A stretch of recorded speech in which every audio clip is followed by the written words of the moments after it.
Hi, and welcome back. We are covering the British Junior Championships and from half one till half two, and then the main tournament at 2:30. So let's have a look. Now it looks like round two is underway, and we're going to start off with the under eights. And we seem to have landed on board two here. So this is Kushal Jakhria against Bodhana Sivanandan. Well, this position is looking very good for White. So White's a piece up, and E7 is happening, which is going to net another rook. Let's have a little look how that game went then. That was a Queen's Indian, G3 Queen's Indian, and Black plays D5, which is normally Black delays that a little bit, just to I suppose just react a little bit more subtly to White's development scheme. So knight e5, knight c6, knight c6 against just slightly uglier, I suppose, and bishop comes onto c6 where it's not protected, and the c file is going to be opened, and this bishop is on that diagonal. So not maybe just a little bit awkward for Black in terms of development. Now I've played Kushal before, the player who's playing White here. In the event, there was, I don't know if you remember the Chess Fest. You do remember because you were there. You came along, but the Chess Fest event. There was at Trafalgar Square. The day before that, there was a tournament near Marylebone, out in the open air, and I played Kushal, and he a very talented junior player. He is coached, I think, by Alexis Harakis.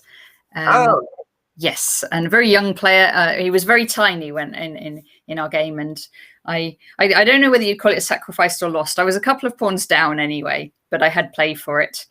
And I did manage to win in the end, but he was a tough old player, was Kushal. Tough young player, I think. Tough young, indeed. Yes, tough old is not right at all. I think he might be 6, actually. I think he's very young. My goodness. So let's have a look how the game proceeded. So castles. Bishop takes c3, b takes c3, castles. Queen and that tournament, by the way, was his first ever over the board tournament. He'd only ever played online because of lockdown, and oh wow, yeah. So the clock was a new experience for him. Indeed. But I guess that's going to be the same for quite a lot of the players in this event, because they're all very young. Yeah, I mean, certainly their most recent experience in the past year and a half will have been online chess, and they can't have played too many over the board tournaments before that if they're under 8s or under 10s, really. So. This is very sensible play indeed. Grabbing the center now, developing the bishop, rooks to the center, all good stuff. White's clearly better there. I mean, 2 bishops, strong center, plenty of possibilities to expand in the center and on the queen side. So White nabs a pawn. c3, queen takes d6, and e6 is a little bit weak, so bishop c4, and then White plays to exchange off the queens there, and it is actually just an extra pawn. And I suppose the most annoying thing for Black really is that the bishop on b5 doesn't really have a good spot, and I mean, that's going to interfere somewhat with the with Black's defenses here. I think bishop e6 already, bishop takes c6 would have been quite decent, but this was just a good move. Bishop d7, takes, rook c7, at rook d6, and now bishop b5. So it's actually just winning a piece, because bishop takes b5 will allow rook c8 check. That's a nice little tactic there by White. That is a nice little tactic. So rook d4, bishop d7, and then we ended up basically in the position that we saw, just putting the bishop on g6, lovely, sort of pinning the Black king to the back rank, and then you just very nice play, get the king nice and active, and then push your passed e-pawn all the way through. Very nice game. Very nice game indeed. Yeah. You can see that he's won there now. So yeah, very mature game there from the white player. Let's have a look. Just have a look through the other games. We'll see how it goes. Whoa, Natasha! This is definitely a Natasha. Another Mora. This is what we like. This is what I like anyway. When I say this is what we like, it's what I like. E5. Okay. Oh. Yes. Now E5 is actually it's normally a little bit later than that. It's like well, Black's played knight F6 very early there. Yeah. Yeah. So the trick is if you take that, then there's a bishop F7, and that picks up the queen. The queen will be undefended. And indeed, well, we can see that it didn't happen the first time, but the second time round. Oh gosh, it's all on the board. Another quick Mora win. People are going to start thinking the Mora is sound. Well, no, what is it? Engines assess it as round equal, so it doesn't lose anyway, you know. So yes, it is sound. Well, no, if you like that type of position, then you go for it. It's but yeah, this was but not so popular at the top level, let's say. No, indeed. So queen, queen for a piece, and that led to a win for white there, of course. So then we had Zoe Veselo against Dildarav Lishroy Genghis Paratsan, okay. So this was a sort of an offbeat opening from Black. E6, sort of a hippopotamus sort of thingy. Slightly unusual move order. Yeah, we're back into a hippopotamus here. Normally Black delays a little bit the castling, plays H6, knight D7. Oh, pardon me. Black played castles. Queen D2, knight D7. H6 and C5. C5 is a little bit risky in this position. I think normally you'd want to have A6 in. Hey, go Jetta. Just to stop the knight coming to B5. Because after C5, there's going to be a lot of pressure. Ah, which one's your brother, Go Jetta, in the under 10s? We'll make sure we look at it. Knight C5 and B4. Okay, so White actually picked up a pawn there, which was pretty good. I suppose the only thing that White had to watch out for here was the this little logjam of pieces. Ah, yes. Okay. Okay. This little logjam of pieces on the C file, and well, Black indeed exploited this somewhat in order to get some sort of compensation. So yeah, I mean, White's a pawn up, but some weak light squares all over the place there. Actually, the players here, they agreed a draw in this position. So I don't know. It's kind of unclear. You could play this. You could still play some more. Yeah, I mean, to be honest, the Black king side is quite weak here. So moves like H4 to H5 seem pretty tempting to me. I would expect, or knight H2 to G4 even, actually. You know, just targeting these squares. I'd expect White to be better somehow, but okay, a draw agreed in this game. Should we have a look at yes, let's look at Aditya. So board 7. Still going, indeed. Ooh, okay. Complicated position. So let's have a little look how that went. I'm going to say visually, Black's pieces looked very active there. They certainly did, indeed. So this is a we transposed into a semi-Slav. Could be the sharpest one. This is the Moscow variation, and White's got two ideas. Bishop H4 is the anti-Moscow gambit, very, very sharp. Favorite of Alpha Zero, and Bishop F6 is nice and quiet. But Aditya didn't play it quietly, because after D takes C4, rather than pawn on C4, White went for something very sharp. E4 to E5. queen d8, a4, a6 takes, bishop e2, bishop e7. Yeah, I mean, it's quite a typical idea to put the pawn to e5, even as a pawn sacrifice as well. Just in this case, missing a dark squared bishop. Yeah, I mean, white's going to c6 to c5 is going to come in quite quickly, and then the dark squares, you might suffer a little bit. So in general, I think probably this pawn sacrifice has not been completely successful for white. b3, so breaking it up at least. Queen b3, bishop a6. We need to do something about these pieces. They're not looking in good shape at the moment. So white doubles up on the c file. Just trying to, I think white at the moment is in a bit of survival mode, basically, just trying to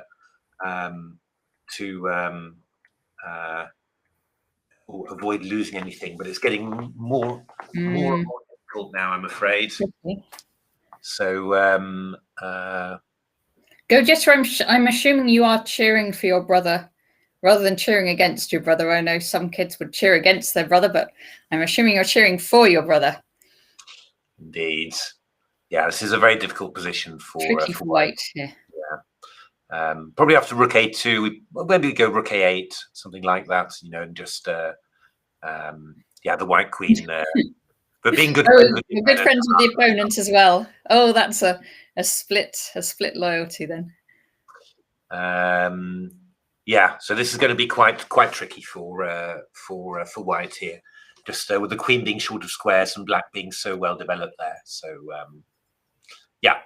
yeah. I mean, brave pawn sacrifice in the opening didn't quite work out there, but a good typical idea. Definitely a well-known theme, but probably just a little bit. Just falling a little bit short in this game. Okay, that's good. Should we? You can see Arseni again.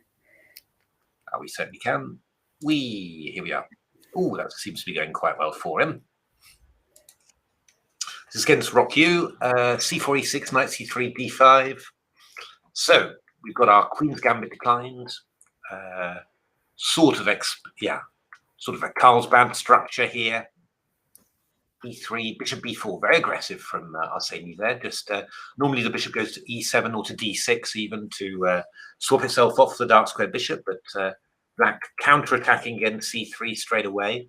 Shouldn't really work actually, because white can cover the stuff quite easily there. So yeah, normally this wouldn't be so successful, this maneuver, bishop g4. And I guess you can force that bishop either to exchange or go back, and it might help if you're ever later going to be doing, castle, whatever. If you're ever later going to be doing a plan with b4, it's kind of helping you get that one in earlier. Yeah, and f3 helps e4, so it's a generally useful move, this. So in principle, I think white's doing quite nicely from the opening. c5, now king f2, which is maybe, we could probably just achieve the same effect with castles, I would have thought. So that's king f2 is a slightly strange move. Takes, c4, b2. I'm trying to think what white's thinking. My theory is white is wanting to push the h pawn if black castles kingside and have the rook behind it. Yeah, maybe the idea was to play g4, h4, and that sort of stuff. So that's quite possible. Knight h5, and now bishop g3. That's a little bit unfortunate, needing to swap off that dark squared bishop, really. G6. You could come into d6, couldn't you? Yeah, I'm thinking that we'll have queen b6. It's a little bit hard to keep that bishop going any longer. So okay, so g6, e4 castles. I mean, really, I think in this sort of position, white would, you'd be saying play your rooks to the center and get your king back to g1 sometime, really. Because here it was a little bit risky. White opened up the center here in order to win a pawn, so there's a definite reason to it. But yeah, this king is still slightly exposed here, which gives black plenty of chances, for the pawn. So queen g5, queen c1, queen f6, rook d8, and knight c5. And there's a big threat in there. Ooh, that white actually ends up missing. Oh my goodness. Knight e4, uh-oh. Indeed. So white went bishop e5 and now knight e4.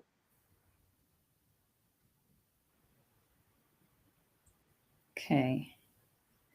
It's okay. You're not just losing a queen because the other queen's on priest too. Yeah, now in the game, king g1 happened, and this ended up with, well, actually quite interesting. White could have gone on e4 here as well, but took on e5, and then after knight d2, black was up a piece. So that worked out very well for black. I mean, what I'm just wondering about, actually, is when I see knight e4, is king e3 possible?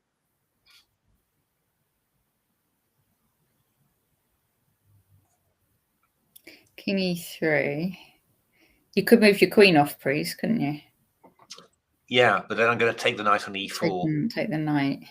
Because if you go queen g5 check, I just take on e4, which looks a little bit risky, but I don't see how you're going to exploit that.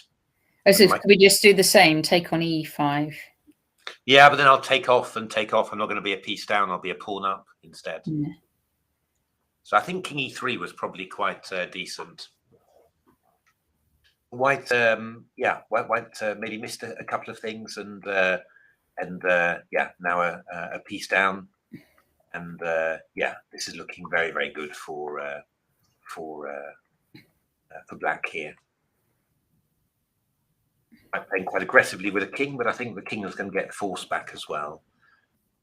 So looking good for a black win in this game. What about Alana Ashton, who played a very nice game in round 1? What? Is it? How did we get to that? No, maybe they set up the body. Let's see. Let's see if we actually ended up in that position. So this is a Scheveningen. Schliemann. This is a Schliemann indeed. e5, knight takes e5, takes. Yeah, this is a known line. Queen d7. They don't normally do that. They normally go queen d5 or queen g5. Gosh, you think there must be tactics here? Can you like go queen h5? You can't. Well, they've done it. Queen h5. Yeah, no. This is g6, queen e5. Ooh, bishop c4. Queen e6. And bishop e6 played, which was good, but I guess knight d8 check was even stronger in this position. But takes, knight d4, takes. Oh, it could well be that everything got... this? What a funny position. Gosh. Yes, no, everything got taken indeed. Check.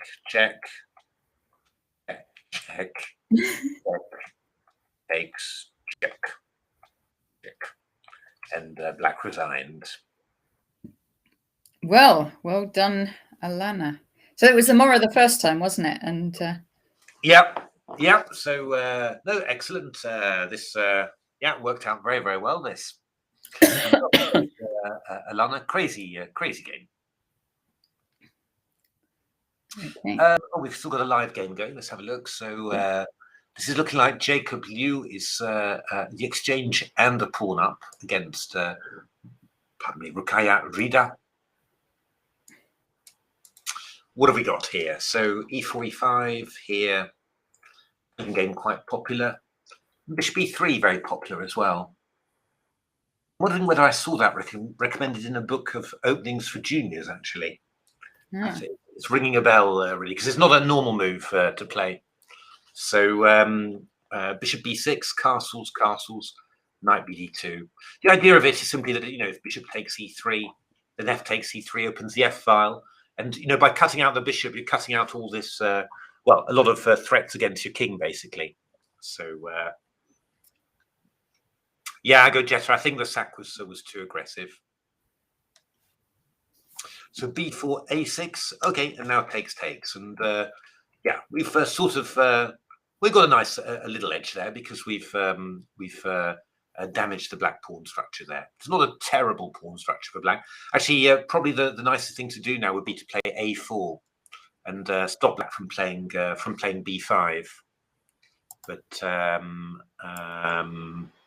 yeah, so the rook e1, bishop e6, h3, rook c8, a3. I would have gone a4 myself, really, to stop the pawn b6 to b5 happening, and I would have played b5 with black. But knight c4, very nice. Queen c7. Ooh, wow! This is a nice little combination here. Look at this, knight b6. I haven't seen it yet. So queen takes b6, queen e6 check. And take on e7. Take on e7. Now, unfortunately, there is a slight flaw to this plan. And the queen get out again. Well, because you could actually just play king h8, and after queen e7, then rook c8 would actually trap the queen. Yeah. But black played the much more natural rook f7 and was hit by knight takes e5. Very nice. Using the pin, that d pawn's pinned. Exactly. So exactly. So what do we get? We got rook d8, takes. But it's 3 pawns and a rook for 2 knights, which is, that's a really good, material balance there. Knight f4, queen d6, or when we get the queens off, that's even more perfect. So, this was very clever. Rook f8 and g4, and my goodness, we seem to be picking up another knight as well. Very nice play, very sharp play. Takes, king h2, rook e8, rook e3. Nice and solid, very good. Chase the knight back and rook e1. e4, rook d3. Ooh, yeah, that's very nice. King forced to the side. So we'll probably go rook f7. Rook f7 is quite good. Knight d5, then rook e8, and then we just go to rook f8, and we're just going to try and double up the rooks on the 8th file. Yeah, rook e7 is less good because you've got knight d5. Yeah, although rook b7. Although you can go rook. You don't lose, but yeah. Yeah, I mean, rook b7 would still be a winning ending. Rook d7 would pin the knight to the rook. So no, either works. Either works. So this is looking pretty clear. Very nice game from Jacob. Just that wasn't quite right, the combination, but lovely imagination to see that. Let's have a look. So Daniel Pitts had a very long game the round before, but this one was quicker somehow. So Caro-Kann, this very popular David Howe variation. Actually, it's actually the Korchnoi variation, because Korchnoi played it in the late 70s, and then somehow he stopped playing it, and nobody really picked it up. But it's just ended up being a very good system. I always tell the story that David Howe is one of Magnus Carlsen's seconds, and he taught him this opening. And the first time after playing it, Magnus said, "I'll never play this again." And then he repeated it again against Jan Christoph Duda. I mean, God, it was a very unclear game, but Magnus lost that game in the end, and that ended his long unbeaten streak. So hasn't been a successful opening for Magnus, but it's nowadays, if you look at Caro-Kann books, this is the line that's being recommended for black players, all over the place. Whereas compare it to Caro-Kann books from 4 or 5 years ago, and the variations they were recommending were completely different. So very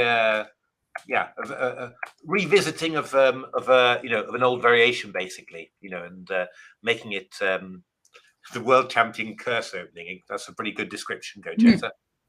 So basically, it is quite difficult. It's more difficult for white than you think to get an edge against it, and certainly there's a lot of variations where black brings the bishop back, lines up with the queen, and then just gets delivered mate. So quite a difficult opening to play against. So, now this cost a pawn, natural fact, knight e5, takes, and cd. And you can't take that one just because of h2. h2. b3, queen c7, rook d1, rook d8. Rook takes d5, rook d8. Yeah, so actually, maybe black had some specific idea there, but no, just let white recapture the pawn. So in principle, this was not looking too bad for white again. Just quite even. But somehow, yeah, swapping off the rooks. You've got to be careful with this sort of swapping off the rooks, because here you've just really given black an entry channel really, and that he didn't have it before, so there was no need.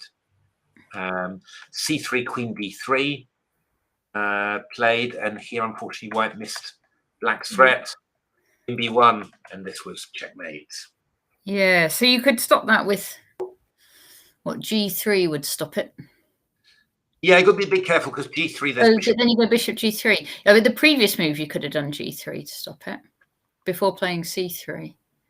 Yeah, I mean here maybe G4 or something, but we've got to be a little bit careful. I mean the white queen's just a little bit offside really, so if anyone's got an edge, it's going to be black here. So, but I think simply in this position, there's absolutely no need to do anything. I mean, you could just play C3 here, for example, and rook D5, Queen D5, and white's got control of the D file. I think really those natural captures where you sort of say, "Oh, okay, I'll capture something." Yeah, those things you've got to try and I guess and get rid of in your game. And just a move like C3 covers all the threats. These remain active, and if rook D5, Queen D5, white's got the D file. I mean, really, if anyone should be better in this position, it's white because of the side pawn majority, and this king side pawn majority is not doing anything.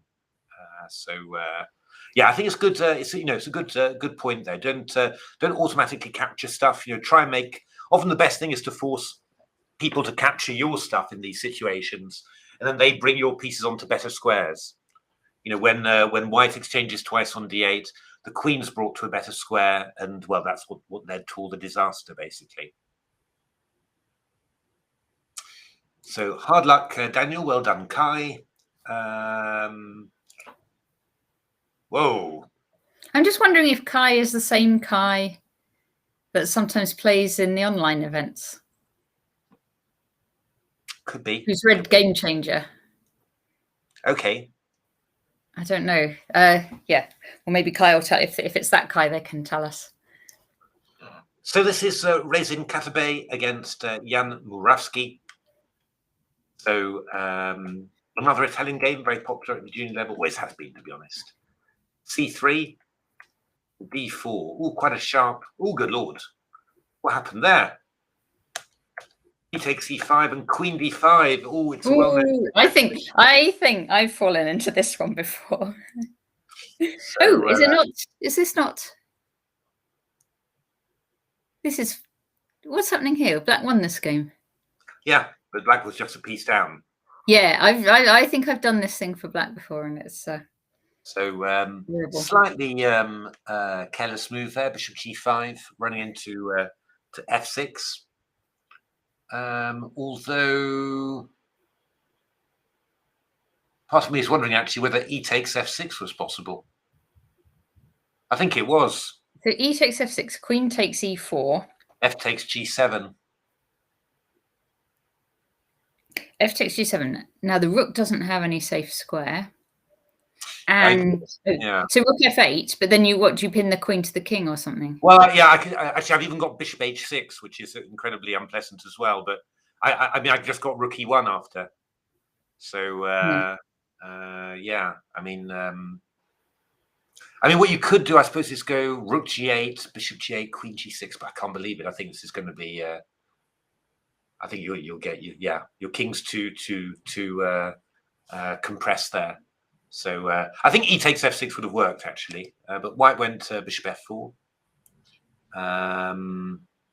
and then D takes C5, bishop G3. So at least black's got a pawn and a bit of a center for the piece, but it obviously shouldn't be enough. Oh, yeah, take. That's not good. That's not good. The white's still a piece up. Yeah, as John M says, exchanging off you. You still want to care about whether the piece you're exchanging is better than the other piece, so that the bishop on D5 was perfectly good, and it just makes black's bishop more active. Yeah, yeah. This is. I mean, you know, it's just starting to look much more reasonable, and yeah. I mean, there's no really clear way for white to do very much. So yeah, I mean, yeah, your piece. because even though exchanges in general are good, it doesn't mean all exchanges are going to be good. Exactly. And this goes nasty very quickly. Here probably black's winning already. You know, just with all that power bearing down on the king. So yeah, very powerful. So I think, you know, from there the lesson is, I mean, first of all, you know, when you've just won a piece like that, probably that's the moment of maximum attention, really, where you know, you just watch out to make sure that you don't give your opponent a chance straight away, but you know, you just survive any activity that he's got for the next few moves. So bishop g5 was a little bit risky, though. I think if you calculate it, e takes f6 probably is just pretty good for white. But yeah, and then afterwards, this I mean, to be honest, you know, putting the bishop on on g3 is a strange move as well, because it's just biting against a pawn there.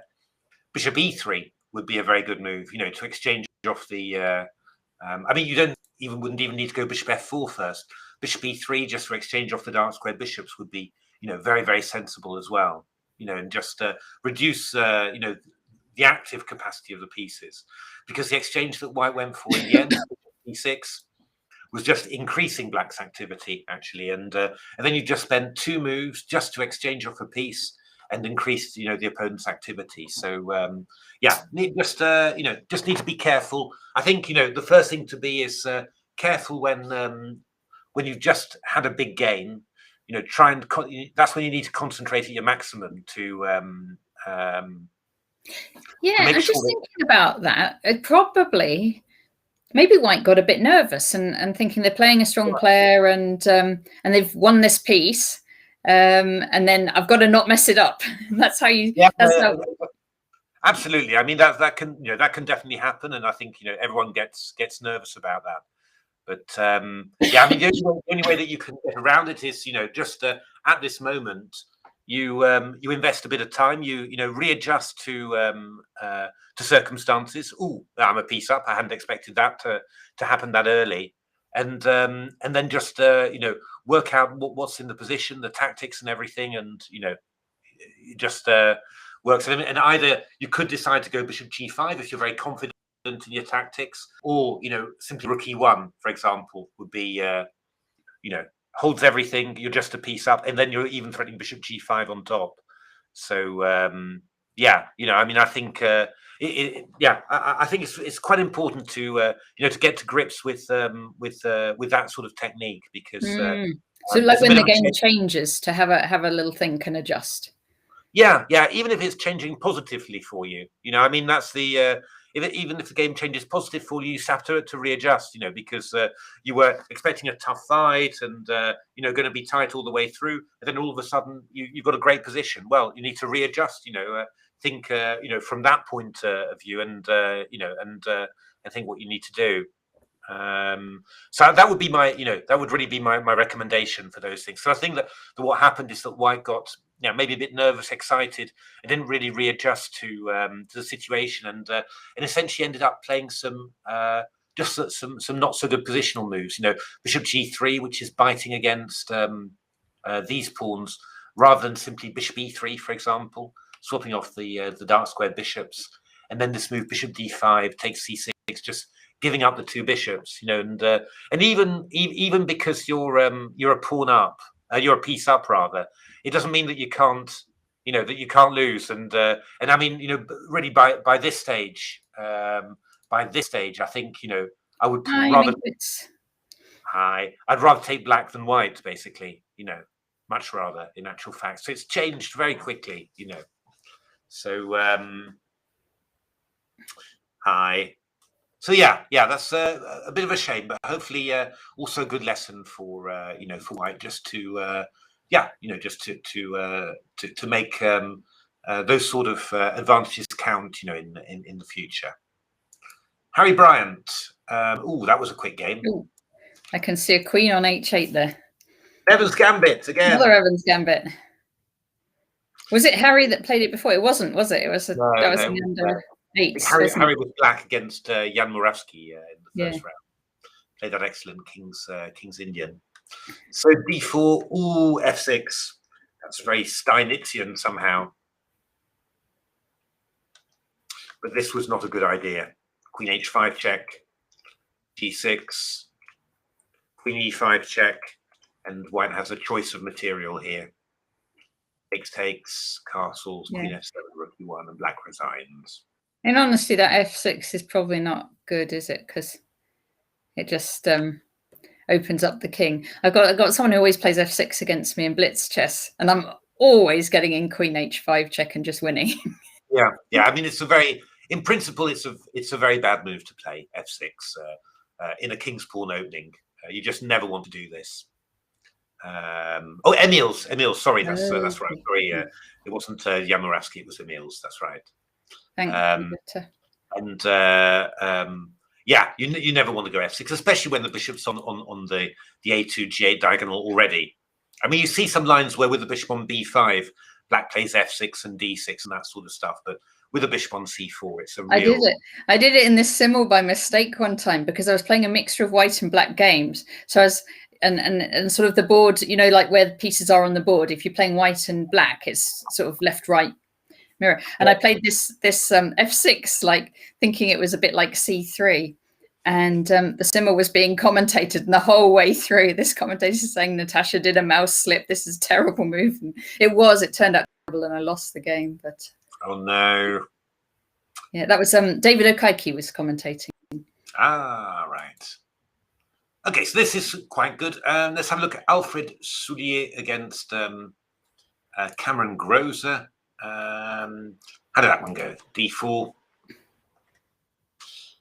So we got a Slav, semi-Slav. Ooh, Bishop G5, very popular. Bishop G5. Wonder whether Alpha Zero's influenced that. E3. So this is the classical Queen's Gambit decline from Black. Quite solid. Not particularly exciting. Yeah, I mean, just a personal thing, but I did play the Queen's Gambit decline, this sort of thing, when I was a junior, but I found it quite. I didn't find it anything for me, really. You know, I found the positions quite soul destroying. Yeah, dull, and I couldn't really show anything of myself, really. And experienced players always seem to, you know, to push me and give me no space. So, you know, I switched to more open things like, you know, the real Slav, not the semi-Slav, and the Queen's Gambit accepted. You know, and that worked much better. You know, I think. So I don't know. Yeah. I definitely think as a junior, you should try out different things and see what you actually do like. Absolutely. But I think that, you know, just in general, if you're looking at a default opening, I think one that gives you plenty of space, at least, and you know, room, free diagonals for your pieces, and a few open files. That's probably the easiest thing to play as a junior than the more complicated and turgid positions. You know, so I would, you know, I would really be my recommendation to start with, you know, just as a default. And yeah, you know, maybe you discover that you love those closed positions a lot, and that's great, you know, and you move on to those. But I think starting off with open positions is not bad. So Queen E2, flip off some pieces. Knight C7, ooh, and Knight takes A6. Just here that you know, you're sort of losing a pawn, and the rest of your position is just so solid that you're never going to have any counterplay here, you know. So the possibility that you just lose a game without any counterplay whatsoever is quite possible. And well, I decided as a junior that I didn't like that very much. C7, Rook C2. Probably afraid of Rook DC1, Knight C5. I think probably the thing that White was worried about. So that's fine. Just go back and come back again afterwards. King C2. So control of the C file is fine.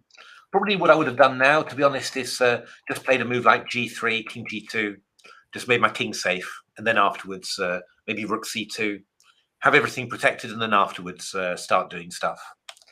This is maybe a little bit Oh, but this is very nice.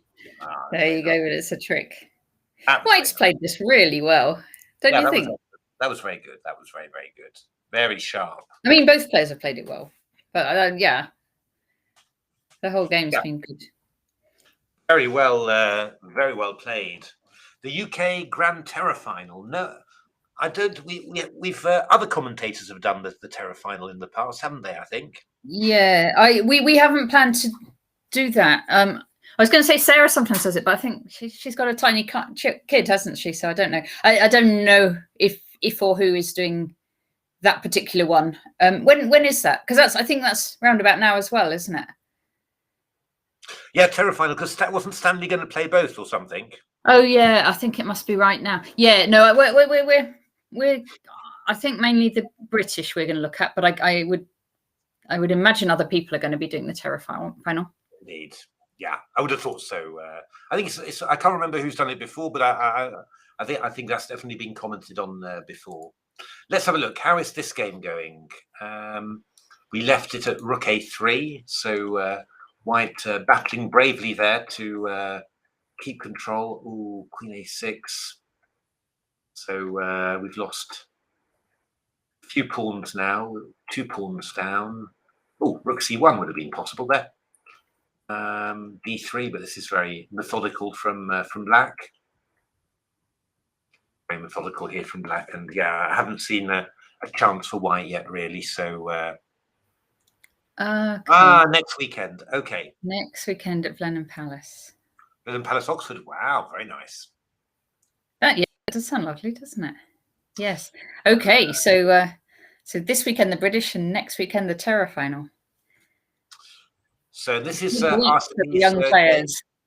This is Arsenie's game against Rockyou, and well, it looks like a pawn F5 is going to go now. So so what, Black's now a knight up, but yeah, no, Black was a knight up already. I think the knight's safe, whatever happens, really. So yeah, okay, yes. So yeah, so that should be fine. Saying 1 minute. Oh yes, Black's got 1 minute left. Okay. In this game. So but so this is Gojetter's brother. Playing White. Yes. Playing White. I mean, what's the time control actually? Is it increment, Natasha, or I don't know. Gojetter will know that kind of thing. I can find that. I'll find it while you carry on talking, and I'll find out. But yeah, I mean, Queen C3 is coming in, so and that's it's just sort of very hard to find anything for White to cause any problems for Black. You know, that's the thing you want to. If your opponent's short of time, you want to have something that you can make them think about. But this is quite tricky, really. It's 5 plus 10 rates of play. All moves in 50 minutes. With 10 minutes. 10 minutes per move added from move 1. Is the under 8s and 10s. Okay, yeah, 10 seconds. That should be all right. Should be all right on that sort of increment. And as I said, I just don't really know. Queen C3 is coming in. I just can't think how you could avoid that exchange of queens. So yeah, going to be a tough one there. Let's just have a little look round. What's happened in the under 8 there? Yeah, under 8s as well. What have we got? We've got. Are you going to be playing Gojetter? Oh yeah, George Chen we saw. This one we saw as well. That was 1-0. Zoe we saw as well. George Zhao against Sammy Cushion. Let's have a little look at that. D4. C4 knight C6. Ooh. Chigorin with a very unusual move. G3. Knight C3 or knight F3 are quite common. So E6, bishop G2, should be B4. An unusual setup from Black here, but normal advantage for White, basically. You know, the knight on C6 is a bit misplaced. You'd rather have a pawn on C6, but not absolutely critical yet. Next year, Gojetter, you'll be there. Good general play from White here, just very solid, and now playing A3, B4, knight H4, queen rook there, takes. Yeah, I mean the exchange is not doing a bad job here, but yeah, this pawn on D5 remains weak, and now there's a sacrifice. Oh, there is. They're doing it. Yeah, they're doing it. They're doing very it. Impressive. Takes E4.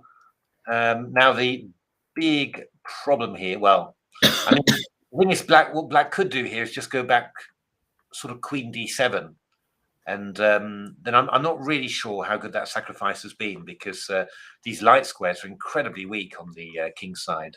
But Black took the pawn and then got hit by the old rookie Rooney, which is rather nasty, because if the queen moves away, then rook e8, checkmate. So Black had to play rook e1, queen e1, queen e1, and yeah, this is just winning, of course, for White. So yeah, brave sacrifice there. Probably not completely sound, but I think, I mean, what I was actually thinking more of was, could you just played e4 there straight away? You know, that would have been more what you'd expect to work, really, and that does work in actual fact, because after e4, rook takes d4, we go e takes f5, and we'll have that mate on e8. So e4 here would have been the move to play, rather than bishop takes d5. But yeah, well played, White.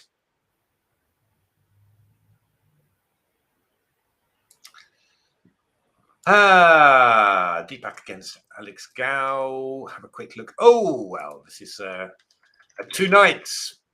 Okay, we like this. Now, yes, we do have this theoretical opening. We've seen this opening before. Many times before. The normal move here is knight d5 from Black. We've seen quite a few games with this. We saw in the British Online Championship, we saw Freddie Gordon against Michael Adams, where Mickey got an advantage as Black, but wasn't able to put away Freddie Gordon, which was quite impressive. Yeah, I mean, there's a famous Alpha Zero game in this as well, and we saw a game in the Lawrence Cooper event between two young players, who's Ravi Harrier. No. Marcus Harvey. No, it's Irish I am now, and Conor Murphy. Conor Murphy, that's the one. Sorry, I'm losing my breath. I've played him as well, so I know him fine. But yeah, so yeah, I mean, actually, Conor Murphy was White, I think, and got into a little bit of trouble here, but I think eventually emerged with the win anyway. But yeah, I mean, I quite like these positions for Black. Knight e4 is maybe a little bit, but okay, it's not so bad either. I mean, you're coming in with f3 and e4. I mean, feels like some sort of attack. So queen c7, h3, rook d8, bishop e3, and now c5. C5, and this lets the knight come back to. Yeah, probably would have been better to preface it with rook b8 actually, because here White plays knight b5 and gets your two bishops, which is a little bit. No. And and then there was a bit of a tactical exchange here. Queen d2, hitting the knight on a5, and Black thought, I think, that he had a really clever idea here, but unfortunately it's clever, but bishop f3 defends. Indeed. Then after queen c8, takes, c takes d3. It's an extra piece for White. And I always cheer for Black on this opening, because I play it for Black sometimes. But it does often go wrong for Black. When it goes right, it's really you get a really nice game, but it does often go wrong. Yeah, this is a bit unfortunate, that one. Then we've got a lot of wins for Black here. Victor Mitre against Qishang Han. Oh, that's a nice mate, isn't it? Checkmate. Very visual. How did that go? There's a London system. King's Indian with Black. Oh, Grunfeld then type position. It's all very solid. D takes c4, a very sensible play from black. Isolated pawn, which is quite pleasant. Rook c8, rook d1, rook d8. Yeah, black playing very sensibly here. I mean, the weak pawn on d4 is quite a nice advantage. Also, the fact that you played b3 with white, it gives some weakness on c3, like for queen c3 or knight c3. So a bit tricky there. And here white lost the pawn. Bishop takes c5 was probably possible here already, but rook d2 was good. And after bishop c3, knight takes c3, one apiece. Well, maybe more than one almost. The game was won soon after. After bishop c4, I mean, simply take on e5 would win on the spot there. Black played knight takes a2, but won nicely afterwards. Oleg Verbitsky against Nuve Konara.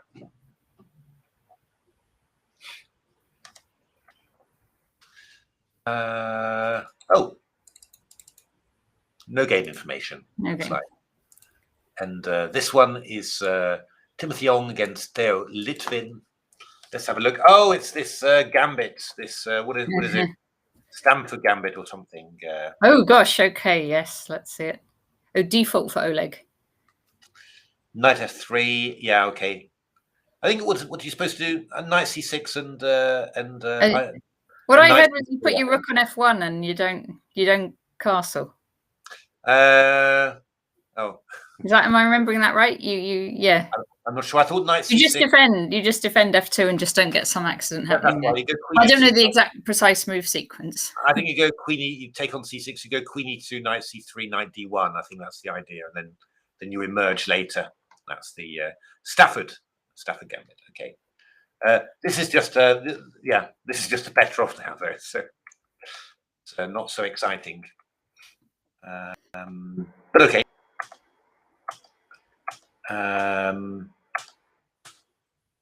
D4. Wow.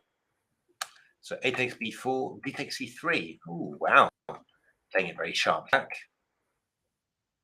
I'd expect B5 here, really. Rook E1. Takes. Yeah, I would have really thrown in B5 a few times here because it's good to to tie down that A pawn with a B pawn. Takes a little bit slow maybe. Even bishop f3 here would have been quite good, damaging the white pawn structure. H6, d4. Oh, pawn is gone. H6. So b5. That's a strange move in a way. B5. That is a strange move in a way because b7 is weak now. Oh, you could have gone after the b7 pawn there.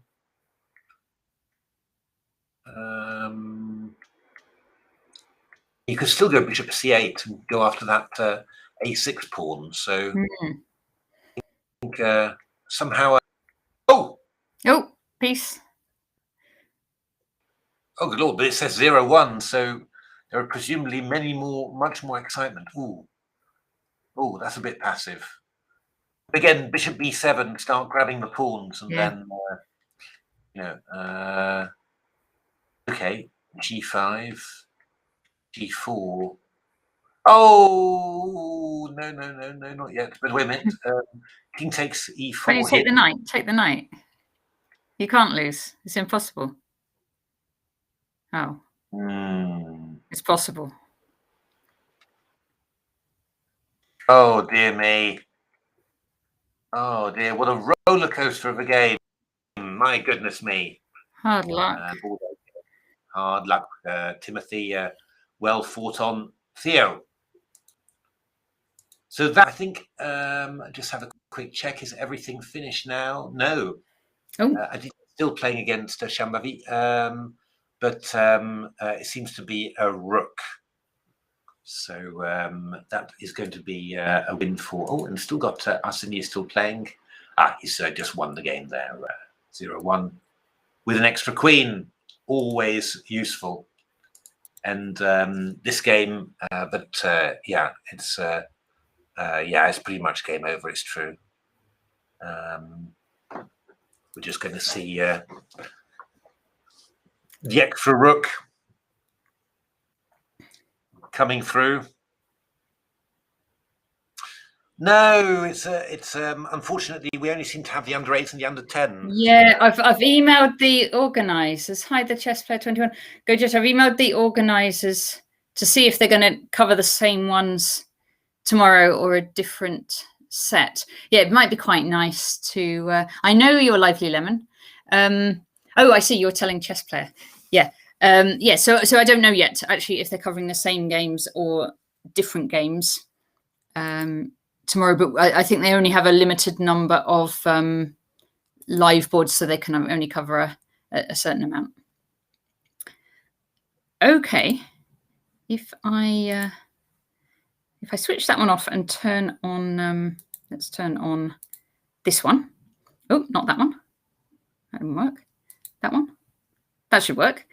Then this is the championship, which is starting in about 4 minutes' time. And what's happened on the top board there? It's actually is going to be Nick Pert. Okay. I think that's just a technical error. I think he is actually playing.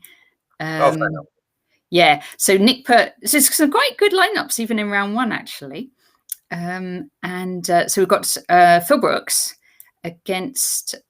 So he's a Ashtad player, senior player against Nick Pert. We have Danny Gormally against Lawrence Webb. Svetlana Susikova against Marcus Harvey. That should be an exciting one, I think. And both quite young players. And Mark Hebden against Louise Head. I'm looking forward to that as well. We commentated on Mark just a few weeks ago. Which one was it? The Lawrence Cooper event. Indeed. Yeah. He played pretty well. He was on good form, and we commented on Louise I think she was playing she won the women's prize in the Checkmate COVID. There's a Ferrari fan, Robert Starley against International Master McPhillips. I forgot, what's McPhillips? Joe, isn't it? Joe McPhillips. Joe, I think. Yeah. Keith Arkle against Peter Finn. That should be a thrilling one. Well, is that Keith? That's not Keith's rating, is it? 2380? Yeah, it might be. Okay. I thought he was higher, but I know people I thought kind of dip up and down a bit, don't they? Yeah, so I thought he was around the same as Mark. That's all. Yeah. Well, I don't know. Yeah. Keith did play. Yeah. We were watching your game, Arseny. So if you look back on the stream, we did, yes. Then you will be able to see our comment on it. Very well played. Yeah. Arseny, you can see this stream. Like this stream is saved on the Twitch account for 2 weeks, so you've got 2 weeks to watch it on there, and then we also upload it onto the ECF YouTube account. And is it on? I think this session isn't on Game Changer right now, but the morning's one is on Game Changer as well. So there's loads of places you can watch it back afterwards. Okay, Keith Arkle against Peter Finn. We've got S. Willison against Dave Eggleston. We've got Andrew Ledger against Ollie Stubbs. We have junior player Theo Cowrie against Hamish Olsen, and Neil Bradbury against Amir Abbas Mehrafarin.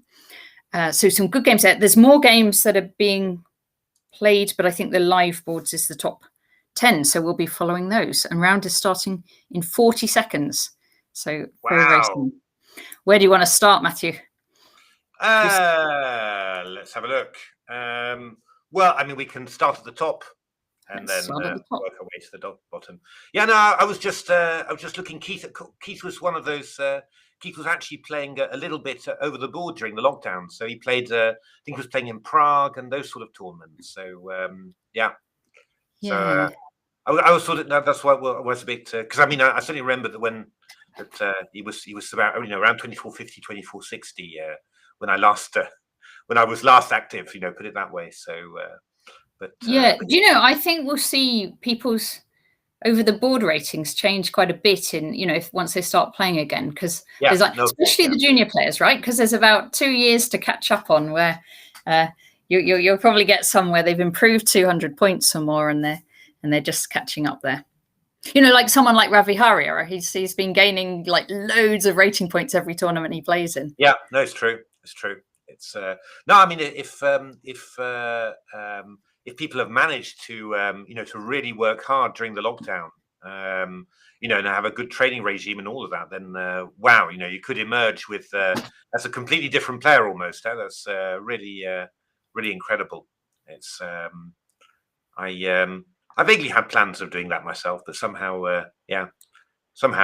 work seemed to get incredibly busy during the lockdown.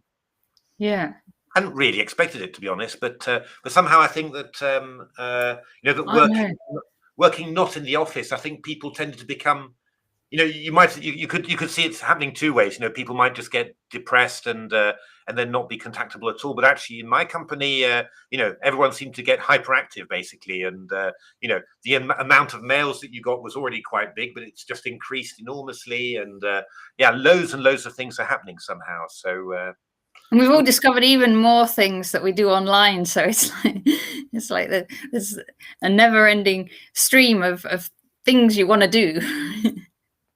Yeah, no, it's quite just I found it quite surprising just how much how much was happening in the in my company just during the lockdown. I was really quite surprised, really. Hadn't expected it so much. Now, I do know that the Lord Mayor of Hull is opening the tournament today. All right. And I think she's going to be playing the first move on the top board as well. So I hope she plays the right move for, I guess it's Phil Brooks as white. So I hope she plays the move. Does he play the English? I think he plays the English or knight f3 or something like that. So if it is delayed for a couple of minutes, I guess they're doing a very nice opening of the tournament. Oh wow, yeah, that's quite those are the things that you miss that you haven't had with online tournaments. Yeah, really. Indeed. Yes, because they said she was going to get dressed up in all her finery as well, so it should be really nice. Lovely. But the juniors, they're playing at Milton Keynes, are they? Different venues? Juniors at Milton Keynes and the Open at Hull. Fantastic.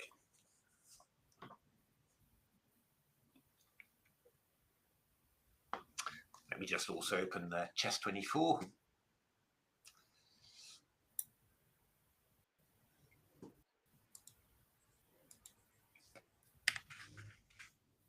I guess the results will come through in Chess Results as well. Yes, that's probably true as well. So we can kind of follow all the games, not just the ones with live boards. Round 1 and 9. Oh, actually, no, this is all the boards. I'll tell you what, who else is playing? So another two players, Freddie Gordon and Olga Latipova. Right. But Freddie is taking a bye in round 1. So I guess Olga gets a bye as well on those grounds. So it should be a very exciting tournament. British Championship. Just trying to find it on Chess 24. I'll send you the link. Oh, that would be lovely.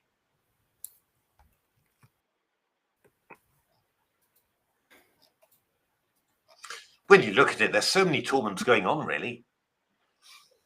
No. Romanian League taking place, Icelandic Premier League, US Senior Championship, US Junior Championship. Oh, that reminds me, the seniors is on as well. Not today. The seniors starts on Monday. And so the timings are exactly the same as for the championship. They've got a 7-round, whereas the championships is a 9-round. So the British seniors is going to be played too. Fantastic. And the women's is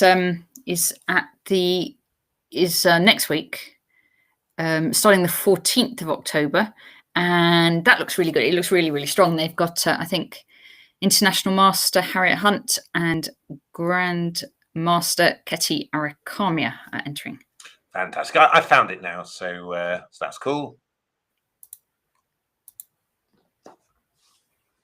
Right, so okay, we're going to play guess the opening then. What are you expecting? Phil Brooks against Nick Pert. Well, I've no idea. I have no idea. I told you he plays English, but I could be completely wrong. Yeah, no, I don't know. I don't really know. Right, I will guess the English. Fair enough. That's good. Right, Gormally against Lawrence Webb. What does Danny do now? He does D4, doesn't he, Danny? It's mainly 1D4. Lawrence Webb. Just trying to think. I can't remember what he plays. No, Lawrence. No. I've played Lawrence Webb lots of times, but I can't remember either. Would probably have played 1E4 anyway, and tried to get a Mora. Yeah, true. And what about then Svetlana Susikova? We're going to show our lack of knowledge on what any of these players play. Svetlana against Marcus Harvey. Yeah, it's one of those. She always has the longest games in the foreign CL. She's always still playing right at the end. She does, yes. Yeah, she's a very determined player. It's, but I think probably if you'd asked me about a year and a half ago, I would have known it. But it's just, yeah, with all these players, somehow I've lost track. I see Theo's playing in the championship, so we're going to have a look at that. Oh, fantastic! Yeah. It's but I think with everything that's happened and everything, I've really lost track of, especially as everyone's been playing everything in Rapid and Blitz, so it's a bit hard to know, what. Oh yes, we could very easily get it wrong just because they've changed openings in the last 2 years. That's perfectly possible. Okay, so I'm going to guess D4 for Svetlana. Hebs, I'm going to guess D4 as well against Louise. Ferrari fan. Sorry, I should call him by his proper name. Robert Starley. I'm going to guess. I should know, but I don't. I'm going to guess E4 for him. And Keith, I'm going to guess D4. Okay, Hellrace Joel. Yeah, it's a difficult decision, isn't it? Really, to know really. But I think playing strong players is always very good. And probably one year you might do the junior championship, another year do the senior championship. Yeah. Oh, you for sure. You'll learn a lot on the senior championship, on the open. Yeah. Yeah, absolutely. I mean, there'll be some lovely players to play in this tournament. It's a really nice mix of players. Yeah. No, it's true. It's true. Oh, Neil Bradbury is playing. My goodness. Yes. Blast from the past. Yes. It's all right. It's S. Willison. I don't know S. Willison. Steve Willison. So I'm going to guess E4. Andrew Ledger. You can guess as well. Andrew Ledger. I think he does knight F3, doesn't he? I think he did that anyway. He always was one knight F3. Did I see him? Did he play? Has been playing some 1E4 recently. I'm not sure. Well, recently would have been a couple of years ago. We have to guess Theo, and we know his dad's on the stream, and I'm going to have to admit I don't actually remember what he plays. Therefore, I'm going to guess E4. Fair enough. And Neil Bradbury, trying to remember E4. There we are. E4, yay! Thank you, Hellraise. Neil Bradbury, I'm trying to remember, what did Neil play in the good old days? I'm going to guess E4 for Neil. I'd say E4, I think, but I'm not 100% sure. Right, now, when are these games going to start? 2:30. Oh, is it... Hellraise, you might know. Are they being broadcast with a delay? Let's see, we can bluff for a bit longer. Neil went D4, C4 against Nizhny a couple of weeks ago, and pretty much always does. Okay, there we are. So not a good. I think I'm doing pretty well on my scoring then. Absolutely. It's when does the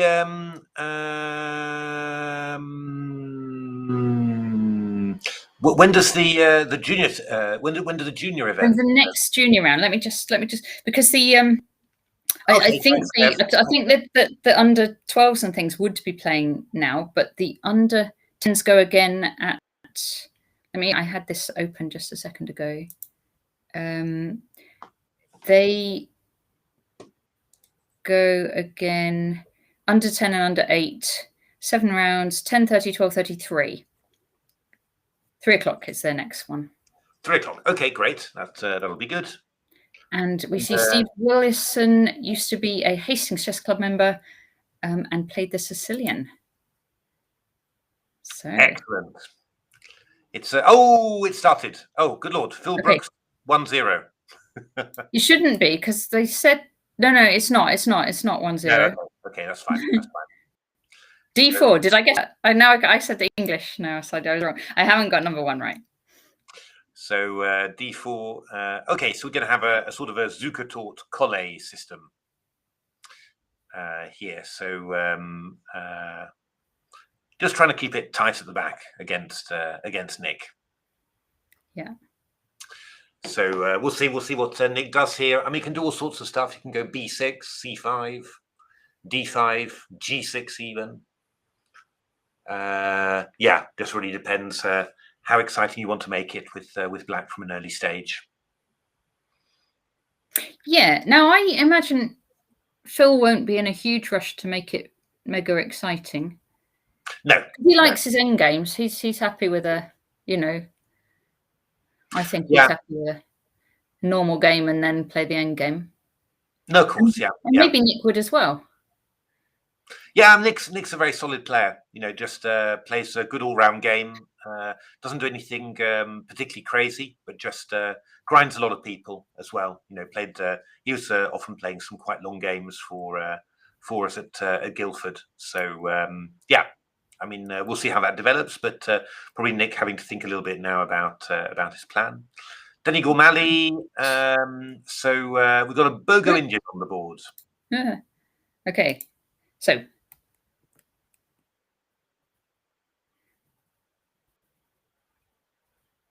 Here we go. So knight d2 and castles from Lawrence. Yeah, Keith is playing Macbeth. He's just a little bit lower. Yeah, we'll come to him in just a second. So I'm just going to put this a little bit lower because I'm slouching. I can't help it. No, I did a 5 kilometer this morning, so it doesn't sound like much, but I always feel a little bit weary in the afternoon. Yeah, so standard Bogo Indian, and now we're going to see what are the queens still on? Might be a better question. Oh, that's a good question. Are the queens still on? Yes, we will have to go there very soon. So is it a Carlsbad? Are the rooks there? The rooks will be there. So okay, E3 from Danny. A3 is also possible. Quite a sharp line for white. A3, Bishop E7, and then we go E4. Lots of games in that. Doing quite well for white, really. Kind of maybe Danny's style actually, but Danny playing a little bit more solidly there, going for E3. All right. Let's look at Svetlana. No, I said D4 for Svetlana. Yes, I can count that one. D4 against Marcus. Knight F6. Yeah. C4, E6, G3. Yeah, so we've got a Catalan on the board. And hi, Simon Brown. Yeah, no, it's true. Real blast from the past, Neil Bradbury. He was always in the chess magazines I had when I was a little. I think he sort of stopped really playing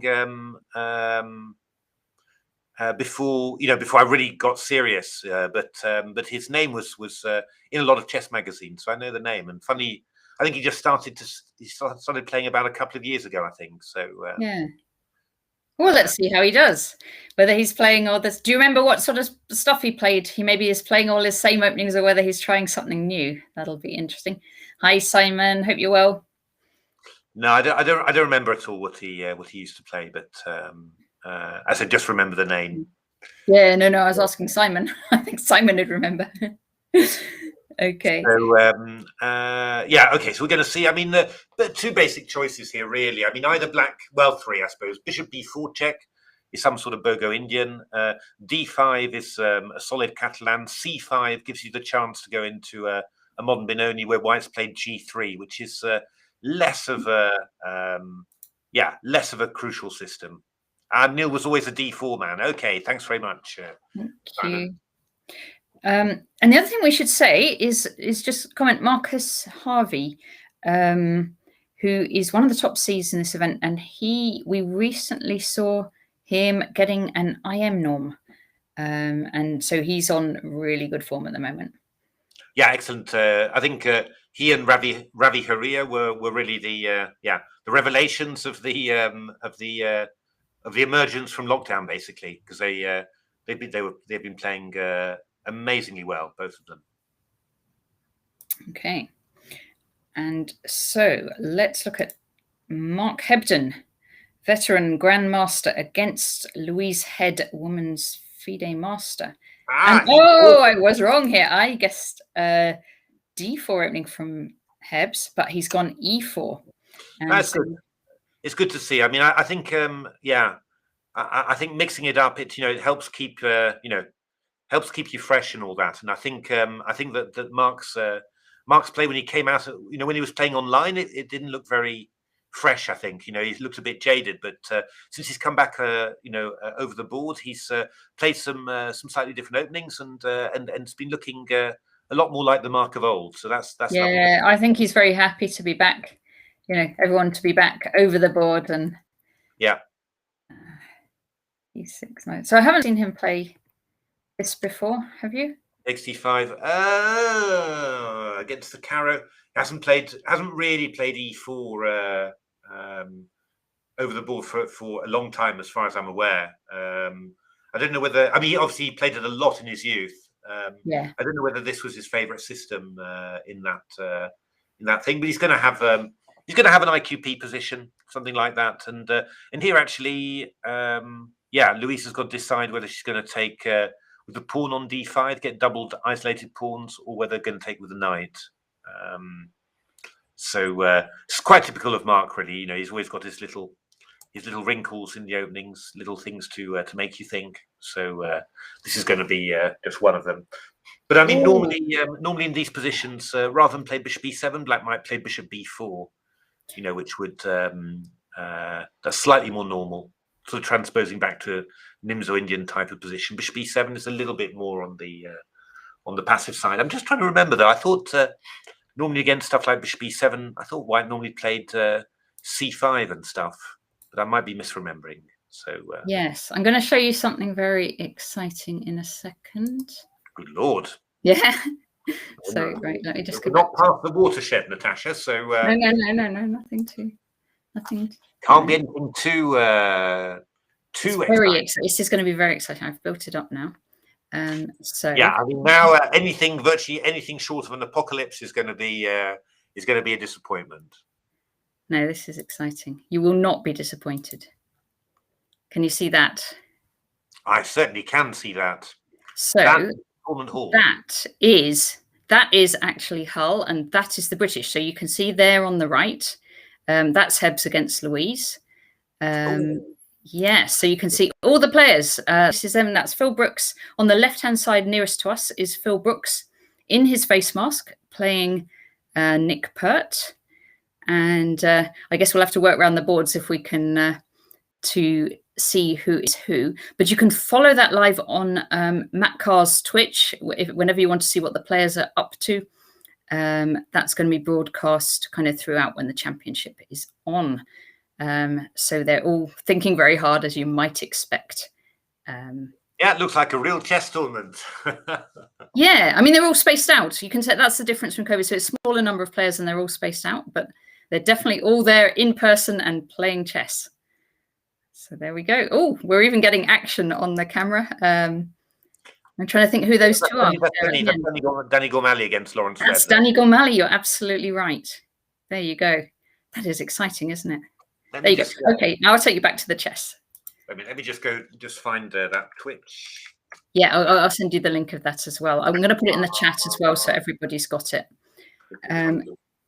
But if I do that and then share, this is where we work. Can you see that now? Hebs, and we'll get the chess back again.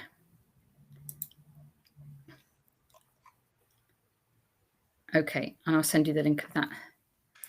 Which I should be able to find it, you would have thought. No, it's right. Okay, it's he only just set it up, so it won't have many viewers. I think I'm the only follower, but I'm gonna. I've got it. Let me just mute that. Mute site. There we are. We can just see. Indeed, that looks like Marcus Harvey walking around. Cool.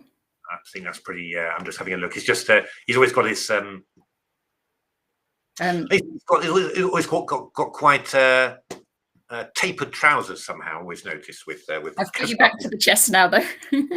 So indeed, it's strangely sort of addictive watching this. I have to say. Though. I know, but I'm watching Heb now having a little think. Yeah. So and always been very impressed. Hebs just sits at the board all the time. Just doesn't. I was going to say, Matt indeed is planning for the moment that he's 2600 and GM. I think absolutely. Okay, I'm going to put us on Robert Starley against Joe McPhillips. Oh my goodness, what's this one been? I did predict D4, didn't I? So that's I can't even remember whether I did or whether I didn't. So I'm going to claim I did. Oh, okay. So Joseph McPhillips playing a rather unusual line that I've looked at as well, actually. Funnily enough, I think I've played Joe McPhillips I played in this event in Chester, which was a 5-minute qualification tournament, maybe 2 or 3 years ago. Yeah, and he was winning every single game. He was winning game after game at that. So maybe we go back to the opening because there's a few interesting points in there. So e4, e6, d4, d5, knight c3, and then this very unusual move h6. Played that one. Well, no, but I've played against 3 knight d2, which is the Tarash. 3 h6, which which admittedly 3 knight d2 h6. Michael Adams did call it a pile of old crap. But it is better than 3 h6 against 3 knight c3. So, but it was it was quite interesting. But I think I decided that the bishop d3 in this position simply was a good move, and I just really wasn't sure at all what Black should be doing next. But it does have some ideas. And well, after e5, I mean, normally the point is you go knight f6, and then after e5 you have to move your knight. And here you've just waited. White's gone e5, so then you hit with c5 straight away, and your knight's going to come out to e7 to f5. So yeah, it's a decent French structure. And that move h6 is kind of useful. I mean, it weakens the kingside light squares, but it also does cover the g5 square. So it's sort of a useful half move. So quite interesting what White did, f4, and then. Yeah. Again, a very concrete reaction from Black. C takes d4, queen takes d4, knight c6, queen f2. So, yeah, slightly unusual French here, definitely.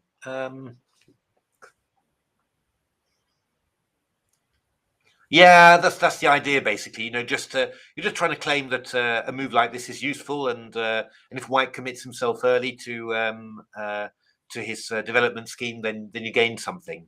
I'm sort of wondering what Black should do here. Where's Black going to put this bishop? Is it going to go out to b4 or just stick it?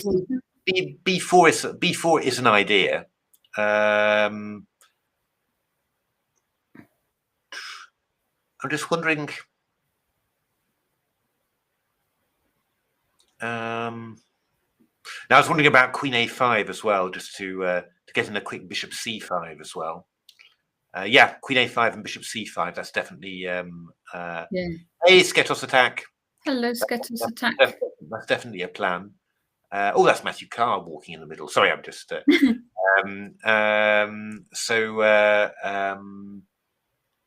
I mean, b6 is also quite tempting in a way, just to get in bishop c5 afterwards. That's quite.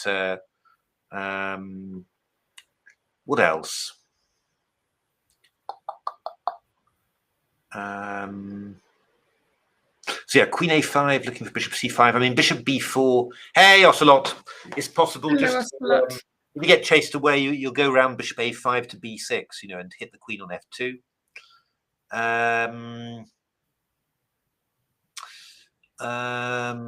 Let's have a look. Knight E7 could be flexible. Just sort of asking the question: where's White going to put his pieces?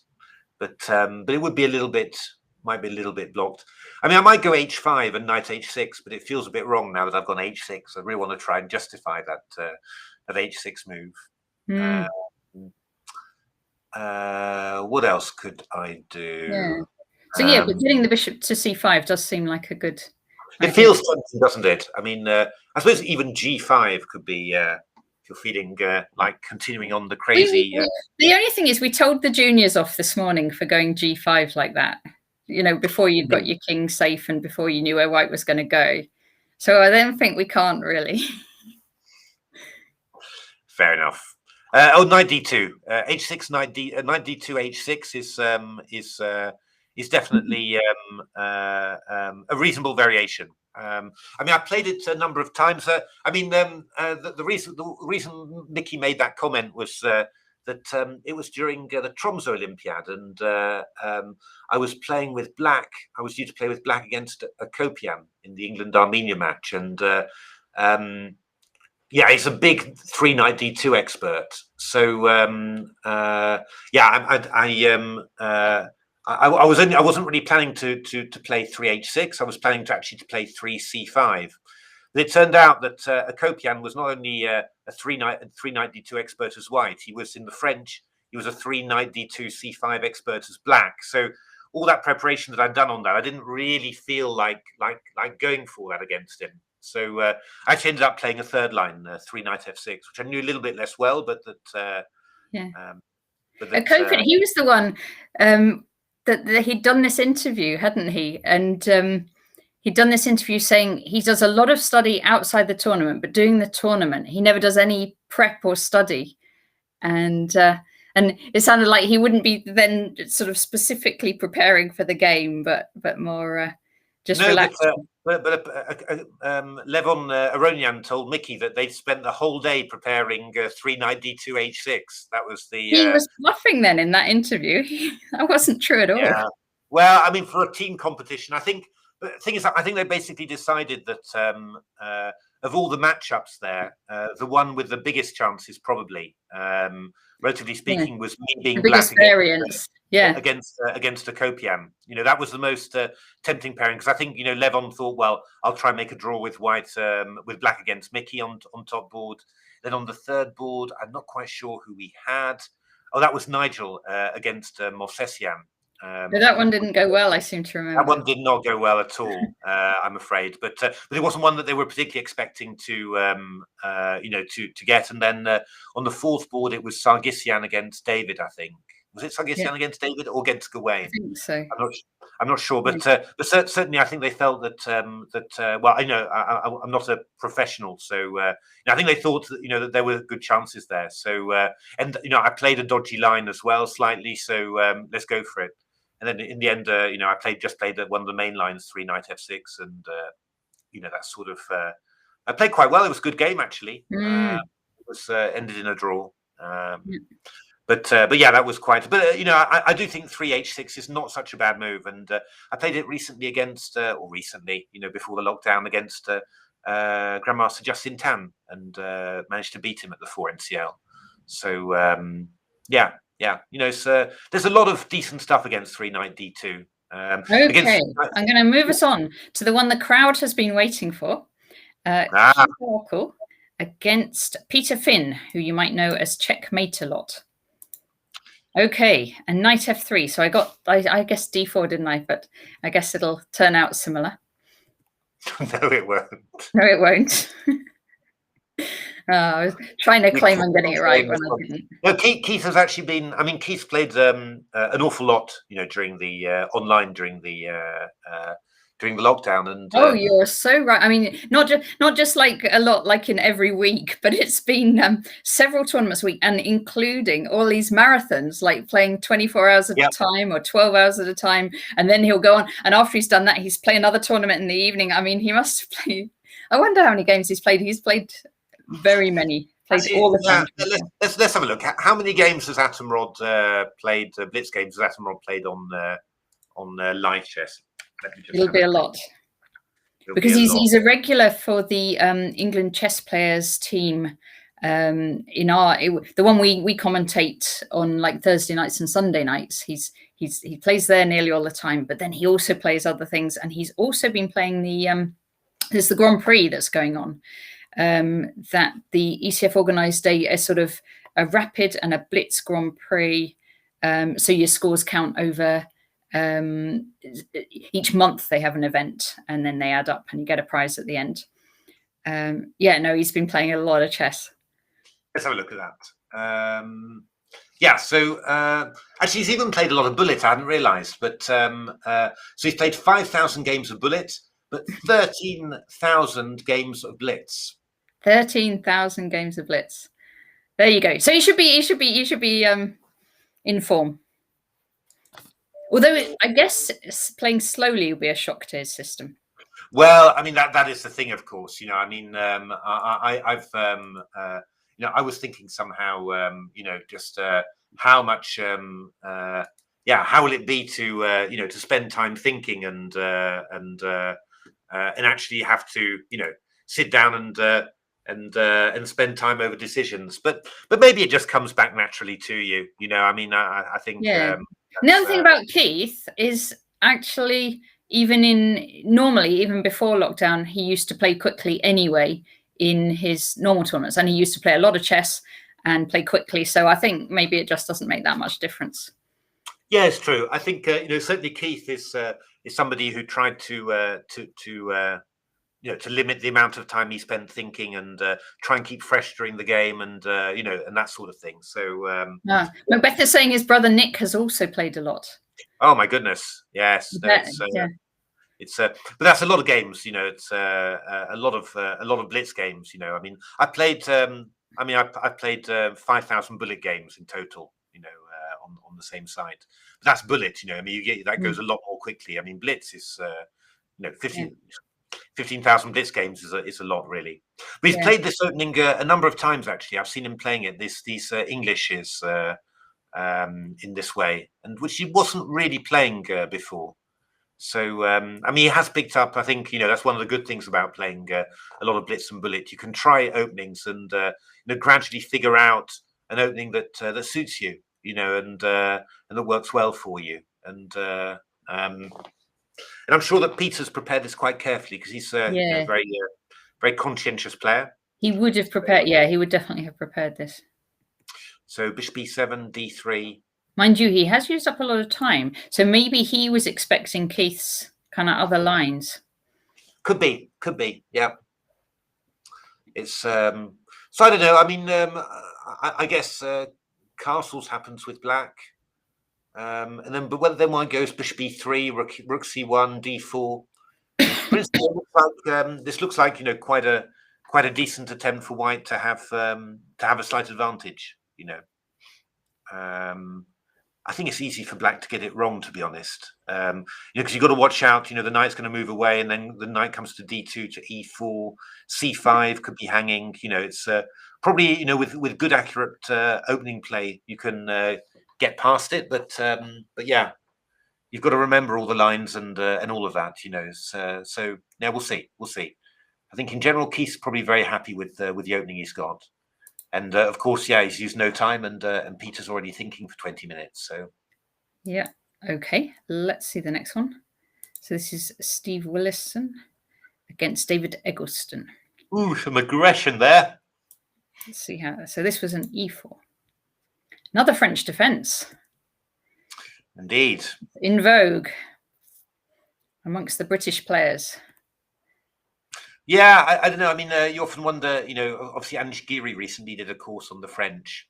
So you often wonder, Nisa is saying, I see a lot of white on the bar next to Mark's name already. Ooh, we will I pop in there in a minute. I was seeing Bar and Mark and having completely different No, thoughts. not the bar like that. But yeah, so c5 and here knight f3. So the old Nimzovich approach, just looking to give up that d4 pawn yeah, just then play around the d4 e5 squares with the pieces. Quite interesting. Engines don't think much of it really, but yeah, in human play it can be quite dangerous. Bishop d3 and then knight takes d4 from David. So but this is all part of the plan. You just let the opponent take that d4 pawn. Yeah. Then queen g4. Yeah, maybe. Yeah, I don't know. That's a very natural move. Nigel is the favorite player of your mother. My goodness. For the King March, his famous King March. Of course.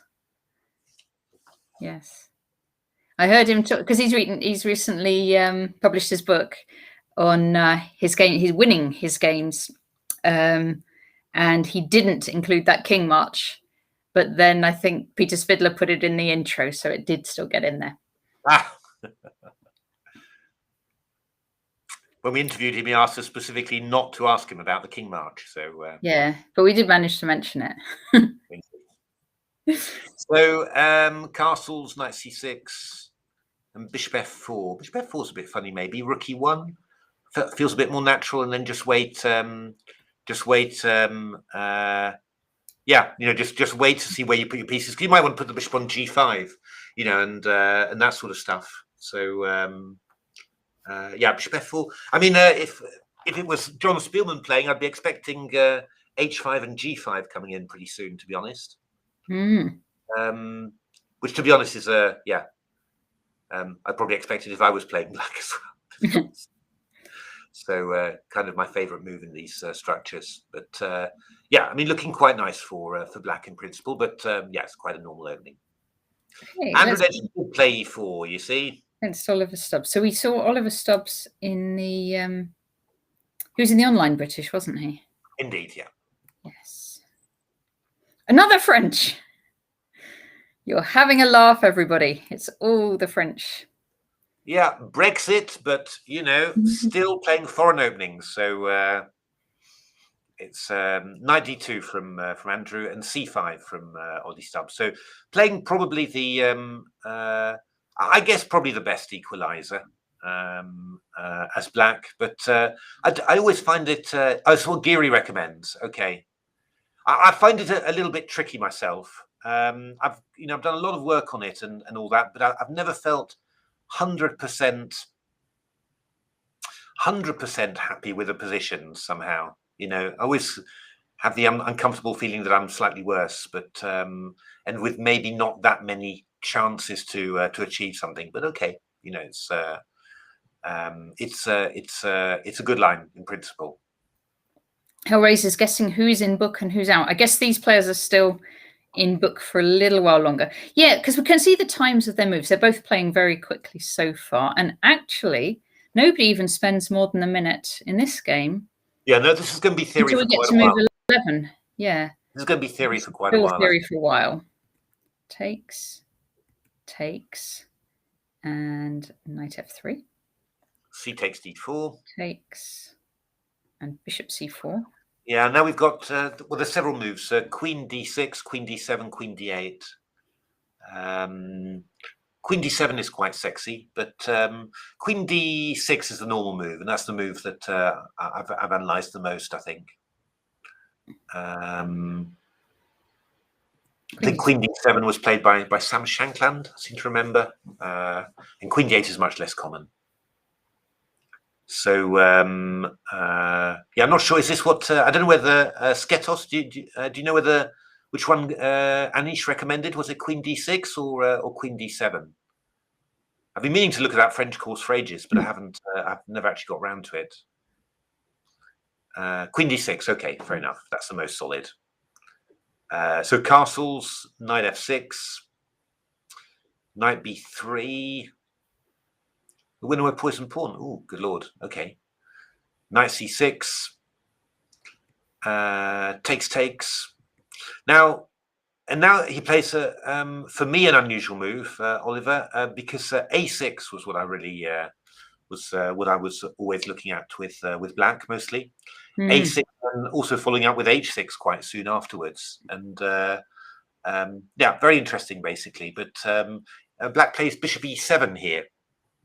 Again, Sketos, if you happen to know, is this what Anish recommended? Okay.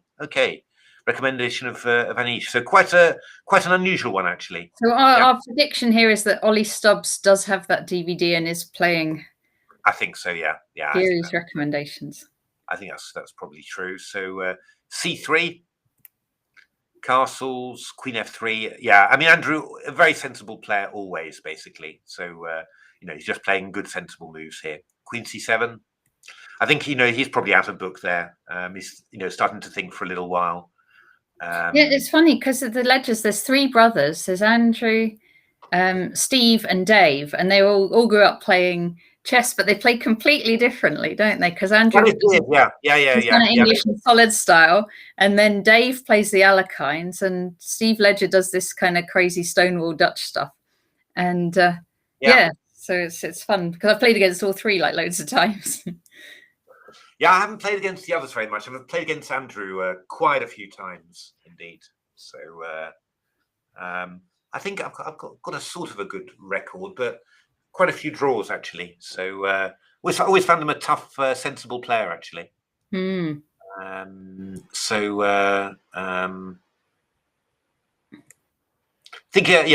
of play. I think if he'd been professional, he would have become a GM.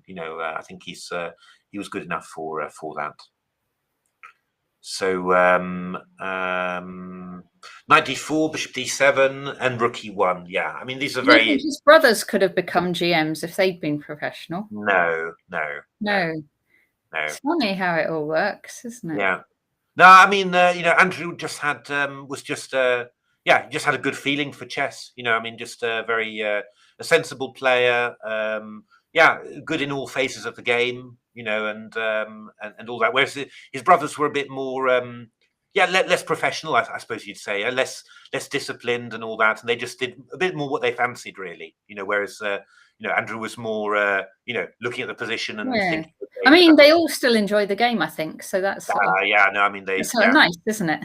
Yeah. Yeah, no, it's cool. It's really nice when you've got a whole family doing stuff like that. It's.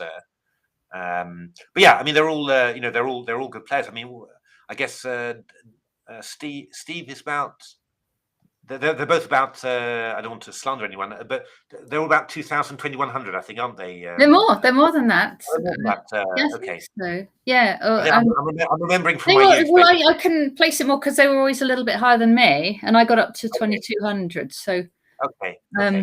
But maybe they're 2,100 now. I mean, we all go back down the other way. Yeah. So yeah. But yeah, no, I mean, good. They're all good. They're all good players. Yeah, good players, all of them. But I think I think Andrew was a strong player, and I think he would have. I think as a professional, he would have become a GM. I think that's. I've seen Dave Davison FM. Yeah. That doesn't surprise me. So okay, very sensible move. Bishop f4 coming in next time, and we'll see how Black reacts to that. Okay, let's move on to Theo Cowrie and Hamish Olsen. Oh, this looks like a Scotch. And I predicted e4. I was right. There we go. e5, knight f3, knight 6, Scotch. Theo has more time than he started with, says Hellraiser. He must know his theory then on this, or he just wants to play really fast. Playing the Scotch against a Scottish player, very cheeky. Hamish Olsen, I don't know. I've never come across him before, actually. But so d6 and then this move queen e2. It's all quite subtle because Black's delaying developing the knight, because if knight f6, you'll get hit with bishop g5, and queen e2 is just sort of waiting and preparing to go something like to go casting queenside at some stage. You can also just go bishop e3 and negate that bishop on b6. So I like these positions as white, to be honest. I do. If this was what you got from the Scotch, then I'd always be happy playing it. I played the Scotch, studied it quite a bit, actually, I have to say, at some stage, but never felt entirely comfortable, I have to say, with the positions. It's knight e7 there, especially the ones where black plays full knight f6, and you get these very odd positions. Never really understood them. Yeah, no, full knight f6. I just don't understand those the mainline positions really. They just feel very weird for me. So yeah, just one of those things where you'd have to you'd really have to spend some time really trying to understand, well, why however much work I do on them, why do they still feel wrong to me? And that's the thing. And often it's just something that just doesn't intuitively appeal to you, don't intuitively understand. And however much work you do on something, you don't get it. And those are quite difficult things to correct in openings. It's often quite frustrating when you really do need that line in order to play the whole thing, and it's just something that you just don't get. That's Macbeth plays the Danish. The good old Danish pastry. Yum yum. Danish pastry. Oh, I feel like one of those actually all of a sudden. Actually, I do now. Yeah, Macbeth, you're making us all hungry. I've got some scones, but yeah, Danish pastry would be nice. Oh. All right, Theo's castled long. I'll just go for half an hour, just going down to Chatham. Between rounds. Yeah. So castles, okay, f5. Let me have a look. I don't actually know this. I haven't kept up with this at all. So let me just have a quick little look what the latest theory is on this. I do have to say that that's been one of the most shocking things. Well, shocking things. I sort of vaguely knew it, but you notice how much theory has changed during the lockdown, and how little you now know of what are the main lines now, because it's been so confusing with the with all these rapid and blitz tournaments that because they're all playing everything in those things, and so you don't know anymore. But is it good, or do they think they can just get away with it in a blitz tournament? Are they bluffing? Yeah, are they bluffing? And it's really it's so difficult to know now. If you look at if you look at your opening databases now, it's so full of blitz rubbish that you've no idea what's good anymore. Look, this is very interesting. Hellraise is saying, so this is from Theo's book. Point behind placing the knight on e7. If e6, then we can roll with f4. And now if black blocks with d5, then e5 is quite strong. Hence, black hurries up with f5 now before white employs the f4 push. Yeah, so does that means, is that the end of Theo's book then? That's kind of what he knows? And because he's still playing very fast, Theo, he's still playing every move in like 10 seconds. Yeah, I think he's probably is he out of book now? Well, that's what Hellraise was saying, but actually he's still playing very fast. No, but now I mean, because it's yeah. So he's spending 10 minutes. H8 is quite an unusual move, actually. I think so. Yeah. But I've only got 2 games in my database on that, so. Because bishop f5 is the normal move on move 12, so takes. In principle, I quite like White's position here. Nice, nice space edge. Okay, so you're saying the normal move here is bishop f5. Yeah, that's right. And black's instead going king h8. Sort of flexible. I guess he's keeping bishop f5 in reserve. Yeah, I mean, it's a flexible move, sort of, just sort of waiting. Let's see what White comes up with. That's the thing. So, yeah, I mean, ideally, what White would want to get is to get in the move g4. Yeah. If you can get in the move g4, then suddenly nothing of Black's makes sense. I mean, He's got no real square for his light squared bishop. His knight on e7 is blocked. The pawn on f4 is stopping the knight on c6 from working. So probably the first move that I would sort of think of playing would be bishop e2. That would be the first move that I'd think of, just to try and get in g4. So you're not going to do a g4 just giving it up completely. You're going to defend it first. Sorry? You're going to defend g4 so it can't be taken. Oh, he's gone bishop c4. Yeah, that's a very natural move. I mean, that's that is quite a yeah. So g4 without pawn sacrifice. It might just transpose, you know, because if black plays bishop f5, then probably bishop c4 check was quite an interesting line. I know bishop e2 felt sort of tempting. The only thing, a problem with bishop e2 is that after bishop f5, you've got to watch out for moves like bishop f5 and then knight b4. That was the key problem. Yeah. It's okay. So bishop f5 now. Queen moves. He can do knight b4 straight away, can he? Oh, Stockfish and Leela prefer a3, says Hellraiser Joel. Oh, a3. Yeah, I think h3. Yeah, but I think it's this idea of going bishop f5 and knight b4. Maybe you can put on the board actually. You know, so I'm just trying to see if I can. I have to go. You can. Remind me where. You don't need to do anything. You just enter on the board. So if I just put that one back. Yeah. After queen takes c4, king h8, a3. Oh yeah. Data consent then. So a3, and then that's stopping the knights coming to b4. So you know, after bishop f5, queen f3, for example, you don't need to worry anymore about. Good Lord. Am I going to get data consent every time? Yeah, because you probably block cookies or something, probably. So I'm probably not logged in. I'm not logged in. I'll log in next time. So queen f3. This is going to get annoying. Queen f3 or whatever. I'm not quite sure where you put the queen. Well, queen f3 doesn't look so bad. And then yeah, and afterwards you get g4, but there's no knight b4 or anything. You know, I mean that's sort of possible. Yeah, I mean, do you want me to log in and share my screen so that we can? Because then also I can switch off the computer as well. Sure. You won't need to give data consent. I'll always wait a minute. Let me just I'll just bring it up and make sure I'm logged in. There we are. I'm accepting everything. There we are. Logging in.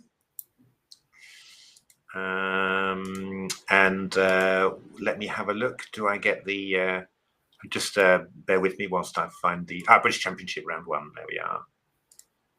Right. Okay. And let me just switch off the computer because that progress bar is quite annoying.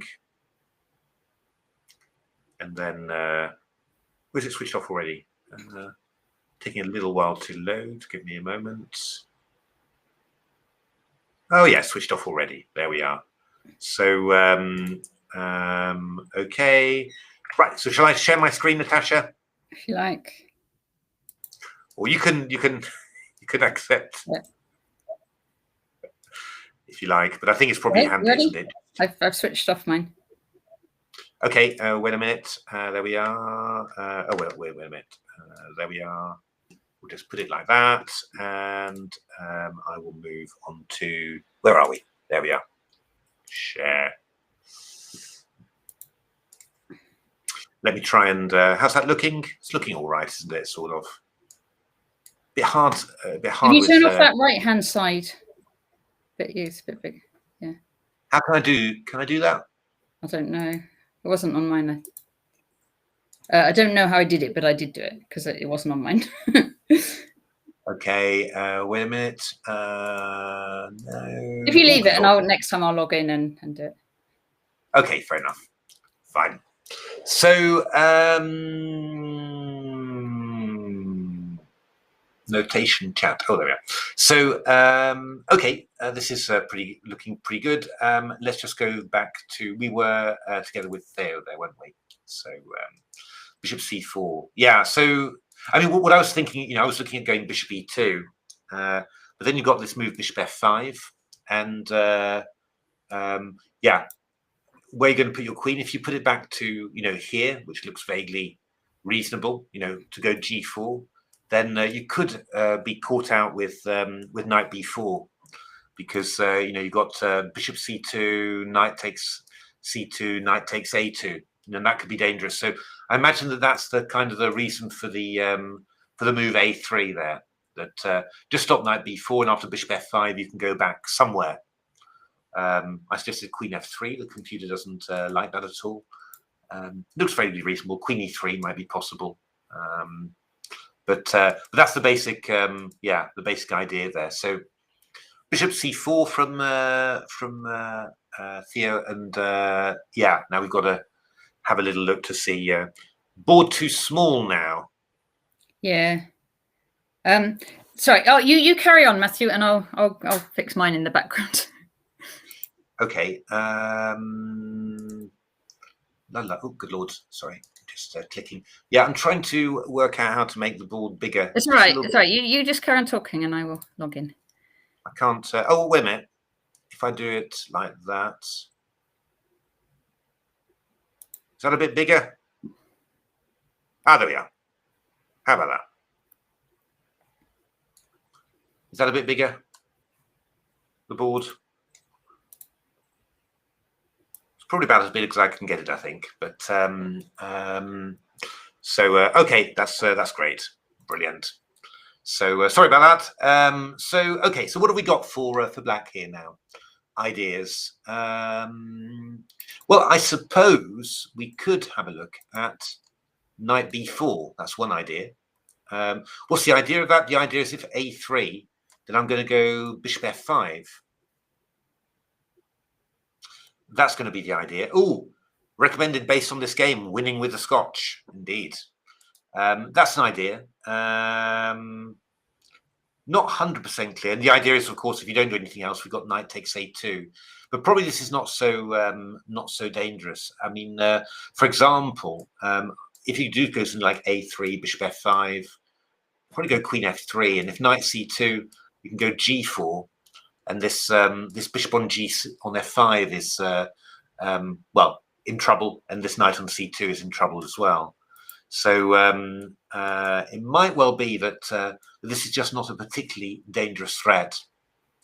I don't know whether we could do anything else clever like that. I don't think so. So I think that's probably one of the points. Knight g6 played by black. Feels like an odd one to me, I have to say. Doesn't feel like the knight's going to have a lot of potential on there. And also, if you get the pawns going, they're going to hit that knight.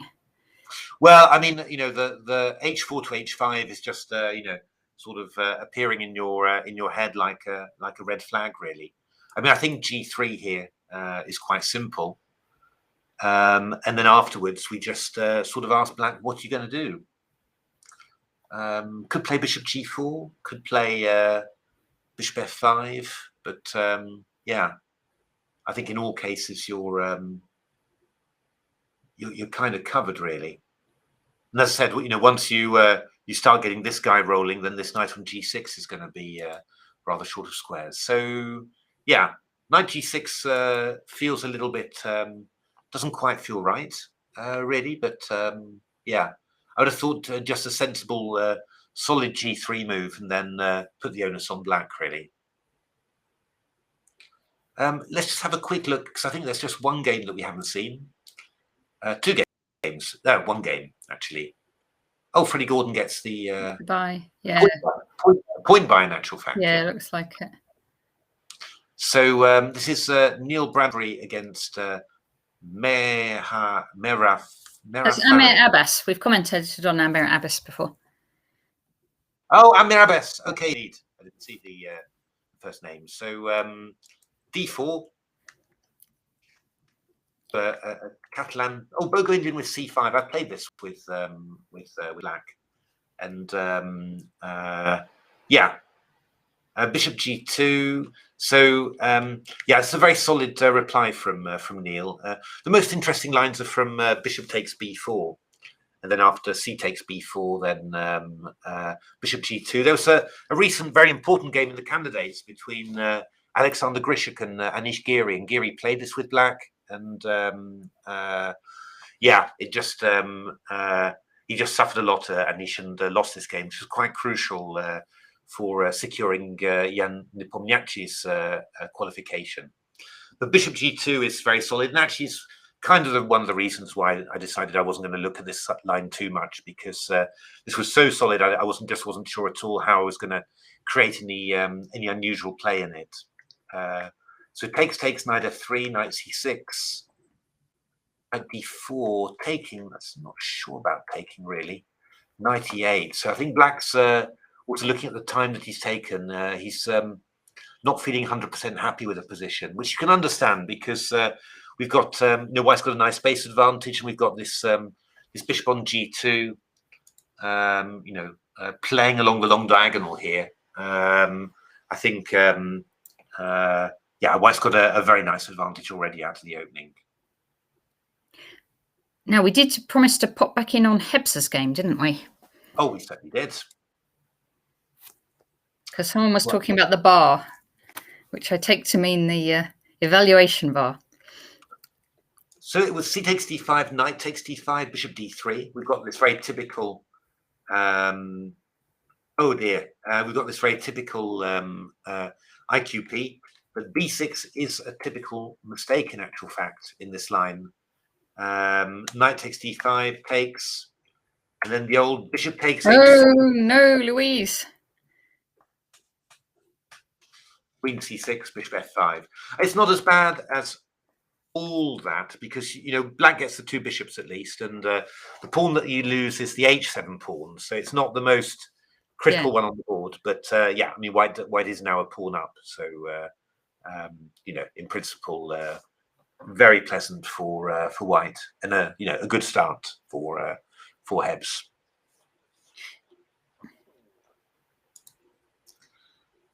I don't know. Did you want to look at the juniors at all, Natasha, or give us... What's the time? 3:30. We could do a quick look. Yes, let's do a quick look at the juniors. Okay, let's do that. Let me just get the that in this browser. Right, and then the under 8s.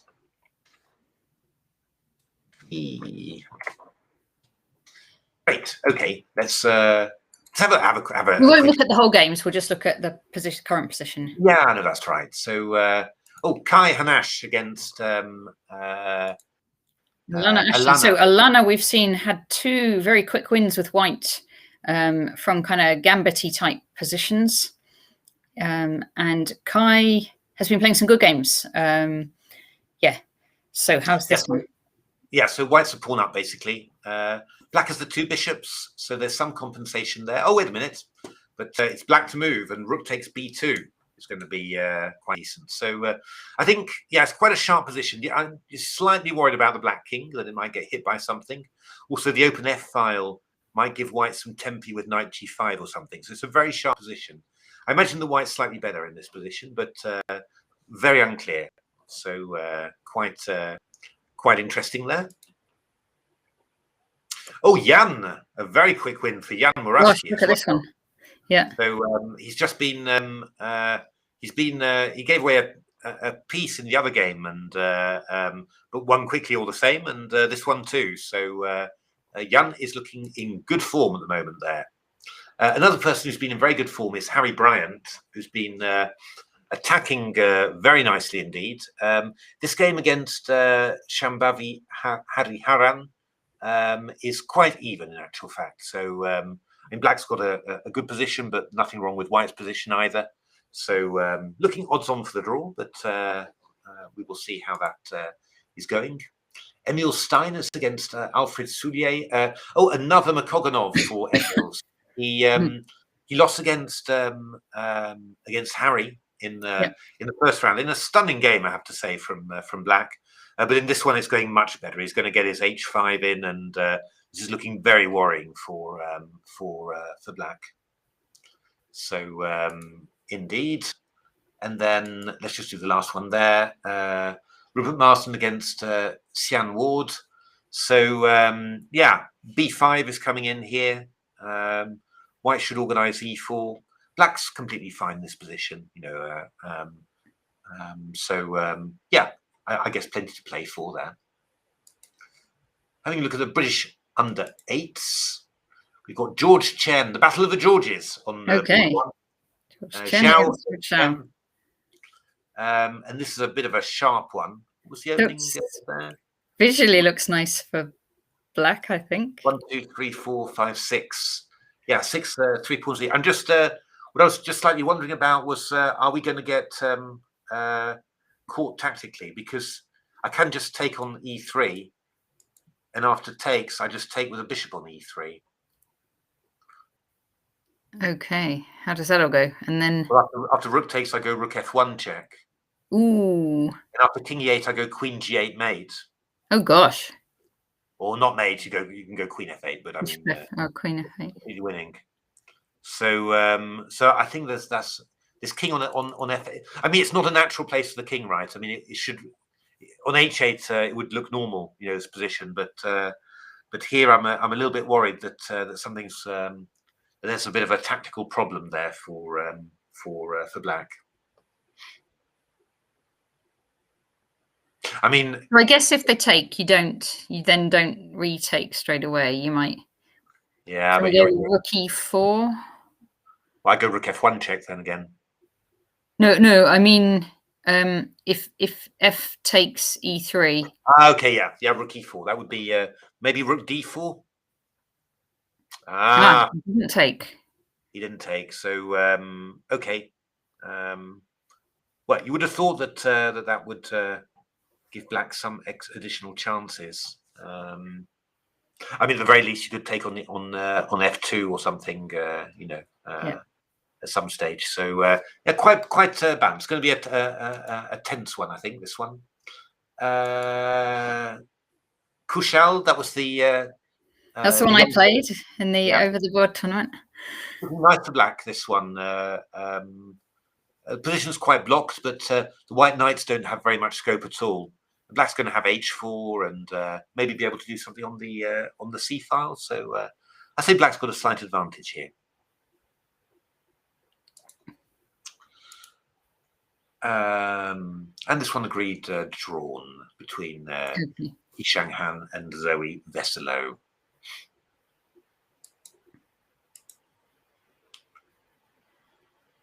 I don't know, h2 feels quite weak somehow. I'm just wondering whether there was.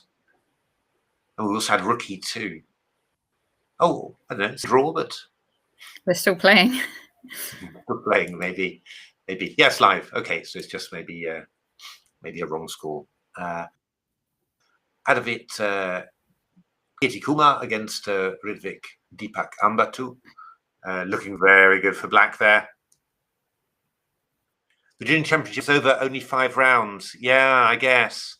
I'm not sure. I guess that they just don't have that many entries, really. So increases the effect of luck is true, indeed. Yeah. And here, oh wow, this is going to be over quite soon, I think. Bishop takes f2. Well, the other thing is, I suppose the kids are at school, so whereas the British Championships going on throughout the week. Oh, of course, yeah. Really work for the kids, and then they've got the Giga final, whatever it is, next Terra final next week, haven't they?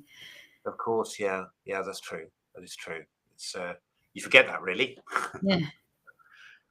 Okay, let's go from the top then in the championship. Good to see the under 8s and under 10s there. So Phil Brooks against Nick Pert. Yeah, just a standard sort of position here. Nick's played very flexibly here. I guess, you know, at some stage White is going to want to try and play something like d5 and block in the bishop on b7. And Nick may consider himself playing d6 to d5. And and try to give white an isolated queen's pawn. These are quite typical positions, these are. So you might well play d5 this next move, actually. Wouldn't amaze me in particular. And in principle, white would really want to be ready with maybe a3, b4 to beat d5 with c5. I mean, that would be the ideal, but probably won't be able to manage that in time. Oh, do you know what Phil Brooks's job is, by the way? He's retired now, but what his job was? No. He was an actuary originally, and then moved into more doing IT. Okay.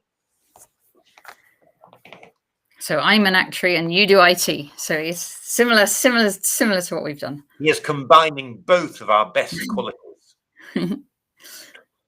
So Danny Gormally, the Gorm Monster, against Lawrence Webb. So okay, well, Lawrence is teeing up for c5 at some stage, you feel, although there's a bit of an x-ray of the rook on b1 on the bishop on b7, but wouldn't surprise me if Danny very soon played c5 and just tried to basically to bury that bishop on b7. But these are difficult positions to handle, with white. I'm never 100% sure that you've got a good grip of them, really. I think for the moment, is that true? Is c5 too dangerous?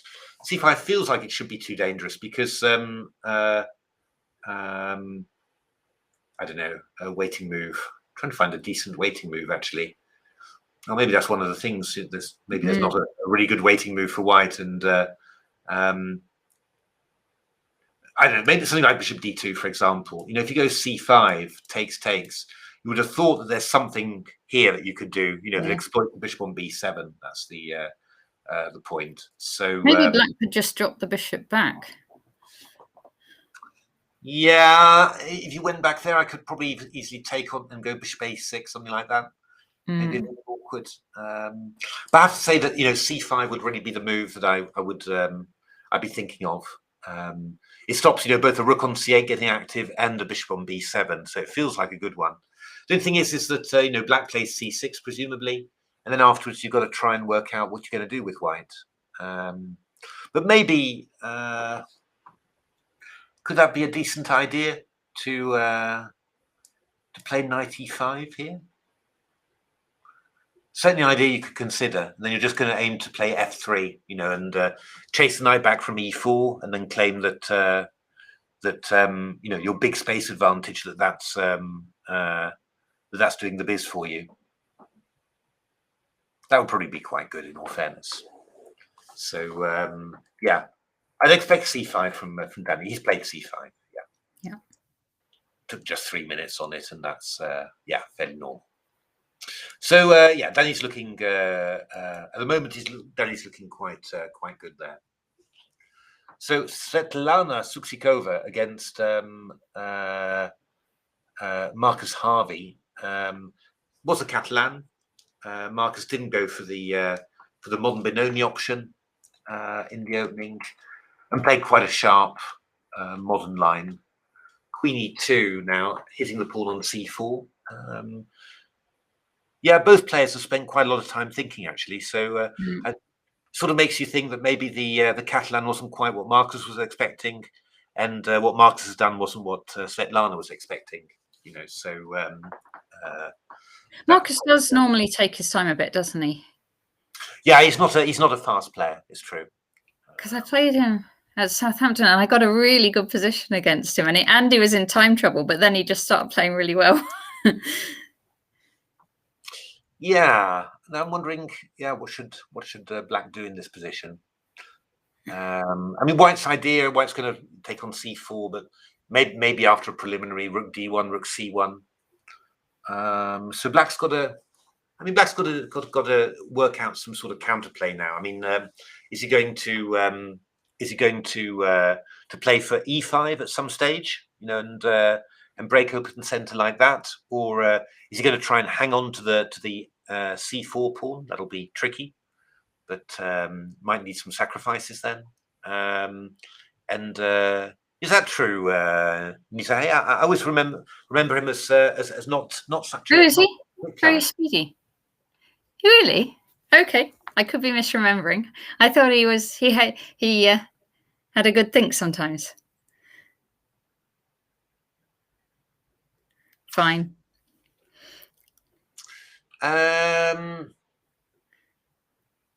Yeah. So, I mean, with black, if just looking at immediate moves, I'd be thinking of maybe. Okay. Yeah, I mean, e5 straight away would be something that I'd be thinking of. Could maybe look at something like Queen e7 to play e5 later. The move they sometimes play is knight d5, and play knight b6, and then play e5 later. But I'm not 100% sure about the point of that. If you wanted to be kind of risky and sexy, then you might try and play b5. And then the idea is that after, I mean, you do something like a4, then maybe I go bishop a6 or something, and just try and play on that opposition here. Not 100% sure about it, but it might work. Yeah, if you go knight e5, then I could take off. Obviously, take off here, I block. And after bishop takes a8, rather, I could maybe play knight d3 or something. Just try and claim. Pardon me, slipping on my chair. You could sort of claim that you've got some sort of compensation for the exchange. I mean, they do this from time to time in the Catalan. Feels a little bit loose to me, but you never know. Might be possible if you're feeling, if you're sort of feeling lucky, really. E5 though is what Marcus has done. So yeah, that is kind of the most natural move, I think. So yeah, I mean, the question is now quite a big decision for Svetlana now. Actually, I can take on e5 with a knight or with the pawn. Knight takes e5 looks interesting there. So good take. Et maintenant, move the knight. So knight g4. Que vais-je faire? Que tu es parti.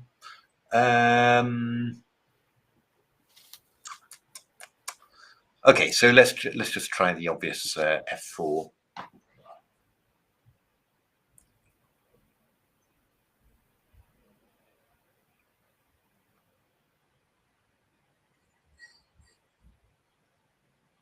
Not sure about this one.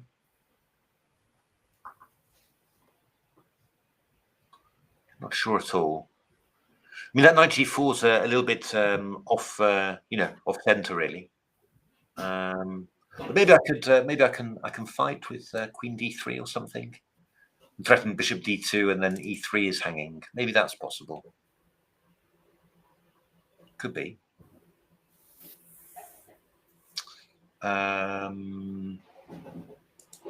Possible. I could also take and go queen c4. I'm not completely convinced with that. Yeah, I mean, maybe I just go queen e7 actually, and yeah, a bit hard to defend the pawn on e5. You can't go f4 because of knight e3, so that would not be good. But f4 looks kind of crucial for this line. And then oh, it looks like they're finished. Marcus is walking around and Svetlana's putting on her jacket. Maybe she's just cold. Yeah, I think she's cold. She's really putting on her jacket. You know what I mean with Marcus's tapered trousers? They're always quite you know. I mean, obviously, I'm in much less good shape than Marcus, but my trousers are quite roomy at the bottom. But Marcus has always got quite trousers that quite sort of I thought how I spotted him. I recognized him. Even from the back, I recognized him. So it's quite a distinctive look. Yeah, I think she was just putting on her jacket because she's cold, though. Okay. It's not like she's going home or anything. Okay, I will put us back. Yeah.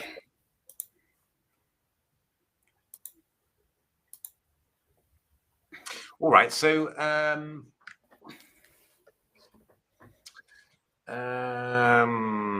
let's have a look. So yeah, maybe Queen D3 is quite a decent idea there. And then takes, and E3 might be difficult to defend. Rook E1. Look at H3 G4 and keep you out. Well, it must be. It must be unclear at any rate. It can't be too bad. And then if we go D takes C5, I guess I'm going to do the same thing. Knight G4. Yeah, and then just take back on E5. So I think I would actually say that knight takes C5 is what you'd be looking for.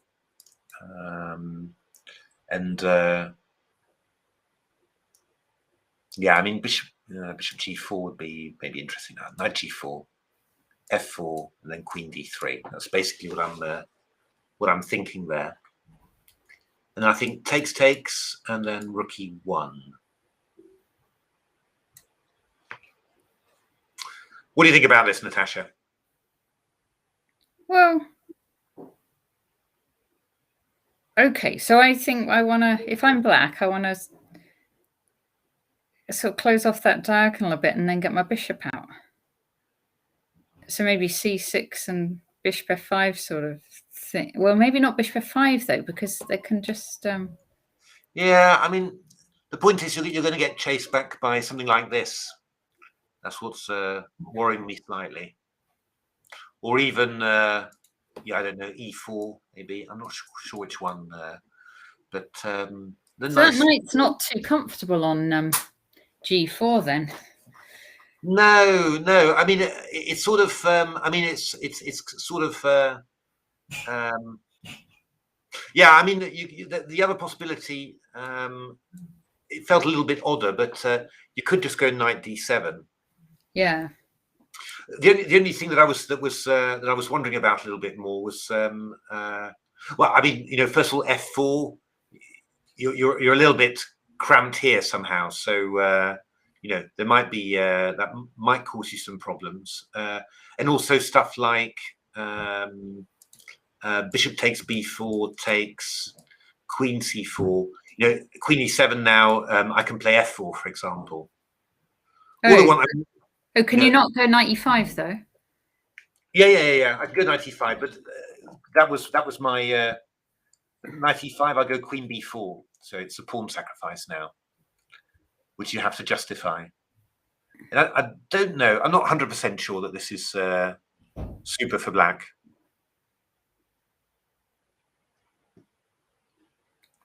I might have to give away quite a number of pawns. That's what I'm thinking. I don't know. We can swing this rook over though, can't we? Like in the end, we can go rook A6 and put it anywhere. It's a nice rook. Anywhere. Yeah. I know it's pretty good, probably decent compensation for the pawn like that. That's sort of possible.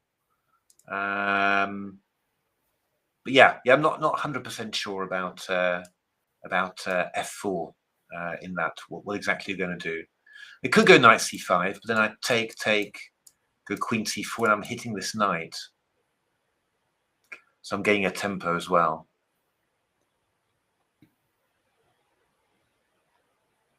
Not sure about that. But this is kind of I mean, these are the critical positions anyway. These are the critical ones, and I don't know whether there's a clever idea for black here. I do think though I like the ones with the knight on D7 better, looking at it, than on G4.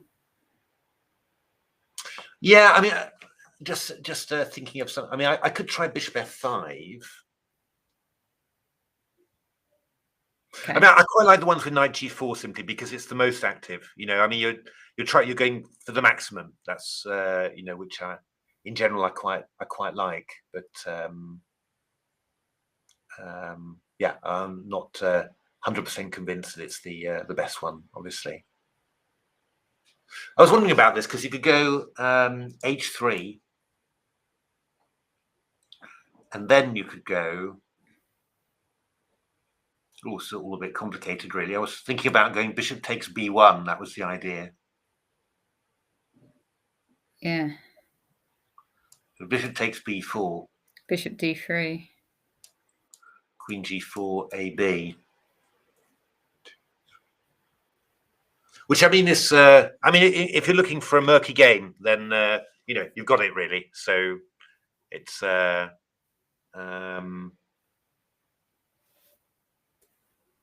yeah, I don't know who's better here, but I mean it could be quite interesting. Bishop f5.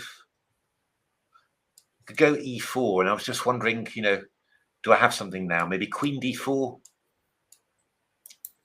I mean, I could queen b2.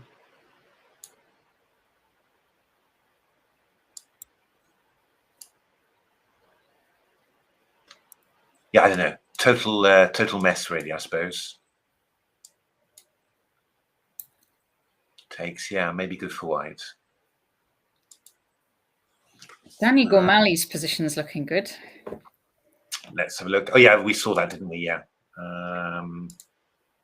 Yeah, he's played c5, c6. Oh, knight e5. He's done exactly what I predicted. Yeah, it's looking. It's a good position for white. This one, just yeah, in principle, in control at the moment, and yeah, plenty of time on the clock. So yeah, looking good for Danny there. We haven't had a look at Robert Starley for a while. Wow. So d4 was played. Wow, black really went for it there. I thought of several different plans, but d4 and f5 was not what I was thinking of. Takes and then just takes back with the pawn. My goodness me. I thought the crowd was saying Joe McPhillips is pretty solid. Well, that's what the crowd was saying, but can you trust the crowd all the time? I don't know. Yes, I do. They're a very good crowd. But, well, I don't know. I don't see this as particularly solid because after bishop e2, he followed up with f5, bishop h5, check, king d7. To be honest, it's looking more like one of Ferrari fans' blitz games than... I'll tell you whose game this reminds me of. Alan Merry's always doing things like this. Like moving his, not blowing castling and putting his king in the center and like the black side of this. Indeed, indeed. Well, Alan Merry, that's yeah, I haven't seen him for a while. Yeah.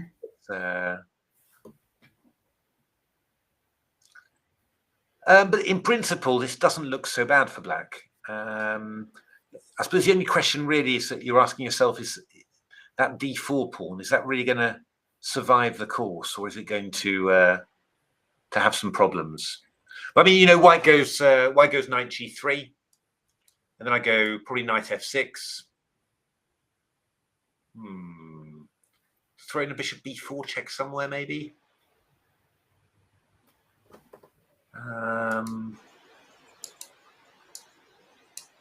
Could maybe bishop d2. Yeah, I don't know. I'm kind of torn between all sorts of feelings about this position.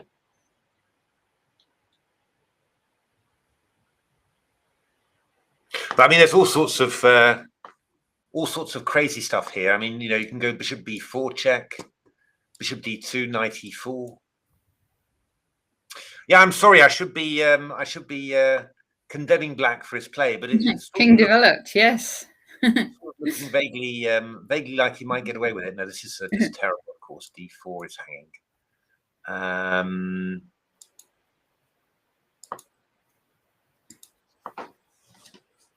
How is black going to do this?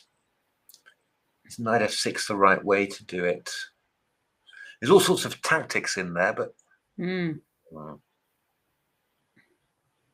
I mean, you know, I can go knight e4 in this position. And then knight takes, knight d4. And what do I play here?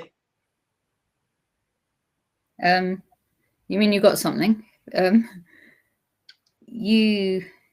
don't know. Bishop c5 is the move I've been wanting to play. Mm-hmm. You've got something in mind, haven't you? Oh, the queen e5, picking up the bishop on h5. Indeed, yeah. So I think this might be what he's teeing up for. Knight e4, queen, because then you go queen e2 maybe, and then I can maybe then I can do a little queen a5 check anyway.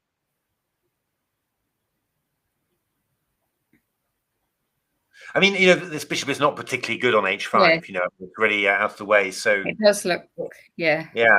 Maybe something like this. I mean, the important thing always with these things is that you've got to, you've really got to fight for your chances and not back down or anything. And but I suppose maybe after knight f6, I could consider just bishop f3. And looking maybe for bishop takes c6, knight f3. That looks more sensible, doesn't it? It does look more sensible. I mean, it remains. Hey, Raylin, how are things? Hi, Raylin. It remains a somewhat dodgy position for black, but well, I mean, there's certainly quite a few chances. I mean, h5 is a possible move. Looking for h4, h5 looking for knight g4 actually, or h4 could be possible. Queen a5 check could be possible as well. So yeah, I don't know. It's but it's one that it could go wrong for either side very quickly. I mean, it's really such a weird position. Missing a little tactic is not at all difficult. Oh, I wouldn't mind grabbing a drink, Natasha. Yeah, go for it. It's just going to grab an extra Coke. Okay. Well, I'll put on the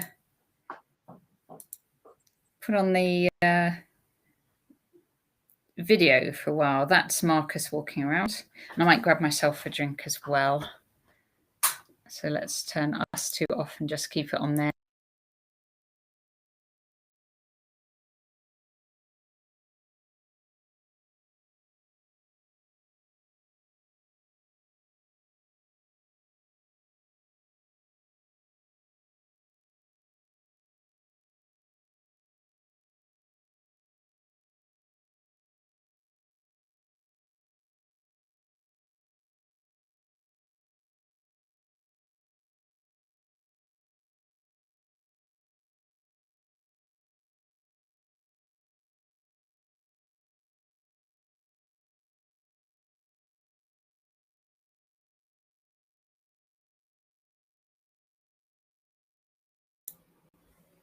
Hi, Raylin. You're playing over the board. 3 days event. What are you playing in?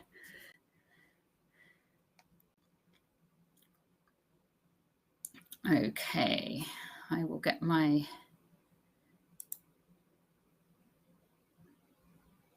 chess.com.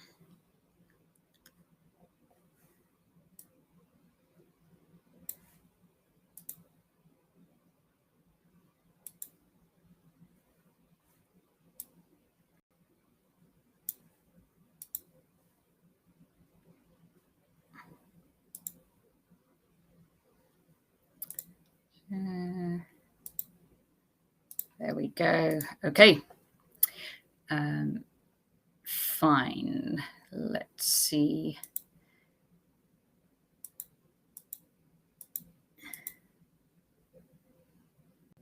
All right. Let's see, Keith Arkle. North Carolina Chess Championship in Charlotte. Good luck, Raylin.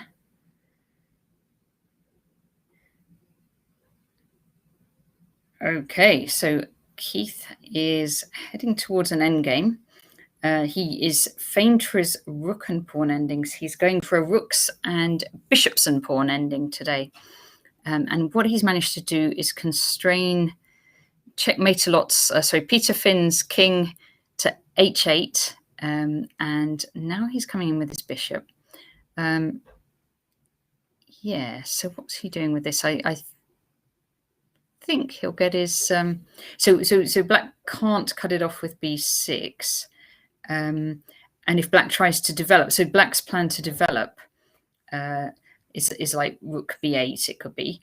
Then Keith can stop that with bishop c7 and stop that rook developing. Chess Classic. I heard a rumor that the Chess Classic is happening, Macbeth, and I don't know much more about it than that, but I did hear it was happening. So that would be fantastic news if that's all right. Yeah, because that's a lovely event. Okay, and Checkmate Loss is having a think about how to develop. Ah, good cup of tea. Very nice. Ah, right.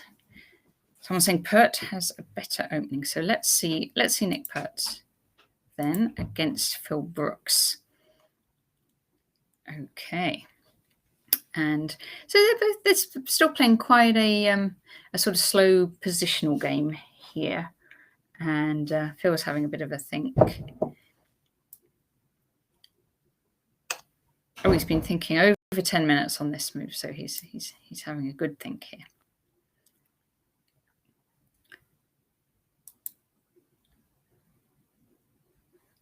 And let's look at Theo. Now, when we left this game, Theo was just out of theory, and we were discussing black. So I'm going to see if we can find which move we were up to. They'd been sort of f4 and f5. So we'd had this kind of position. And king h8, which was the unusual move. So black had previously played bishop f5 before. Oh, Macbeth says Olympia is covered in scaffolding. Yeah, I don't know. Maybe they'll do it at a different venue then. Yeah, but I definitely heard there was something happening this year. And Theo swaps off this bishop. And that's where we are now. Aha, let's let Matthew back in. Hello. We were just catching up with Theo's game. And yeah, looking quite nice, really, I think. Yeah. Yeah, he's swapped out bishops. I mean, if you get the queens off and you've just got this, it's a nice pawn structure to play, you know, in without the queens on. You know, got a nice spot on d5 for your knight to attack c7 and b6. And yeah, these pawns g2, h3, h2, g3, f4 are pretty good, really. Pawn controlling e5. So yeah, I don't know. This looks very nice for white. It's you've got control of the game. Have you accepted all data? I just logged in. Yeah. Oh, okay, fine, good. Right, Neil Bradbury has played f4. Yeah, this is looking quite nice for white here. I mean, yeah, black hasn't managed yet to solve the problem of the bishop on c8. So yeah, I mean, this is that really can't move at all, can it? No, I know they're going to come with c5 and b4 and all that. So it's going to be a real uphill struggle for black here. Yeah, it's a tricky one. Okay, so should we start from the top? Start from the top. So yes. Okay, a6, just played a4. Yeah, no, I think Nick might play d5 now. Actually, I think because now we've got an extra little square on b4, you know, for our pieces. So yeah, d5 looks very sensible to me. Yeah. Yeah, just a standard position, really. But yeah, playable for both sides. But you know, black can feel fairly happy with what he's got out of the opening. Okay, we did just check in on Danny. So let's see Svetlana and Marcus. Yeah, I mean, here Svetlana's this needs a long thing, this game, this position, because you need to decide how you're going to capture on e5. Yeah. and I think you should take with a knight. I think, but it's sharp. I mean, there's plenty of sharp lines there, and be intrigued to see how Marcus reacts. After knight takes c5, takes d takes c5. I mean, that'll be quite. Yeah, because we were looking at this earlier, and we were looking at knight g4 or knight d7 as the exactly. possibilities. Well, Svetlana's been thinking nearly 25 minutes now on this move, so she's. Only it's only move 9 already. So been a lot of thinking. Gosh, yes, you're right. I mean, you've got to watch out on one state, on one hand, because it's possible to burn yourself out, by thinking so much so early. But on the other hand, it's a very crucial position, this one. So he definitely does. I am right. She definitely does go. She doesn't mind a bit of time trouble. No, I don't think so. For it to have a good thing. Yeah. But I would spend quite a bit of time. Probably 25 minutes. That would be the max I want to spend on one move nowadays. Yeah. Okay. So she's got another 40 seconds left to move then. Yeah. That's. We'll see if she does. But it's good. It is good practice to spend a good long time in this position. But okay. Well, we won't watch and see exactly how long we'll have it. We'll keep going. So Hebs against Louise, and we saw Hebs picked up a pawn with a little trick with a bishop h7 and a queen c2 forking king and knight. Yeah, looking good so far. I think I mean, we've got we've still got rooks and queens on, so obviously colored bishops generally should be quite a nice thing for that. And I think something like I don't know, rook d1, queen g3, h4 to h5. It starts getting dangerous quite quickly, I think. So we'd expect Hebs to be able to make this one, but it's going to be. I'm sure Louise is going to do her utmost to make things difficult for Hebs. So okay, and so this position we did just see. Bishop c5 bishop played c5, by. yes. So we were thinking about that. He didn't fancy my knight f6 to e4 trick. So no. Okay. Bishop c5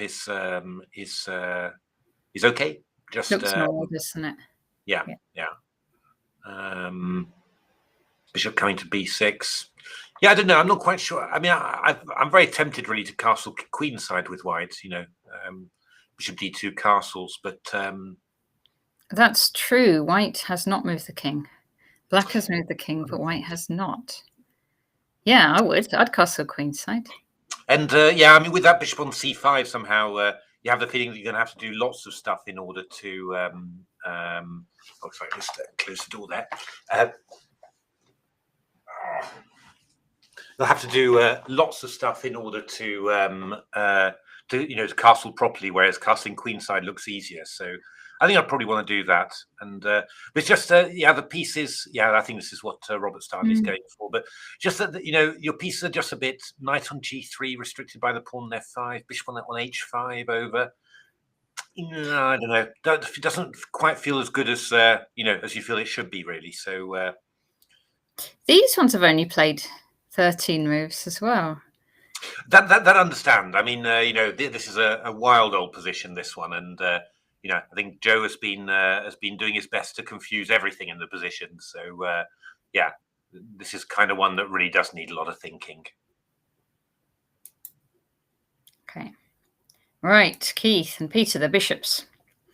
Ooh, so Keith's doing this maneuver with bishop a5, and I think it's to try and stop Black getting his pieces out at all. Because you can't put the rook on d8, and if you put the rook on b8, you can just kind of push it away again with this bishop to c7. So he can't really get anything out. Yeah, I mean, I suppose what you'd expect really is something like, bishop somewhere basically. So it might go to f5 or to g4 or to h3. Okay, and just give up that pawn. Well, you're not really giving it up because I mean, bishop b7, I've got rook b8, and then b2 is hanging. Yeah. But I think what you're worried about is that after something, bishop somewhere, then white will play rook c1, and then rook c7 after. But okay, I mean, maybe there's some tactical chances, but it's going to be quite, yeah, it's all going to be quite tight, really. You know, if white goes rook c1, couldn't black just go rook c8? Yeah, they don't want to go bishop takes b7. That's the idea. And then then I've got my rook. And then if rook back to b8, then we go rook. Yeah, but there's a big thing in all this, is that the this bishop on a5, we've got these bishop d8 retreats. So it's kind of, I'm still trying to work out what. I mean, it doesn't matter. I go bishop h3 simply. Let's try that one. You know, just somehow bishop f5 feels better to me, but let's just say bishop h3. Yeah. So bishop b7, I've got rook a b8. You know, that's just clear. Yeah. So I mean, you could go back to g2 and try and claim that you're better in this result again. You might be, but okay. I mean, it's not huge. It's not much though. Although Keith, you know, it's his thing. Yeah. But... yeah. So rook a c1 now, and then I'm just thinking, for example, if we go rook a e8 here. His eyes just pointed out Keith's extra hour on the clock.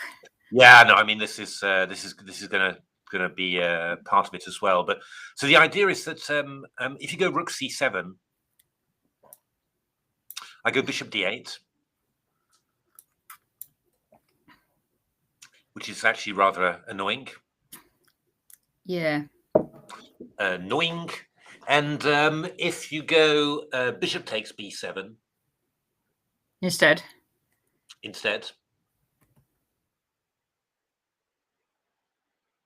then I go rook b8, and if you go rook c7, we still go bishop d8. I still go bishop d8. So this doesn't work. Being no, brutally honest. So. I don't think so. And basically, after you go rook a8, so move 18. So after you go rook a8, I want to go b6 then, and then I'm gonna, you know, and then afterwards I'll go rook c8 or rook d8, and I'll be fine. So this can't be what he's got in mind. I'm just wondering what. I mean, what you could do, what you could do, is to go bishop g2 in this position. Yeah. And then after Chopperuni takes, I go b6 probably, and then you go rook d7, I guess. Yeah. And there you've managed to do your stuff. So I mean, but maybe bishop h3 isn't best. Maybe bishop f5 is best. You know, it feels like a little bit more of a flexible move. Peter's got. Oh, but he has played rook b8. Yeah. And then Keith did what I thought. Yeah, bishop c7 and rook but a8. This is not gonna. This is not good. For who? For black. I mean, this is not in any way any sort of gain, really. You know, I mean, you've just given white 2 tempi, really. You know, and although is the bishop's. I suppose it is a bit better on c7 than on c3 because it's covering d8 and b8. Yeah, much better, I think. Yeah, and also if the bishop does come out, now we play bishop b7, and there isn't rook b8 to defend. So, I mean, you're going to be looking at stuff like a5 and rook a6, but actually, you know, even if you get your rook to a6, I'm not really sure. You still can't move it away because your a5 pawn's on prise now. Yeah. Okay, so he's made. I think he's progress. I think, to be honest, I would almost say this is winning for white. Really, that good. Yeah. And whereas I'm not sure. You know, with what we were looking at, bishop f5. I don't know. Yeah, I don't know. I'm not 100% sure that this was winning for white, but. There must be a way to get some edge, but it wasn't so clear. But this is just yeah. Okay. Progress for Keith. So let's see. S. Willison and David Eggleston. Well, that D pawn that was does look away, that seems to have. It's getting a bit towards the White's army. Indeed. Yeah, this is looking very good for Black. Yeah, I mean, what you'd really want, yeah.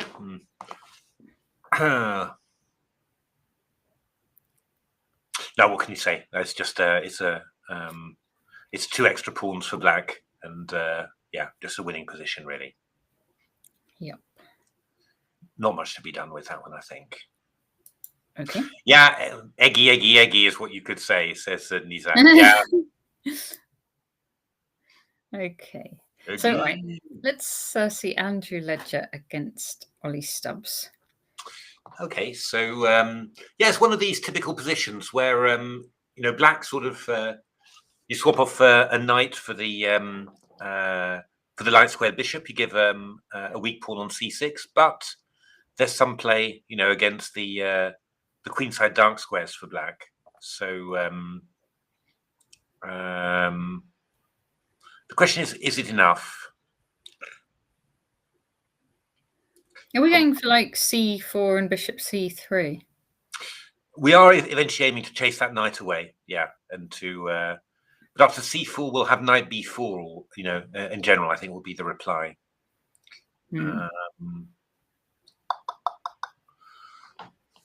This must be. You would have thought this would be better for White. Quite clearly. Yeah, because you've got the bishop pair and a better pawn structure. Yeah, it's just a question of unraveling a little bit, because in principle, Black can put pressure on b2, something like doubling on the b file, and then and also put maybe the bishop on f6, put pressure on c3 b2, and you've got to find an answer to this pressure. That's the thing, and it might be chasing away the knight on d5 first of all with c4, but then you've got some stuff like knight b4. So there's some sort of unraveling to be done, but in general, you would have said, you'd expect White to be much better in this position.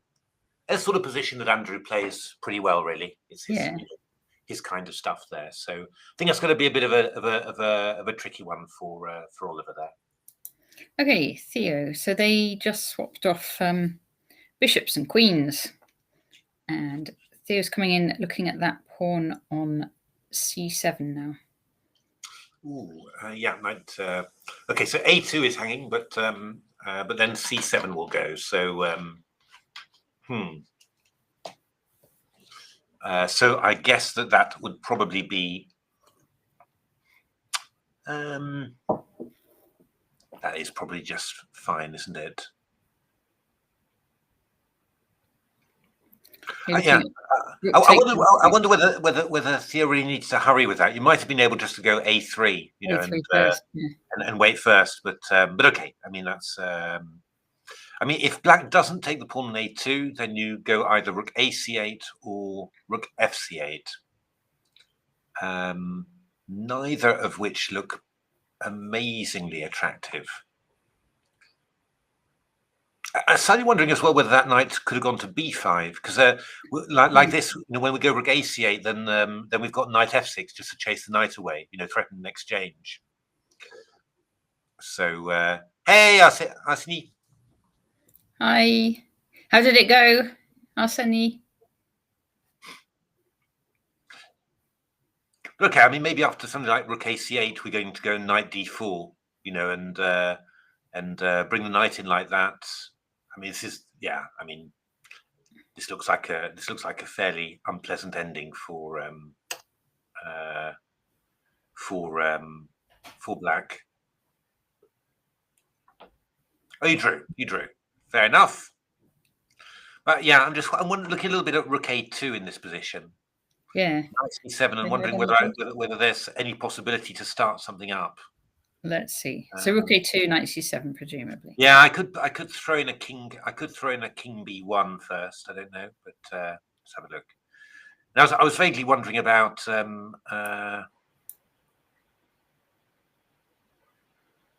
obviously rook f8. I just go knight c7. So yeah, this might be a good thing to do actually. Rook a4 and then knight c7. There's probably no counterplay, is there? Probably not really. Well, if white's okay and there's not too much, then white's pawn structure is way better. Yeah, no, this is too bad. So I think we're going to have to do a bit of passive defense here. Mm. So instead of that, we're going to have to go probably rook ac8. And this c pawn. Yeah. Well, white would be happy with that. Yeah. Now, I mean, the natural move here would be something like knight d4, maybe.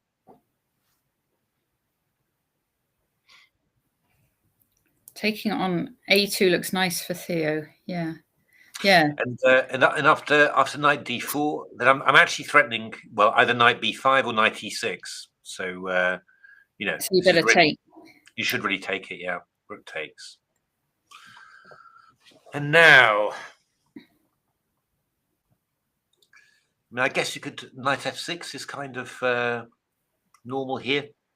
Yeah. I can't think of any other move. And now we've got this side.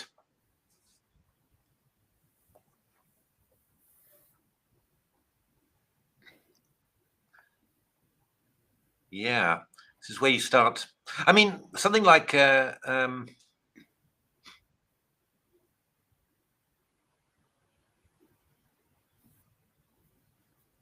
I mean, you know, knight f6 and rook e7 is obviously the thing you think of first, really. Knight f6, presumably rook takes.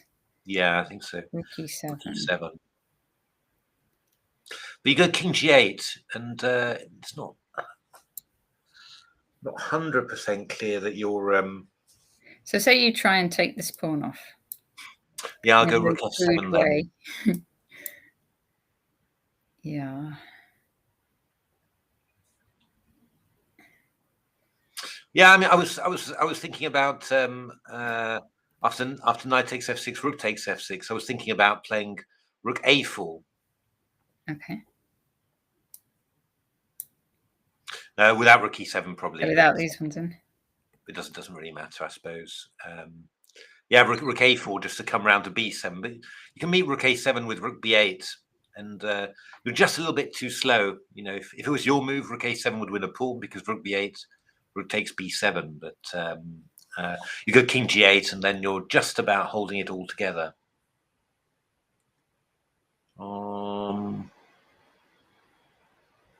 Yeah. So what do I mean? What if you do it with the other rooks, with the other rook in? That's sort of the same, really. You've always got this rook f7 move, so yeah. Just wondering. I mean, you could just you know, keep control of the e file, and then you know, start moving your pawns forward, and you claim that you're better. But I'm just wondering whether there's anything. So here, black just goes rook f7 then. King g8 probably. King g8. And here, oh, and then you go here. Yeah. You're just in time not to lose. Yeah.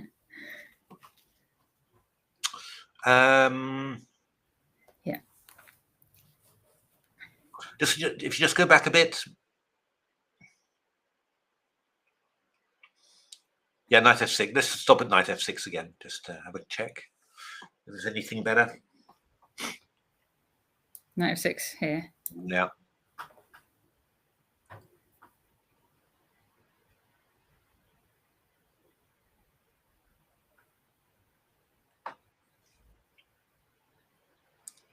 Knight e7, rook c8 doesn't look fantastic.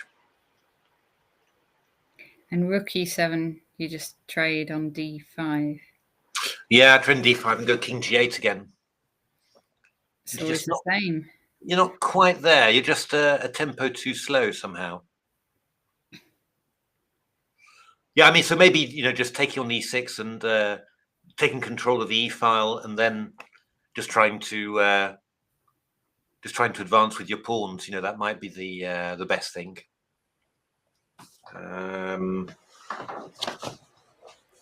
But it's that, I just sort of, again, I just sort of thinking, instead of having played knight d5, if we played knight b5 instead, Yeah.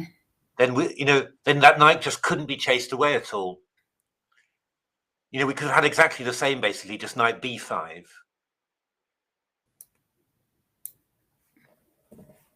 And then rook ac8. And then knight d4. Knight bd4. And we get the same knight takes. I go rook takes. Only you can't chase me away with knight f6. You can't play c6 either. So then stuff like rook c4 is really strong. I mean, it's a really big threat. I think this was maybe slightly inaccurate there. Yeah. And also, I mean, if you go king g8 in this position with black, I go rook e7, rook f7, and I take, and I go rook takes d6. Very clever. So I mean, I think that was actually maybe an inaccuracy there to put the knight on d5. I think that's it's quite typical. You see it in the King's Indian a lot. You put the knight on b5 against this c7 d6, and normally when black's gone a5, not with ab but with a5, it's the same thing. And the knight is unmovable, and all sorts of tricks arise. So I think that was maybe a bit more accurate, because I think I'm looking at this double rook ending, and I'm sort of thinking, I think black's got not much there. Yeah. Well, no. I mean, it's still an edge, for white. I mean, give it to Magnus, and he'll do some he'll do some pain for you. But I think I don't think it was the best line. I think maybe knight b5 was better. All right, let's look at Neil against Amirabis. Ooh, h5. Going for it, Amirabis. So, I mean, I think white should start thinking about playing c5 now, I think, and yes, and stopping this bishop ever getting out. Yeah, this is really horrible for black. So okay, so if c5, if black tries h4, do we just king g2, I guess? Yeah.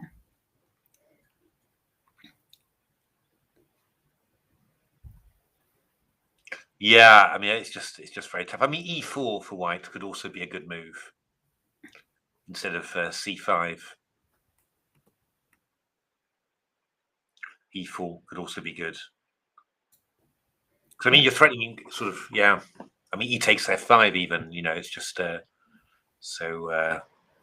Yeah, if that bishop's kind of not out, then it's hard for black to defend anything, because you're just because the bishop and the rook isn't out really.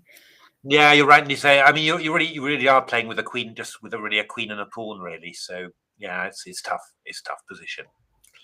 So I think that's looking like a nice game for white. Only thing that's somehow white spent a lot of time here, and you would have thought you could have maybe played this a bit quicker, to also put the clock pressure on black.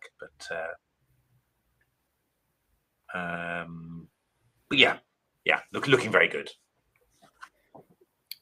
Okay, let's see. Yeah, let's see. Phil Brooks against Nick Pert. Ooh, a lot has happened there.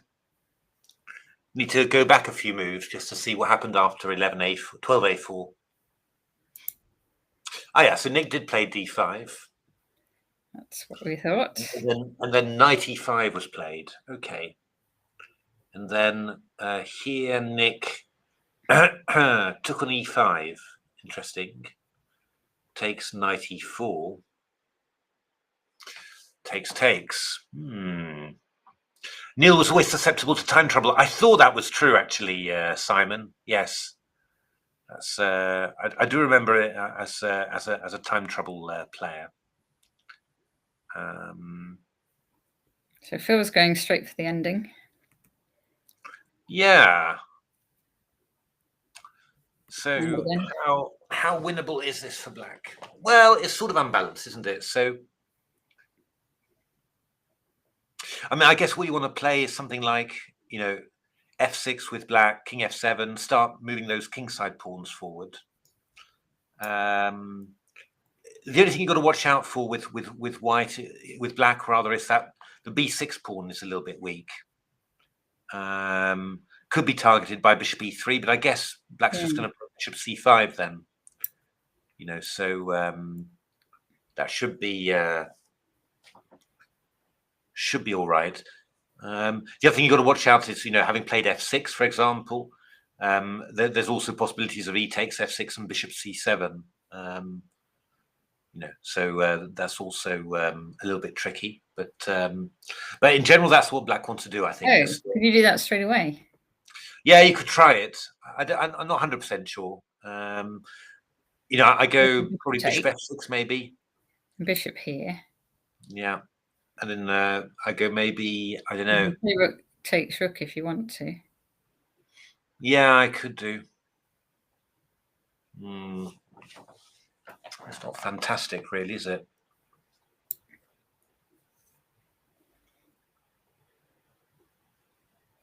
I'd say you're going to have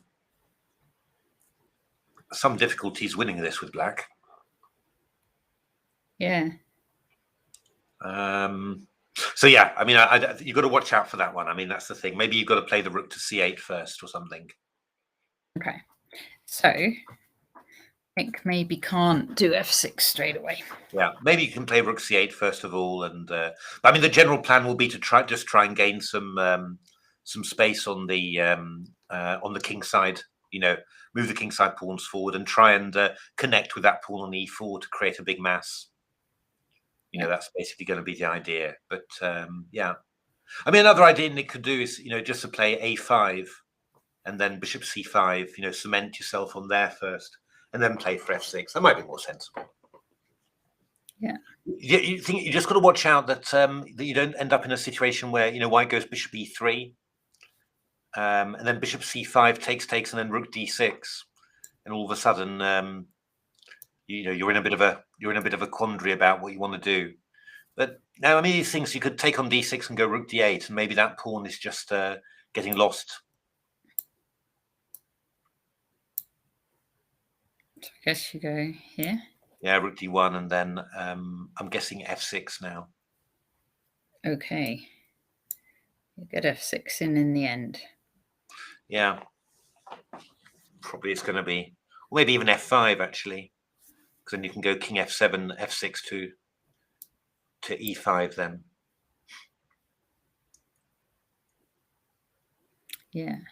Probably it's nothing special for white, you know. Yeah. So I'm convinced. Yeah. So probably a plan like that. So maybe you start with bishop c5, I don't know, or maybe you you know, not to allow bishop e3. You could start with bishop c5.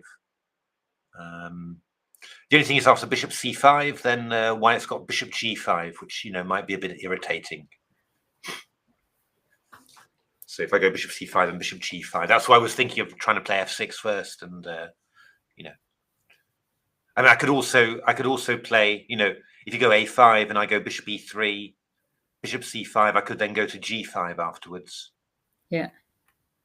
Yeah, yeah, and I don't know. Yeah, I mean, maybe you can just play rook c8, just give up the d file temporarily, because you can cover it with bishop c6, and then afterwards you're going to try and yeah, because there's no point going to here.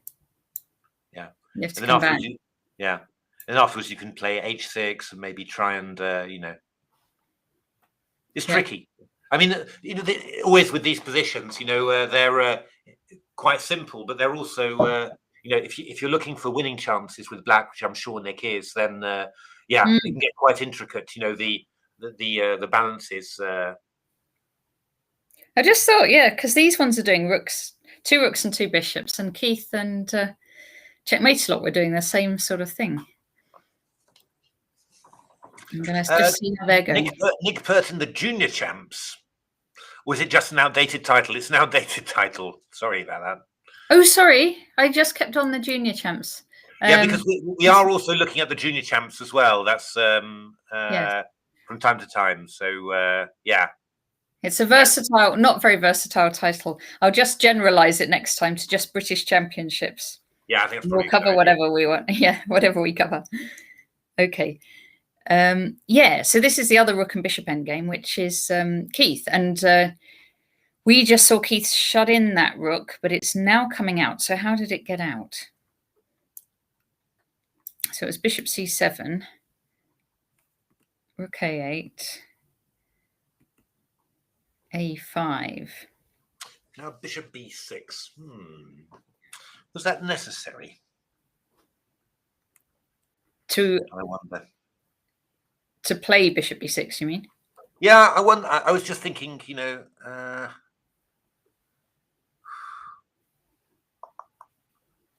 I was just thinking of playing, I don't know, a4 and then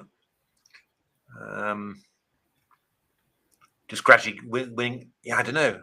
I wasn't sure after if I go a4 and black goes rook a6. I wasn't really sure how white was escaping. Black was escaping actually. I couldn't really think of a single move for black. So okay, yeah. So instead of that, this one. Yeah. I mean, rook a6. I can go. Yeah. No, I'm not. Just gonna get the right one. King g2, maybe. Just play king g2. Okay. And then I'm just wondering what is black doing? You haven't got a single square along here, you mean? Well, no, and I mean, if you move your light square bishop, I take on b7. All right. What if you move that one to? Oh no, you can't. You can't move that one. You can't do anything. It's a bit annoying to play. I bet you for poor checkmate, so he's probably really annoyed. You could go here. Yeah. Okay. But then I'm starting to think about playing moves like. Okay, I'll just go h3. I mean, let's just want to go g4. And I'll go e3, and I'm just going to want to expand on the king side. I'm just wondering. Yeah, I'm just wondering simply. Is there anything that the checkmate lock can do here? And I'm not 100% convinced that he can. So checkmate a lot. Can't really move that light squared bishop. That's the problem. It's not much to be done, is there? No, I don't know. I mean, I could be missing something. So apologies to. I guess he has to try and get his king out as well. Yeah, but then if the king comes onto the 7th rank, that's going to give us. I think that's just going to give us tactics. To be honest, I think that's going to benefit us rather than because then it's just a target on top of that. So I don't know. I mean, I might be wrong. I might be missing something obvious, but that was what I was assuming Keith would do. Would just do. Yeah, I agree. It looks like black, like none of the pieces can really move. So then you're left with just pawns to move, and you don't want to. Yeah. Really move them either. And I can think of loads of ways in which white can improve his position. So, what about b6? Yeah, I go bishop c4 then. That's the idea. Oh, yeah. And I pick up the pawn. Day at the office for Keith. Yeah, no, I think you're right. You're right. Then I pick up the pawn afterwards. So, yeah. I mean, okay, black's given up a pawn, and he's, he's vaguely sort of, he's still, fighting. I mean, pawn down, but that just seems, seemed like that was what I was expecting to happen anyway. Put it that way.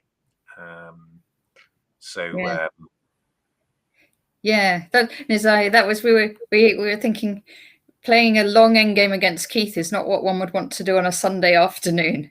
But this is Saturday, so I'm sure it's absolutely fine. Checkmate Lot is having a lovely time. Yeah.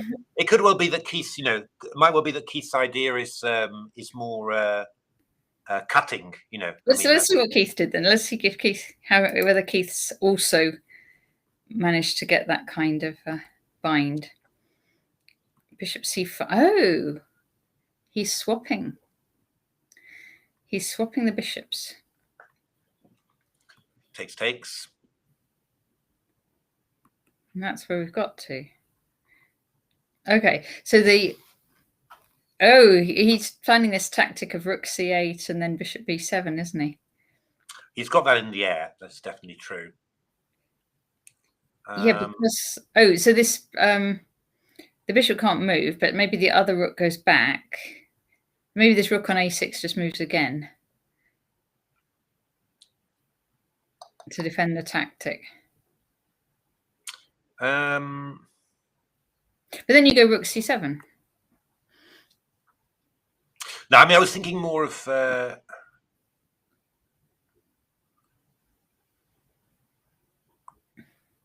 something like Black's in trouble. thinking more of something like rook b6. Rook b6. Okay.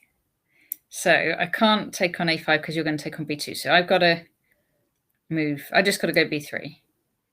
Yeah, and I'll go a4, I guess.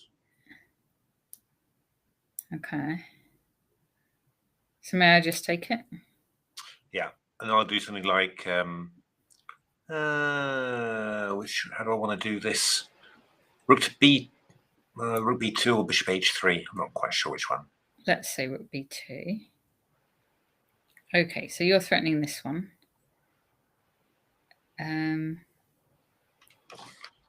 So we can defend them both, but it's getting a bit. Yeah, I'll go bishop h3 maybe.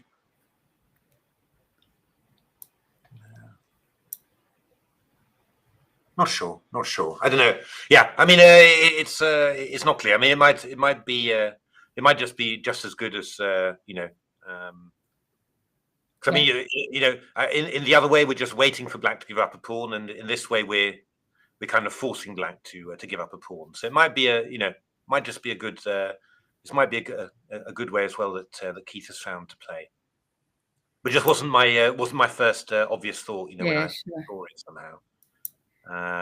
But okay, I mean that's right. interesting. Eggy. Who's taken another pawn? Okay, that's a lot of pawns now. Yeah, and there's a mate threat against g2 if the knight moves. So yeah, very, very good for black. Winning for black, probably. Okay. Indeed, a Rooney. All right, Andrew Jolly Stubbs. Okay.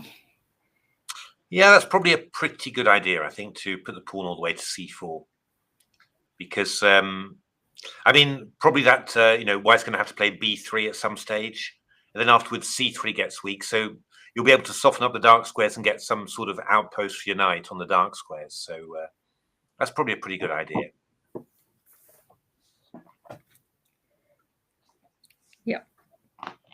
Yeah, again, slight edge for White, but yeah, tough to make something of it. Okay. Now what's happened here? And that was our, I was going to get excited. That was our analysis. That's not real, everybody. A lot has happened. Ladies and gentlemen, that is not what's actually happened. So we were. I mean, it was knight d5, which we thought maybe was a touch inaccurate there. So rook ac8. Yeah, actually, what we were analysing has happened actually. So chopper Rooney, rook e7, king g8, rook d4. Yeah, this is really king d2. Yeah, I mean, this is basically what we said. That and yeah, I mean, this is still an advantage for White. I mean, you've got the e file. You're going to what are you going to try and do? You're going to try and move your queenside pawns forward. Sort of clamp down somehow on Black's queenside pawns, and then try and advance your kingside pawns. So that is in principle quite good. Now, the only thing I'm wondering about, just the way that Theo has done it here, isn't there rook h6 here? Let's see. So rook h6. We better not let that get taken, so we can go h4. Yeah, I can go rook g6 then. That's g6. the idea.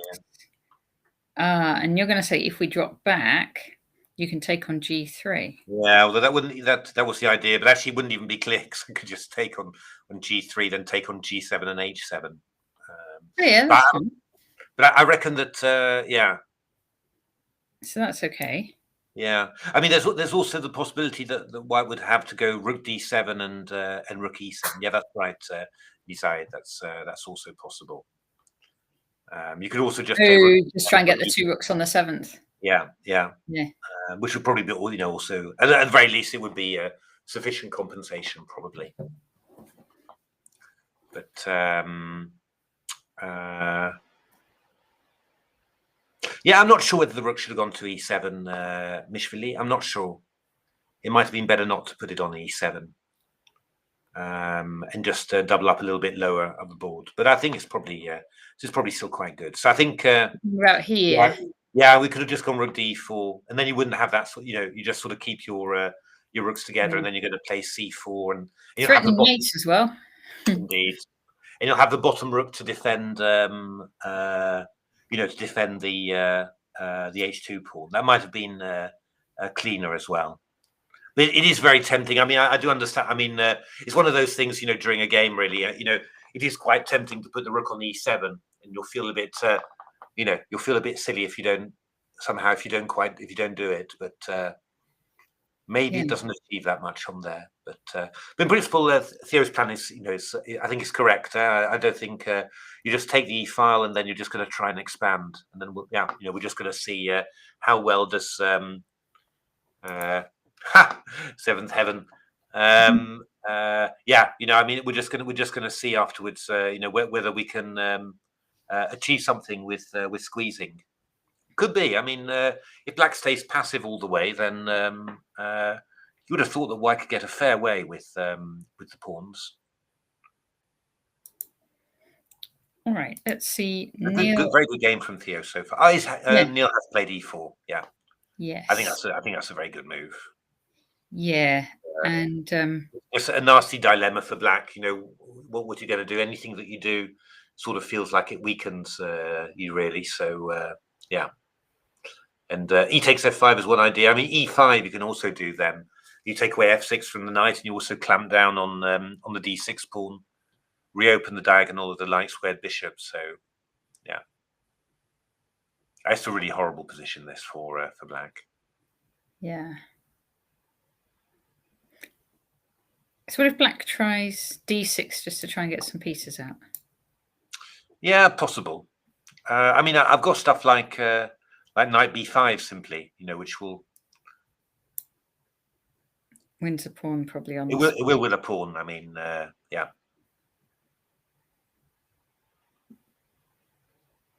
It will win a pawn. I can see on the video Peter Finn spending a lot of time thinking, and Keith walking around now. So, back to normality. Mark can see Mark still sitting at the board against Louise. Actually, I don't think Louise has got up either. Actually, I mean, looking at the people here, I don't know. A lot of very concentrated people here. It's just not that many people walking. Marcus Harvey walks around quite a bit. I mean, I walk around quite a bit as well, actually, during my games. Just I can't. I find it. Yeah. I do. I walk around, and I do. I think I've got worse as I get older. I hop up every move nowadays. Well, it's not quite. I don't know. I mean, a question of. I think it's. I find it very important to keep alert and alive, really. And I find that sitting down, especially if the hall's a bit hot or anything like that, I find you get dull quite easily. And just important to have your mind racing a little bit. And I've always found actually that walking around just makes you feel a bit more. Keeps the brain going, doesn't it? Yeah, keeps the brain going. Yeah. So I mean, if you're just, I mean, I certainly don't look at other people's games. I mean, I don't take in anything of what other people are playing. I try and focus on what I'm doing. But yeah, just to walk around and. I mean, the idea always was, I think I still do this. Always thought that you should, when you're sitting at the board, you calculate, and when you're walking around the board, you think of strategy, positional stuff, and find that a very useful way to divide up my time.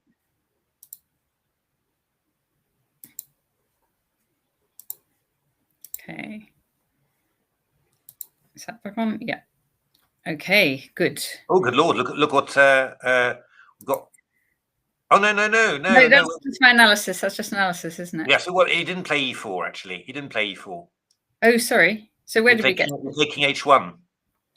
Okay, completely different. G6, king h1. Quieter way of playing, really. No, not quieter. Rook g1. Oh God, no. I thought he was being peaceful, but no, he's going to open up the G file and play for mate. Well, yeah, I think the idea is prophylaxis. Actually, it's quite a nice idea. Just the idea is that Black is thinking about playing queen h6 and h4, and you're just saying, well, okay, if you do that, then the G file will be mine as well. Yeah, so meet h4 with g4. Yeah, nice idea. Rather Petrosianish, maybe a little bit over.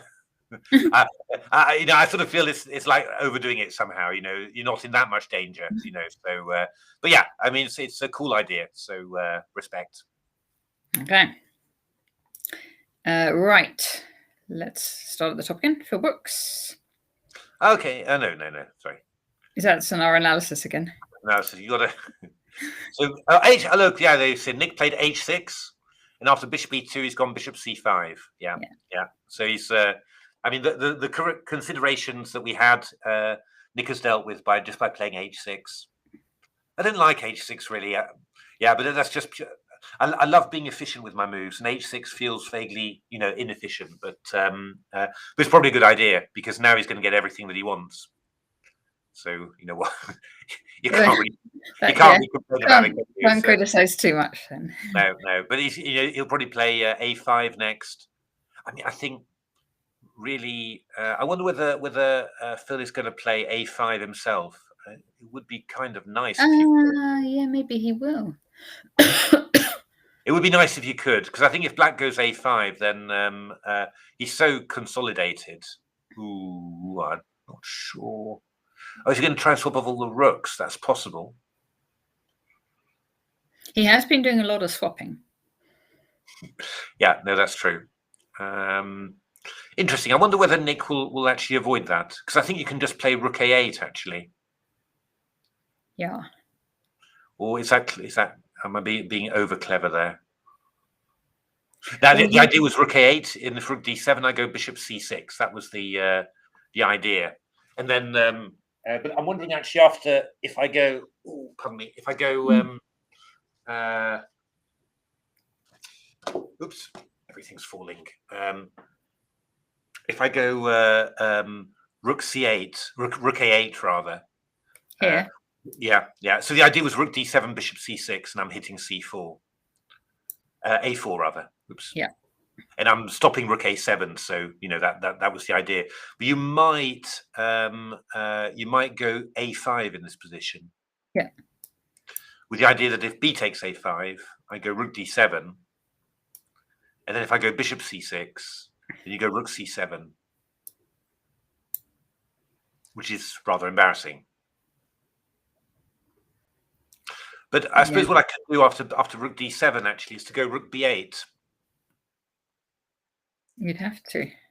Yeah, but it's probably not so bad because I mean I've got this target of b2 now. This a5 is weak on the queen side, but there's a big target of b2. So somehow I'll be able to play, I don't know, bishop f8 and then go bishop c6, and just target this pawn. So yeah, I would have thought, to be honest, that rook a8 would be my first idea, really, just to keep the rooks on, because I think you're going to need the rooks to win this. I can't believe you can win this without the rooks. Yeah, I might be wrong. So okay, so we're going to expect Nick to keep to those play rooks the subtle rook a8. Yeah, AlphaZero style. Yeah. Okay, let's see Danny Gormally against Lawrence Webb. So what has happened? Has Danny sacked a pawn there? He has sacked a pawn indeed. So where did we last see it? We saw it after f3. So f3. So he goes back. e4. g5, Lawrence. e2. Going for an attack.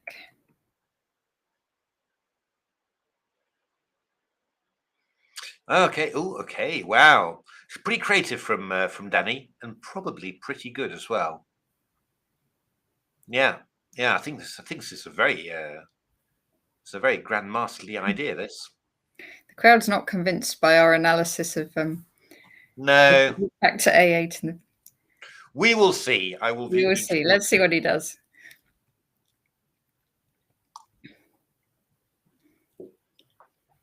This is quite nasty for black. This is very nice. This is very nice what Danny's done, I have to say. He's got a matrix of dark squares. Indeed. The thing. Yeah, and this rook b4, you know, it's attacking g4 as well. So there's all sorts. Because look at the queen b2 is going to be a fork. Yeah. So I was looking at bishop a6 here, and then bishop a6, rook a6, queen b2. You know, hitting that knight and threatening rook b7. Then if you do something like queen g7 or something, for example, I've got f takes g4, which is kind of key, really.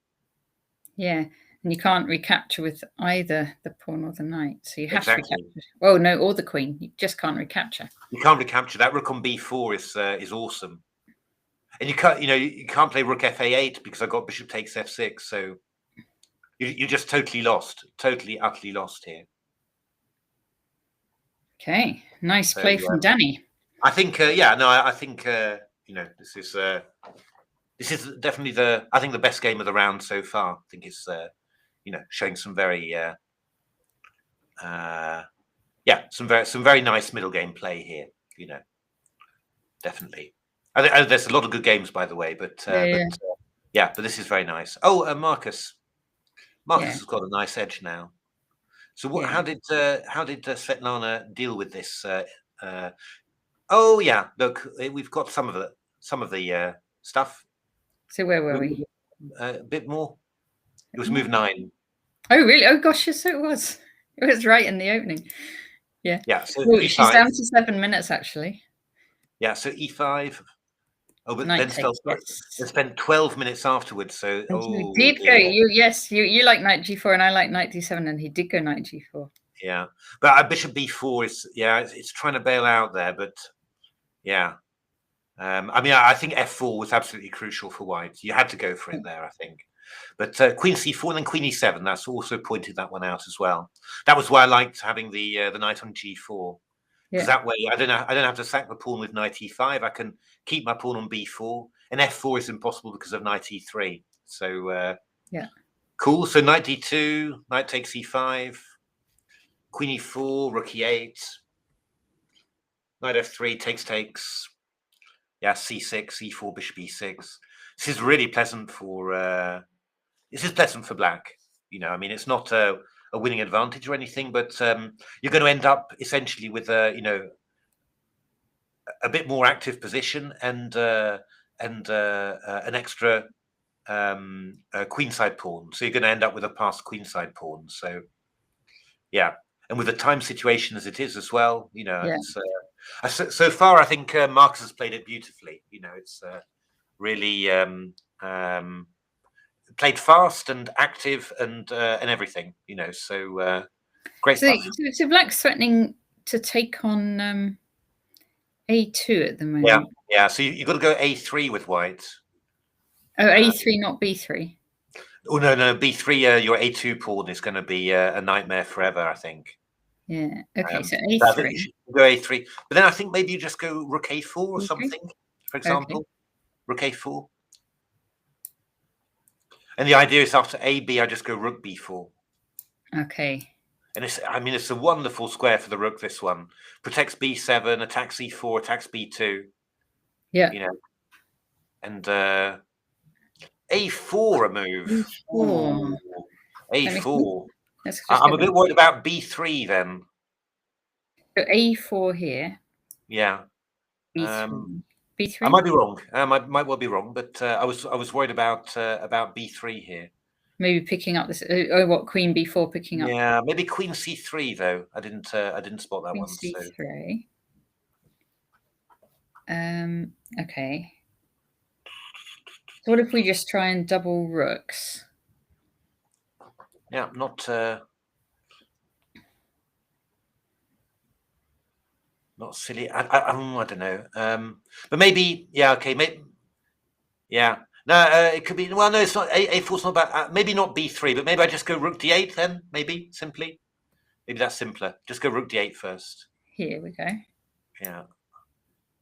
Yeah. I think it is going to be difficult. I really think it's going to be difficult because if the queen ever leaves the third rank, I get bishop B3. So you've just got a bad feeling about it. I've got a bad feeling about it. Yeah, I mean, I don't want to. I don't want to end up with any pawn. I don't want to have my pawns on the queen side. Really, I want to have as few as possible because I just have the feeling I'm going to lose them all if. So yeah, you might be right, but yeah, I really don't like it. I have to say. Yeah. But yeah, no, I think Marcus playing very well. I think so. Going to be a tough game for the white player there. Yeah. Okay. Let's see then. Hebs and Louise. Ooh. Someone's only got 10 seconds left. Queen G7, I think, is Mark's idea here. So Queen G7. Is it going to be? Oops. Oh gosh. Does Queen G7 still work? Actually, it does look like. Let's just see it. So Queen G7. I think it works simply. Takes. Yeah. Check. So if King takes, we've got Bishop F6 with mate. Yeah. So we have to go here. Yeah, I go Rook H8 check. Rook H8 check. Oh, we do. Takes here. Checkmate. Accidental checkmate. Yeah. Yeah, and if you go Queen takes G7, which is also possible. I go no. Right here, that's not possible. After Queen G7. Yeah, Queen G7. I just take and go Bishop H6. Bishop H6 here, and this will be checkmate as well, because wherever you go, then just go Bishop there.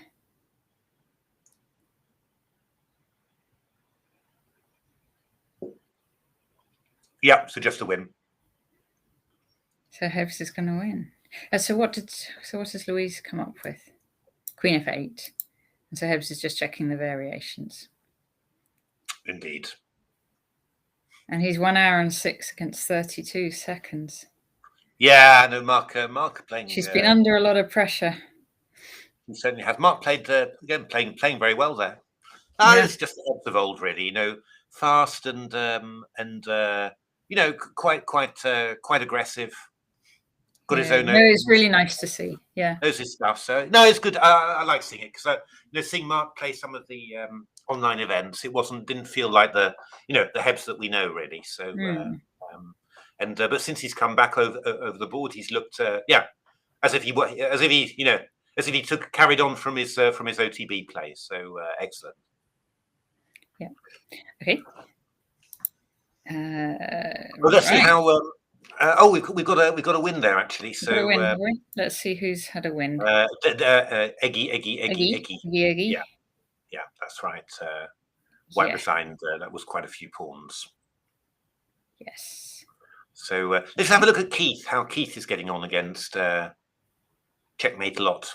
Yep. Oh no, that's just our analysis. That's our analysis. You called it. You called it.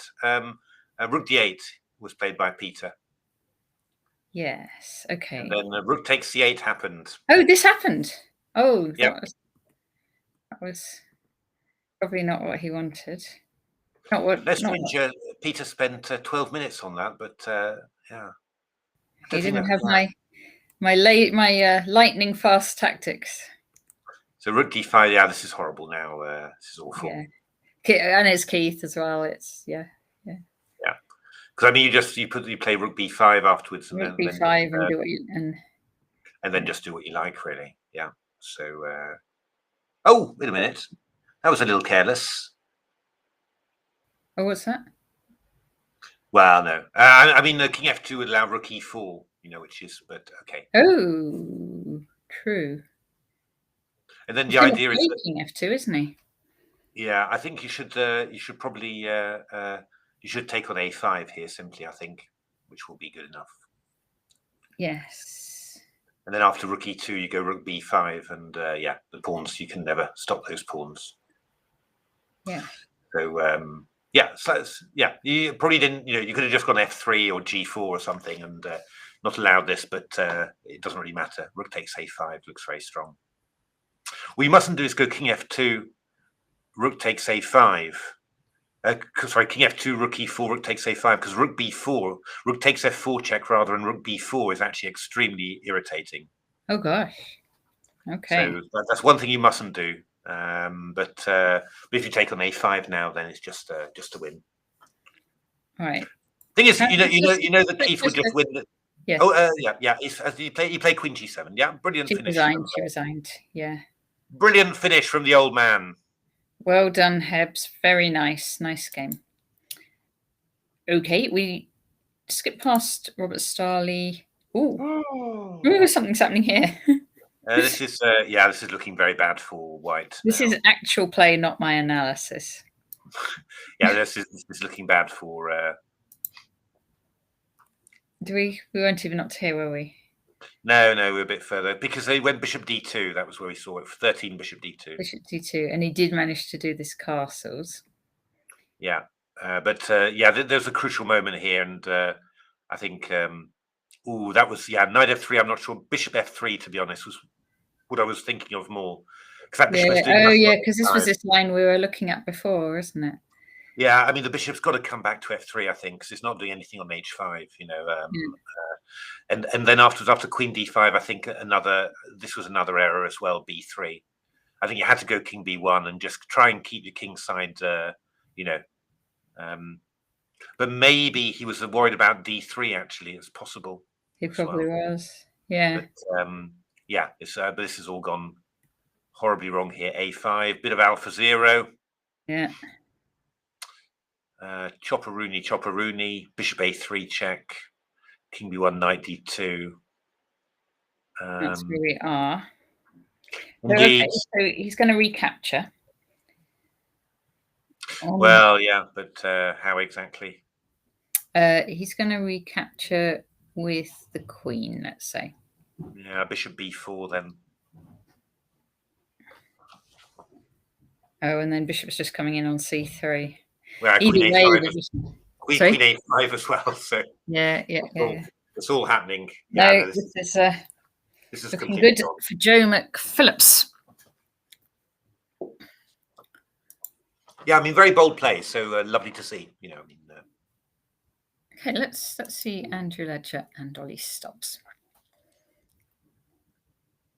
Okay, bishop c5, interesting.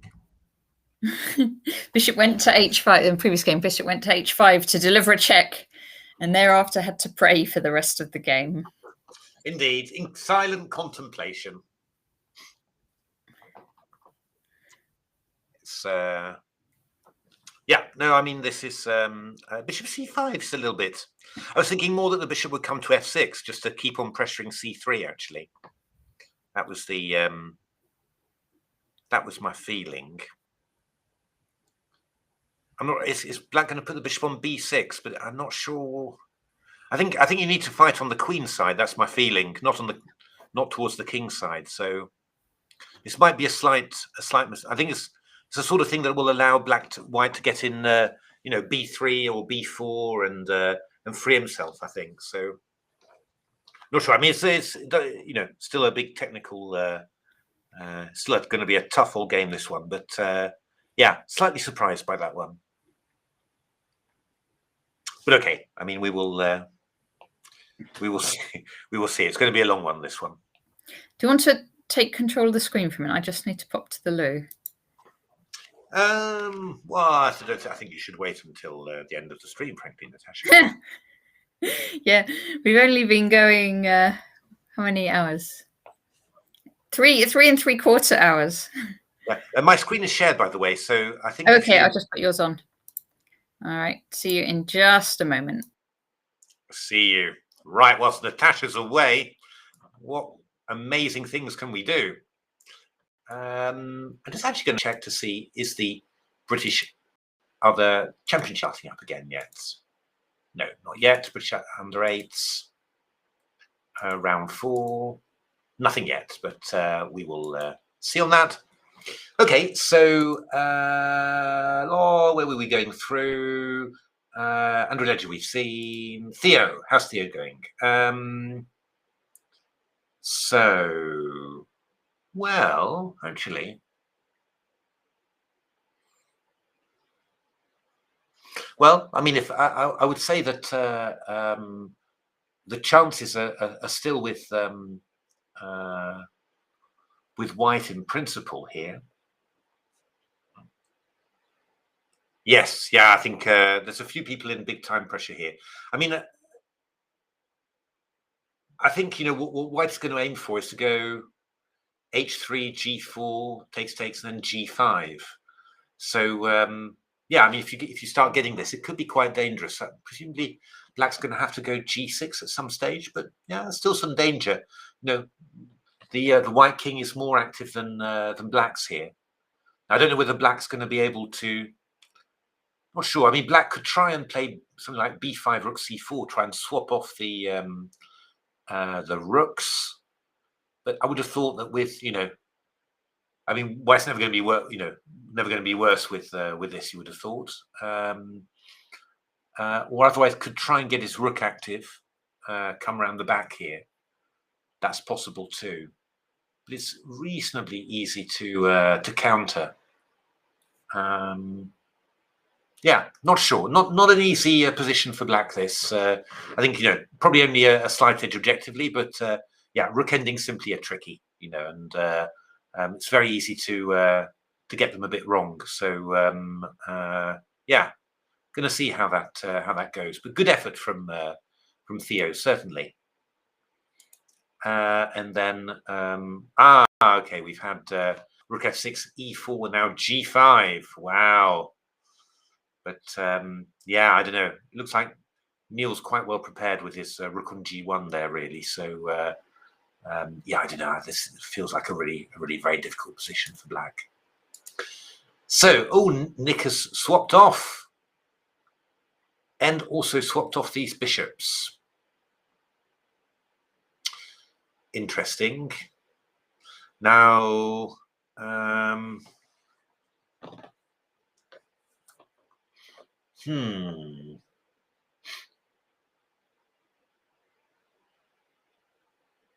So, I mean, I'm guessing that Nick's going to play a5, bring the king into c5. Is that really? Are there really any winning chances there? I would say no, to be honest. That's the thing. I see maybe Nick's seen something that I haven't. Quite possible, but I don't really see the winning chances there. I mean, this f6 move. I mean, you could let black take that pawn and have those triple pawns, and I don't think that. Yeah, I don't know. Don't think that would be anything in particular either. So, going to be a very difficult one. Very difficult one to. Yeah, pushing a5. Not sure really. Not sure. I just actually want to keep the piece, the pawns as they are like that design, and I don't think that there's a win there. So hi, Danny. So knight e4 has been played. Oh, okay. Well, that was surprising because I thought that queen b2 would happen first. That seemed like a really natural move. Yeah. Oh, white took on g4. Yeah, white took on g4 immediately, and then knight e4 happened. I mean, it's still very strong. Oh, because the g4 was the tactic, but yeah, in that other line. Yeah. Yeah, so I mean, he's took on g4, so knight e4. It's probably, I mean, still very, very good, but yeah, just surprises me somehow. I thought that he would. Is there a tactic in this line? Well, I mean, no, I'm thinking that after e takes f5, probably Danny will probably just go bishop d4. Okay. And then saying that long term, you know, the king side is too weak, which is a decent approach, I think. But yeah, just I thought queen b2 was even stronger, but yeah, it's going to be good. Let's have a look. This is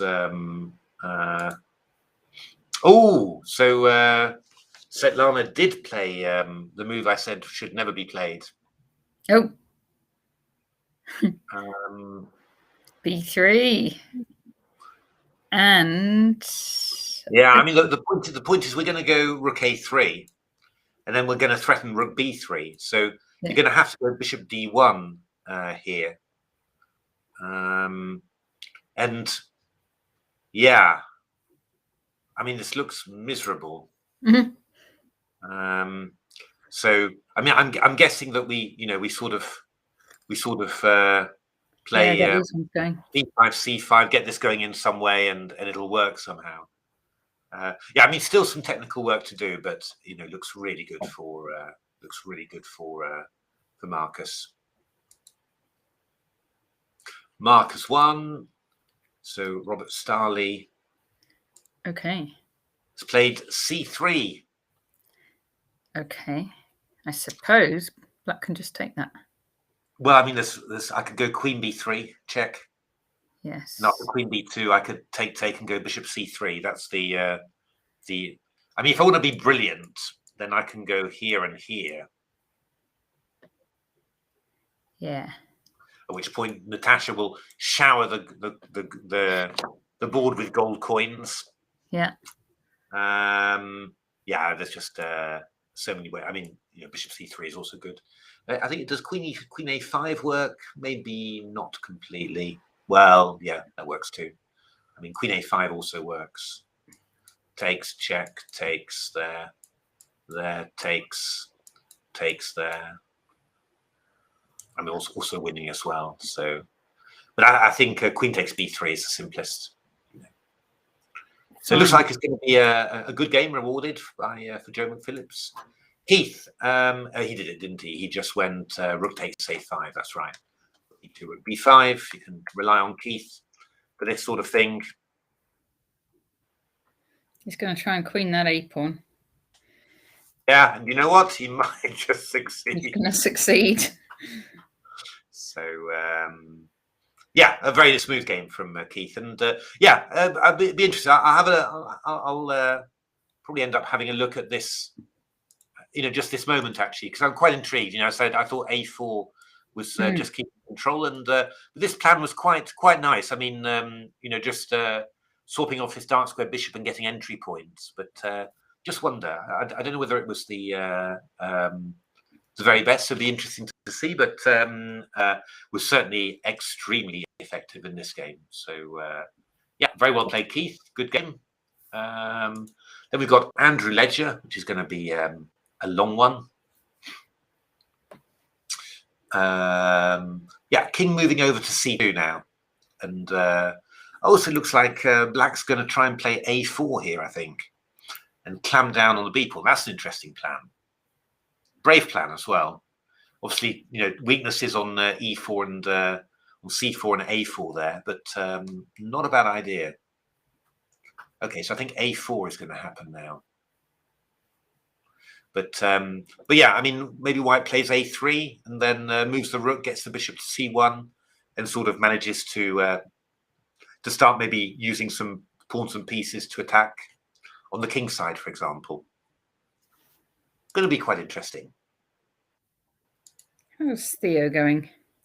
Okay, so yeah, I think we're maybe going to end up with a draw by repetition here. Okay. Rook E6 check and then rook E2.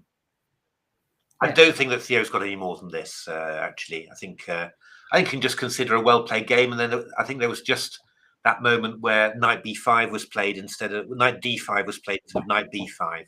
I think knight B5 would have been, a good way. I tell you, drawing with a FIDE master is pretty good. Yeah, no, exactly. I think but I think yeah, just need to just readjust. Obviously, you've been pressing all the time, so keen to carry on. But I think yeah, a draw by repetition now would be the a good simple way to play, and yeah, well deserved draw there. Can Black avoid if Theo goes rook E6 and then rook back to? Yeah, I don't really think that Black's got very much, to be honest. I mean, if the rook moves away, then you can come in with King G5, and White's got this very simple plan of H3, G4, G5. So I think the only person who stands a chance to lose is black, really. So I would sort of suggest a draw by repetition would be a good one to take here. But we'll see. We'll see whether. Rook e6 has been played by Theo, and then especially with the time situation. I think. So, but good first game from Theo. Really good. Yeah. So very, very, very impressive. So Neil continuing to pick up on the weaknesses that get created as Ami Abbas tries to create something. So yeah, I mean, we're going to get the knight into f4 and probably h4 as well, and then we've got this h5 weakness as well. So it really is a bit of a it's a terrible position for black. I mean, you can't. And just really, the opening just went a bit wrong, and then after that, somehow Ami Abbas didn't really have much to do. I mean, it's just one of those things. You just got to wait for white to roll you up, really. And that was. And I have to say that Neil's done this very nicely. King h1, rook g1, very nice prophylactic idea. So so let's have a look at this one. I mean, I was wondering, Oh, so did Richard take the rooks off in the end? He did, and then the bishops as well. I mean, I was thinking, that after f6, you could actually just allow black to take on e5, because those triple pawns are not the Irish pawn centre, as I've heard it called. Indeed. So, but he took off, which was fine too. Yeah, king's going around c5 and c3. You'll have to play a5. I mean, I go b3, and then I don't really know what I just don't know how you're making progress, really.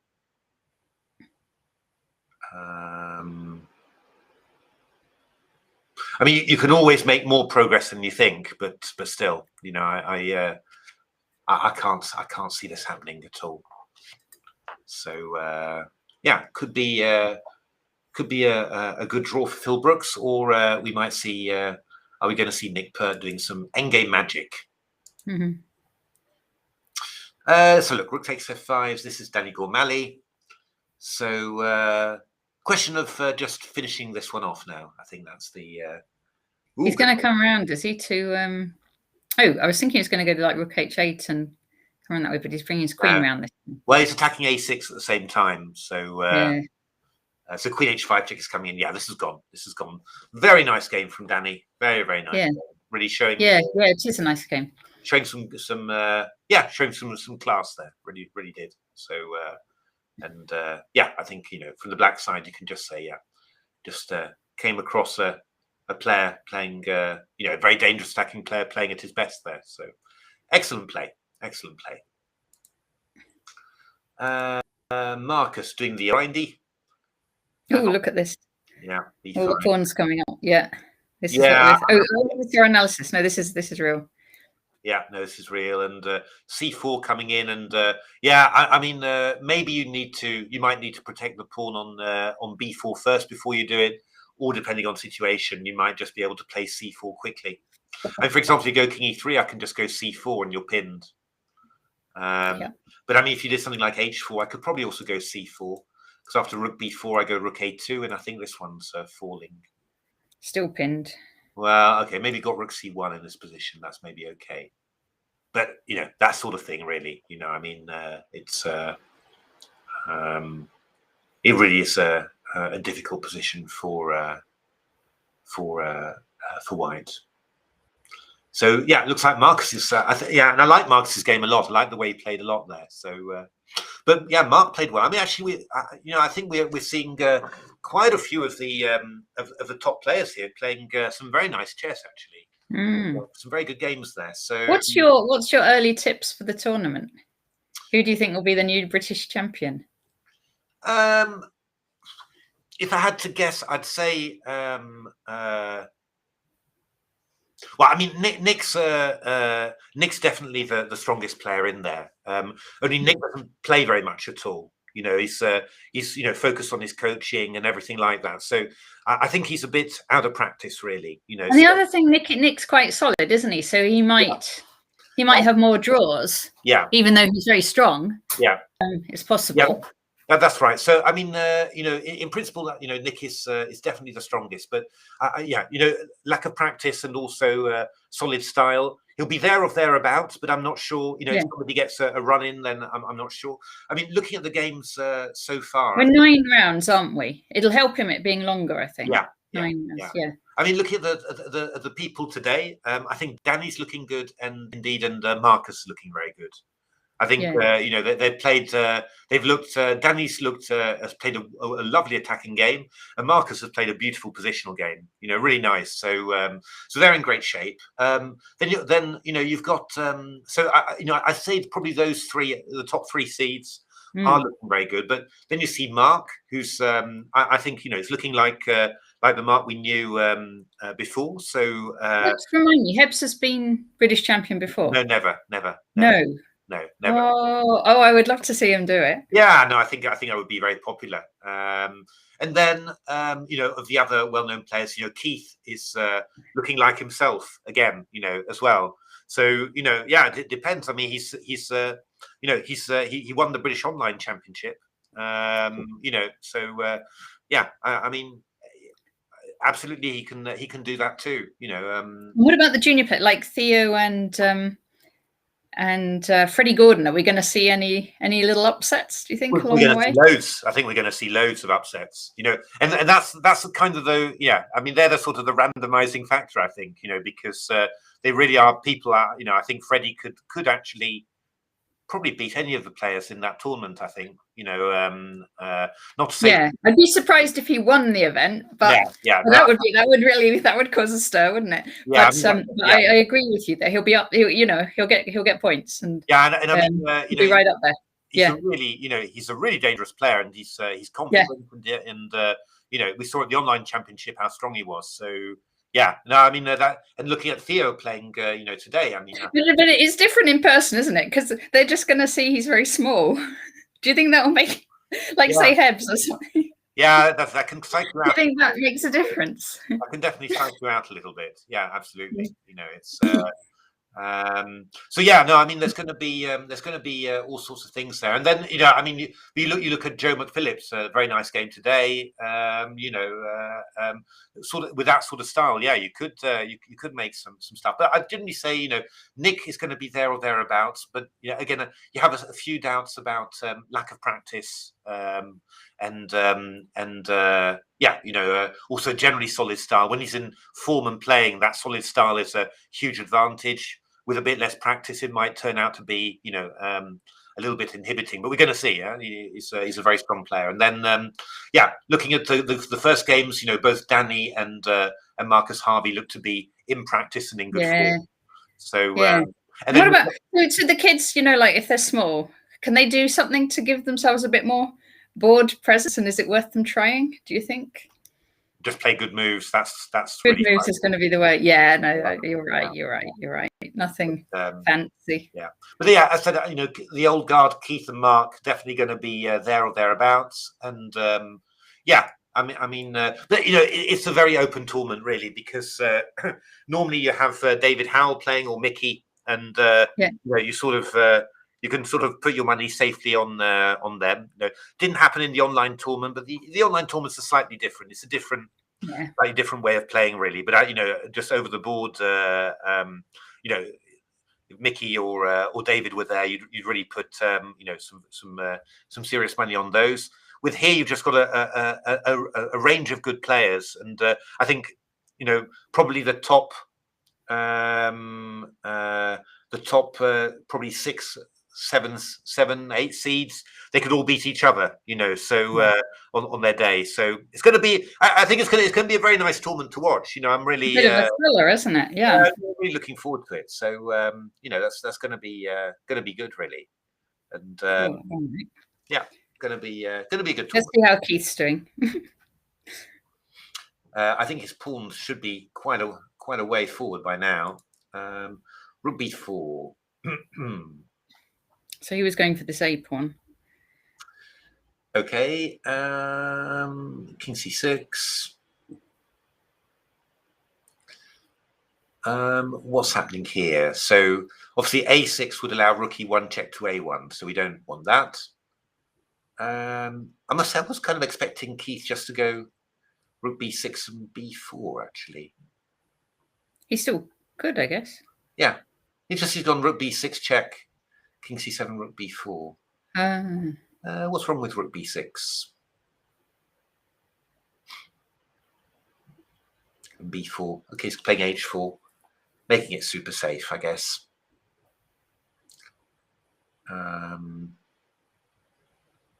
I mean, I would, Simon, we're commentating on. We actually, I'm not quite there in the planning yet. We're certainly commentating on a lot more rounds. Oh, someone's trying to. My Twitch is trying to say, should I allow the F pawn to be? Yeah, I'll allow people to say the F pawn. It's not really swearing.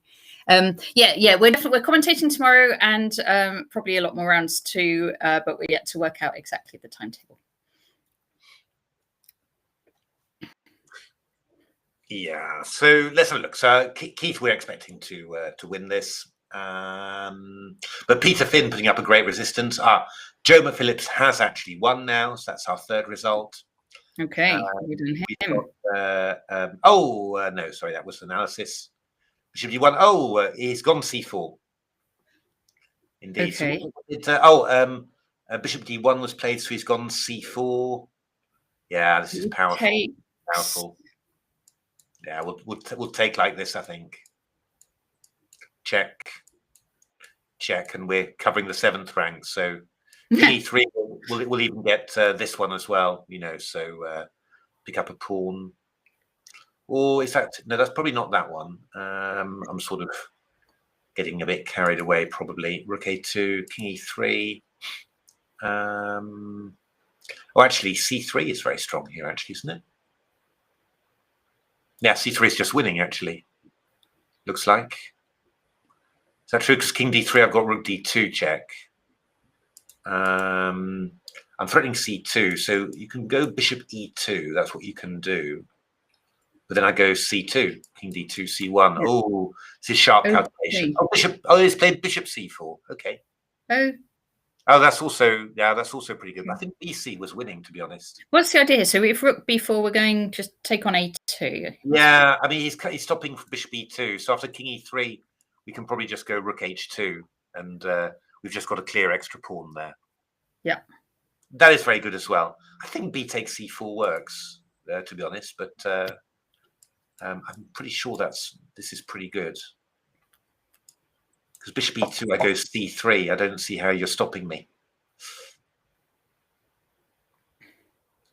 And if the rook leaves there, I go bishop c4. So and king e3, c2, and then c1. I think that was just winning, but yeah, this is a very good technical way of winning. So also very good. Okay. So we're expecting to see a black win there. Our called Peter Finn. We're expecting to see a white win there. Andrew Ledger, yeah, a4. It's all decisive so far, except we think Theo will draw. Oh yes, we're going to have a look at that one because there's been a few more developments in there. Okay. Bishop h6, but okay, this is still looking quite good for.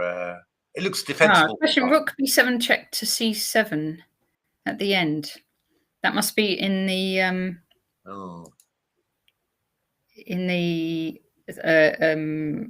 Marcus Harvey game. Oh, okay. Let's have a look. I guess. Check b4. Or is it Theo game? I don't know actually. B4. This is the Theo game. Yeah, this is. It should be drawn simply. I mean the rook's very strong here, and yeah, I think we just sort of wait patiently with white, and I don't think there's anything to be done there. So yeah, no, very good. I think very good play there. Yeah. And Neil Bradbury still looking strong. Yeah, I mean I think this pawn is it's going well. So yeah, looking very good, and these pieces still not developed there. So let's have a look. So we've got this one. So I'm wondering now whether Nick can make anything of this. I just don't know how that would be possible. I mean, if the king starts moving along, then you start playing b4, and and the only thing you've got e5. The only thing I could imagine is getting a bishop on f1 maybe. Yeah. And then playing e5 and f4, and after chop chop chop you go e3, and you've got some chances that even that is. While you're doing that, though, white could come and get the bishop on g6, say. Well, yeah, I mean, how do you get the bishop to f1? it doesn't really, it doesn't really get there. So I can't for the life of me think how Nick's going to do that.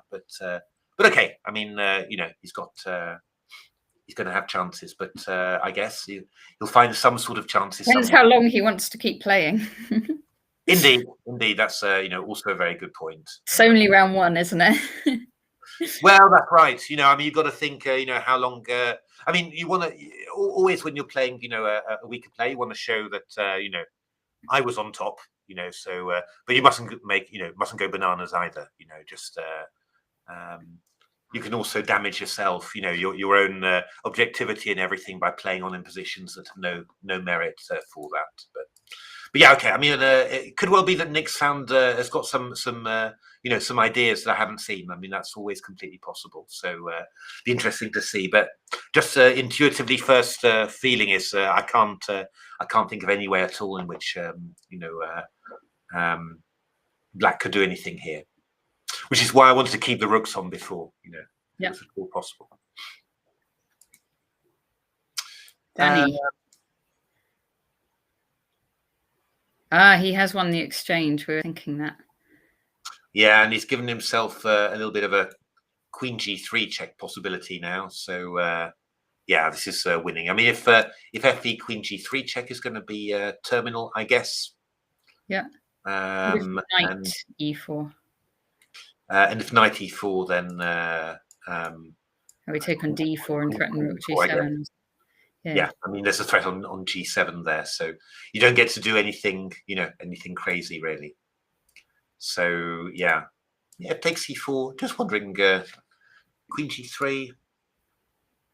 I mean, it must be king f5. It's always the thing that happens to you in bullet, really. That you sort of say, "Oh, this must be winning," and then you somehow can't find the concrete way to win. And it just ends up being a nightmare because all of a sudden Black has 3 connected pawns and everything, But I think probably, I don't know, queen h3, queen check. I don't know. Oh. Yeah, because you can't. I was looking to go check and then take the d pawn, but that would be terrible because then they go knight e2. Indeed. Queen, that'd just be not what you want at all. Yeah, I mean, maybe. He's taken with a knight anyway, so. I think I would have thought that f takes e4 would have more chances really, but okay. Knight d4. We're expecting queen d4 now. Queen d4, I think, and we're in. Marcus here, rook b4, takes, rook king e3. Yeah, and then I'm expecting rook h2 from Marcus there. I mean, also, yeah, I think rook h2. I mean, king d6 is also possible. Just to come in with king c5, support the pawn. But I mean, why? I think I would take the pawn. Yeah, and he's done that indeed. Yeah. And then the king's going to come in, and if white doesn't go g4, well, I mean, the point is Black gets the opportunity now to create a passed h pawn as well. So it's lovely. It's lovely. It's done very nicely. Maybe b takes c4 was quicker, but this is completely controlled. Keith against Peter Finn. Okay, he has got his now rook on b6. Okay, so what's happening? Oh, okay, he's got rook takes f6 afterwards. That's the idea. So I think probably what's Keith going to do now? b4. Yeah, I'm just wondering, just if b4, I go rook h4, rook f6, I go g5.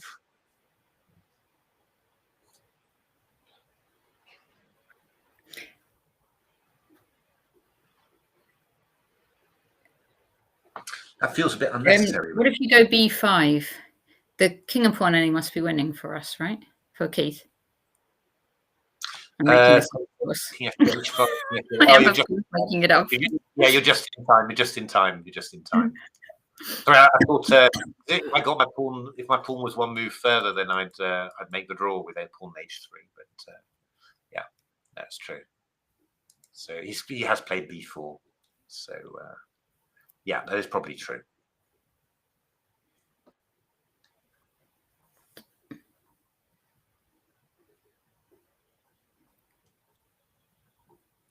Oh, f5 played. Okay. So white should get these pawns moving now. Yeah, I think so. I think it's becoming time to do that. So yeah, I mean, I think rook f6 maybe.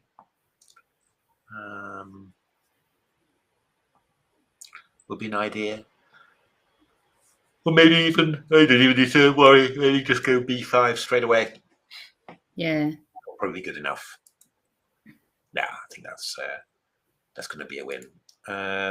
This one is going to be the longest game of the tournament. Ooh, that's a little bit risky. Knight b6. Yeah, because we can go bishop g5 check here. f6. Yeah, but then this, you know, we've got these guys lining up. Yeah.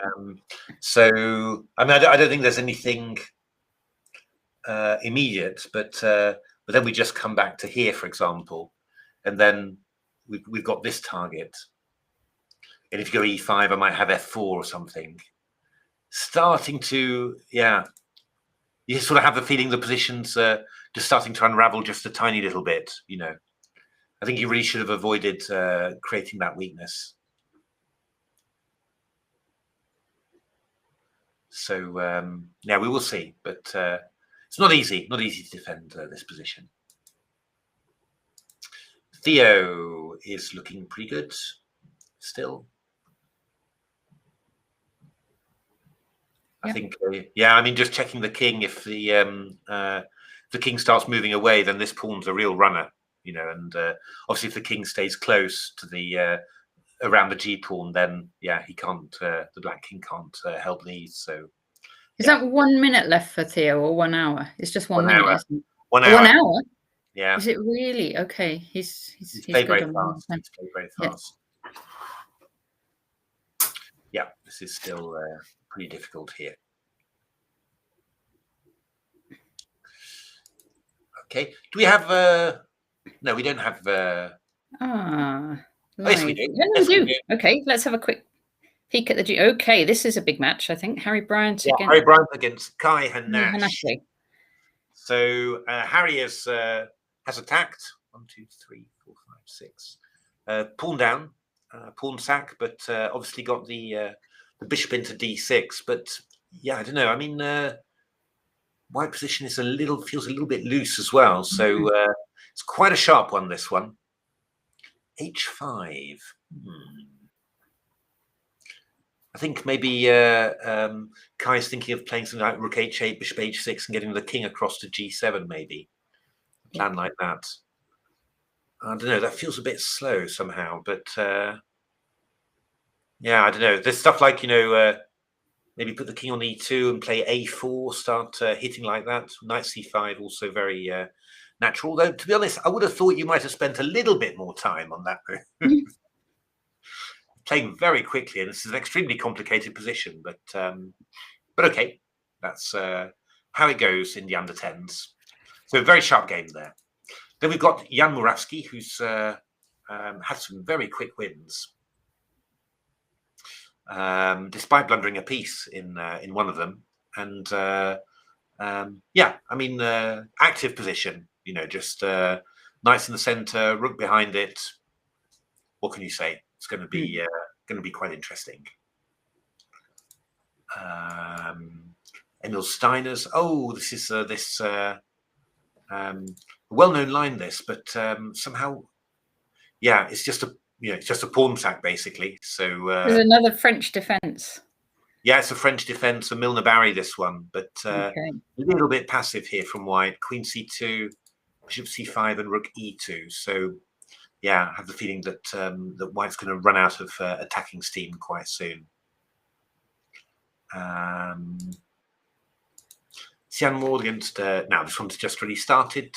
Slight edge for white, just a bit more space, but solid position for black.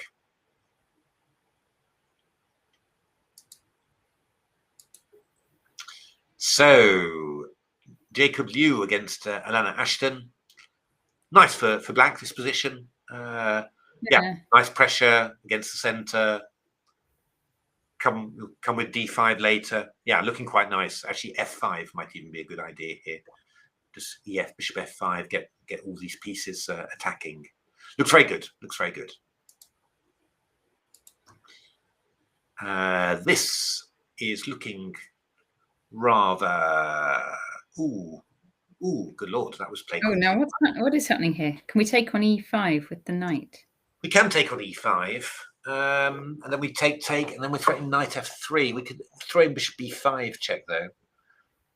Yeah, I don't know. Queen e5 takes, bishop b5 check, king d8 maybe, castle's queen side. A little bit crazy. Yeah. Not sure what's happening there. Could be very dangerous for black.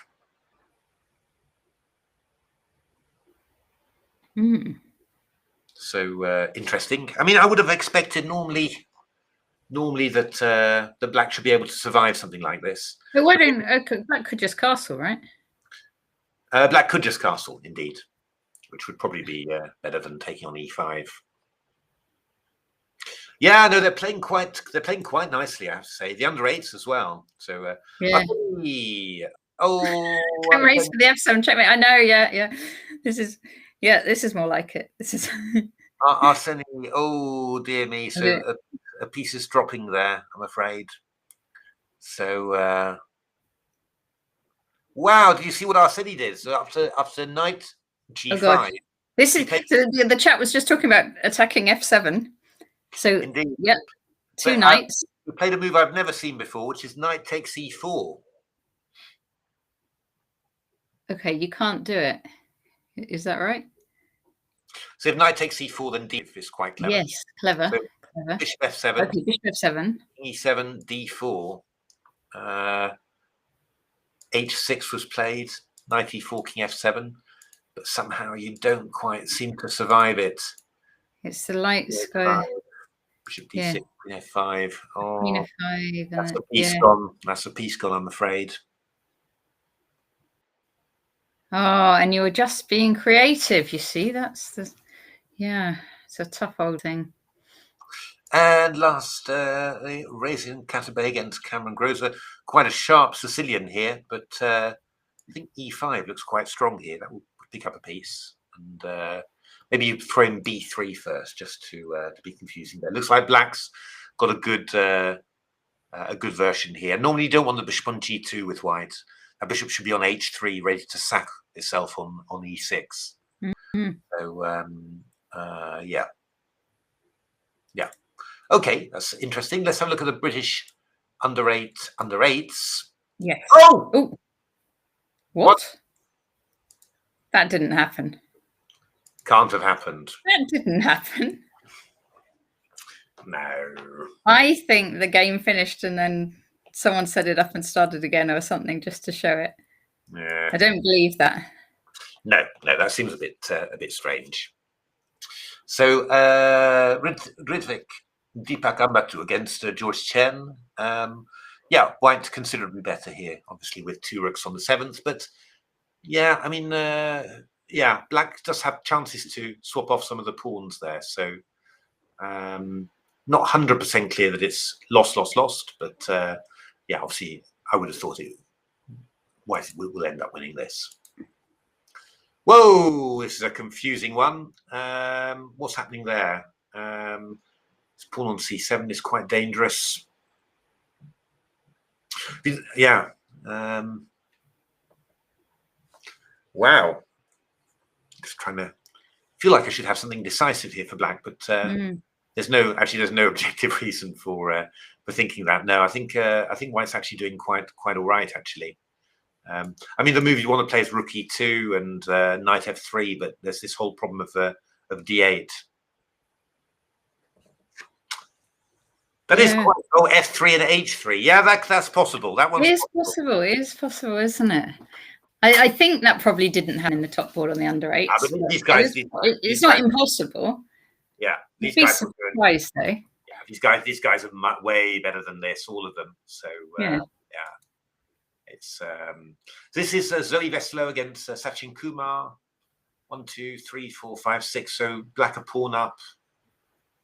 Yeah, one compensation for White with the open G file, bishop, and a slightly offside knight. But yeah, quite unclear. But general black reasonably happy. Victor against Dil Darav. White black is a piece up here, so looking pretty good. There's a fork. Yes. The black is definitely going to pick up material there. So looking very, very good. So yeah, White's question is, can they generate anything from there? So yeah, no, it's the dark square. Yeah, you don't really have the right sort of attack. Got a dark square bishop, have you? So yeah, that's right. So I think we're. I was thinking you could do like knight e5 and knight g4, but there's so many things wrong with it. Like f5 defends anyway. Yeah, I'm afraid this is. No, it's looking very good for black. This is a wild one. There's a rook's actually gone already. Wait a minute. Now we've got bishop takes d5 here, so it's going to be a rook and a piece down, I'm afraid, there for. So it looks like Oleg is going to pick up a win there. And then Benedict against, and this is about even. White's a pawn up. F7 is weak, but d3 is attacked. That's quite unclear, really. After d4, I could play, I guess, knight takes c4, rook f7, king g6 would maybe pick up the bishop. But yeah, d4, knight c4. No, not clear. Not clear. It's. I always think a slight edge with the two bishops, but let's have a look. It looks like Nick Pert has finished. Okay. Is it a draw? I would predict a draw. Just refresh.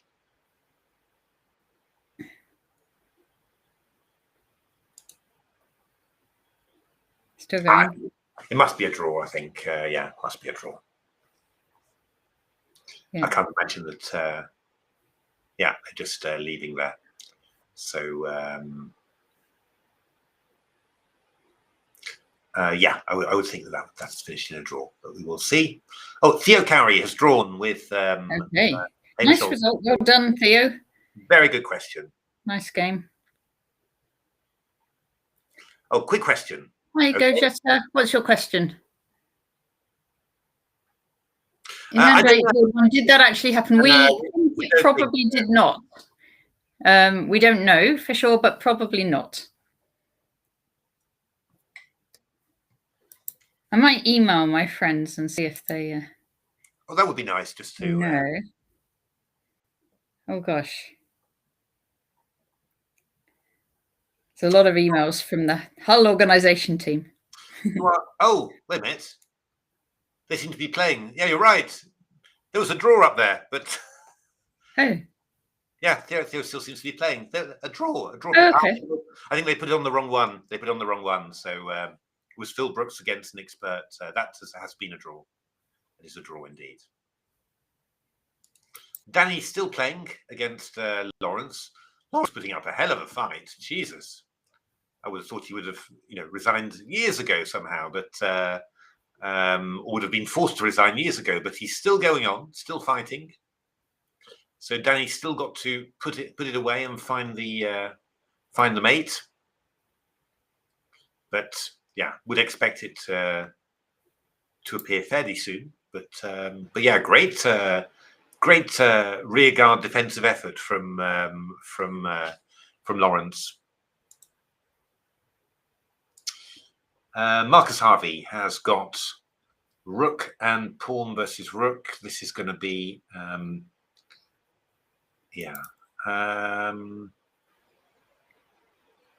in principle, this should be just very, very good. Trying to work out. I mean, yeah, this is just completely winning this, completely winning. So Marcus looks set, but I mean, every board, everyone's putting up a huge fight. Peter Finn also putting up a huge fight here. So yeah, I thought he was going to be dead and buried ages ago, but still, you know, still fighting in there. So really, really good. And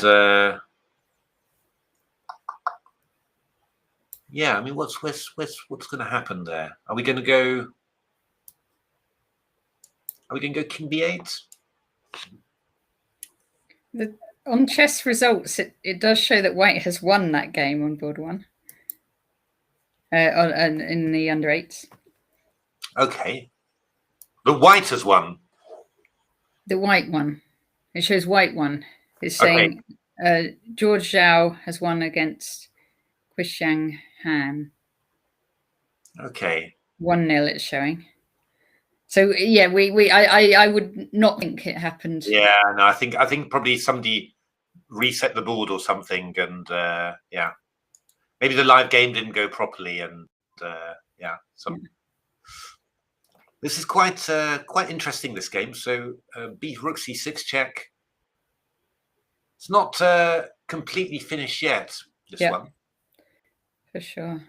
So king b8 has been played by Peter. That's what I was thinking. And then if rook c4, I mean, I guess we go g5 simply. Try and do that. Has Danny Gormali finished?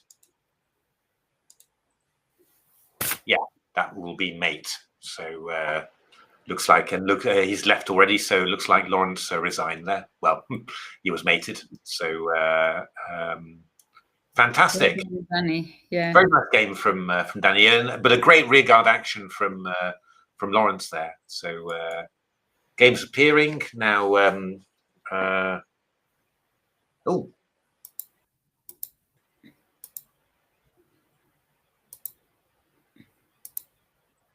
Oh, what's happened there? What's that?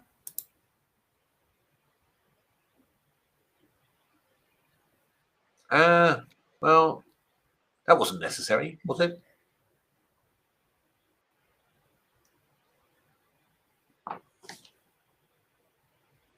Because e5 was played, g5 check in between, and then king g3. Okay, so rook moves. Yeah, then I go e takes f6, which can't be the. Yeah. Can't be the idea. Is black even winning anymore now? I don't think so.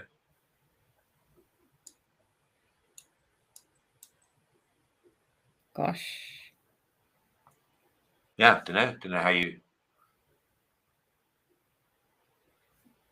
She is good at saving positions, Svetlana. I've seen it loads of times. Of course, extremely hard. I mean, to be honest, when I saw when we got this position, that were beautiful. Do you see what she? Oh, that was a very nice saving attempt. Bishop a4. Yeah. So takes rook takes, a3 takes a2. Yeah, somewhat different challenge somehow for black there, but yeah, wow. So that was a nice defensive find already, because it's obviously more complicated than just being in complete control before. And, wow. Yeah, on the increment. Oh, she's all playing on the increment. You're right. No, she's really good at this stuff, I tell you. I've seen it before. Yeah. Yeah, excellent. Oh, good Lord. But yeah, that'll be such a well-played game from Marcus, for so much of it. It's just chess, isn't it, really? It just, can be very cruel sometimes. You know, with you play a great game and still, you know, stuff goes wrong at the end, really. So okay, so Andrew didn't play anything like bishop g5, but he's now starting to nibble away at the pawns here. So I mean, bishop b6 and bishop a4 will be possible. Yeah. Now, it's not clear that that's what you want to do, but actually, it's not easy to necessarily to remove the pieces from these squares. So yeah, I mean, Andrew doing a great job, you know, of just giving his opponent every chance that he can to go wrong. So and there's still plenty of possibilities for expansion on the king's side. So lots more to go. 3 minutes against 5. Yeah, very interesting. How's Theo doing? This must end up as a draw, you would have thought.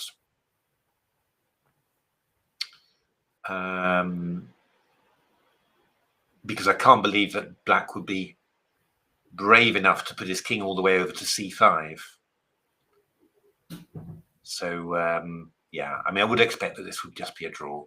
Oh, actually, I think Theo's thinking about doing the repetition, actually, because it does seem to be heading for repetition there. Obviously, he's got plenty of time, though, so no need to rush on that one.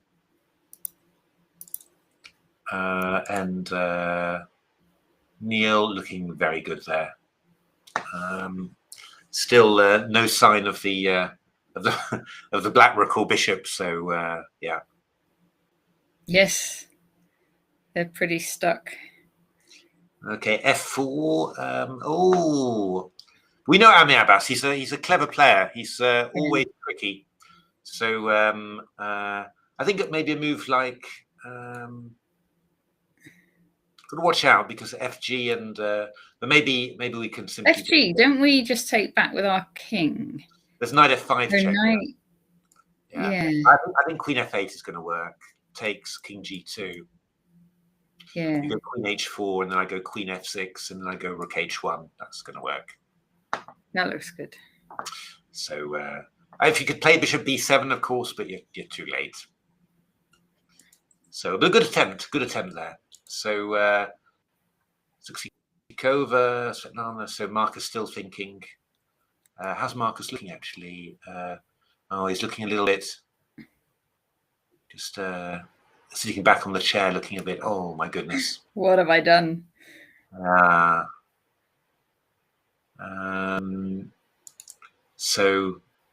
I tell you, I mean, the number of rook endings I've messed up in Bullet, it just reinforces how difficult they are. These endings, it's yeah.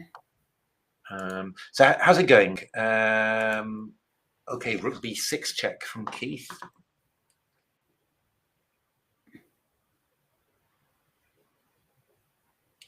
Okay, I think he's just repeating moves just to eat up some time there, I guess. I mean, I guess you just play king c7 back again. I mean, this has got quite tight somehow, this game. Really has. We put on so much pressure on Keith, don't we, by going on about how good he is at rook endings? Yeah, no, it's true. It's true. But yeah, he likes it. He's fine. He's fine with that. Fine with that pressure, I think. He expects it too of himself, I think. But somehow this has gone. This has gone confusing, basically. And so I would go rook c6, I think, because then if the king it goes back there, does it? Okay. Yeah, and you're threatening rook f4 check, and then your rook's interfering with these pawns. It's sort of quite. For example, if you go a6, I go check.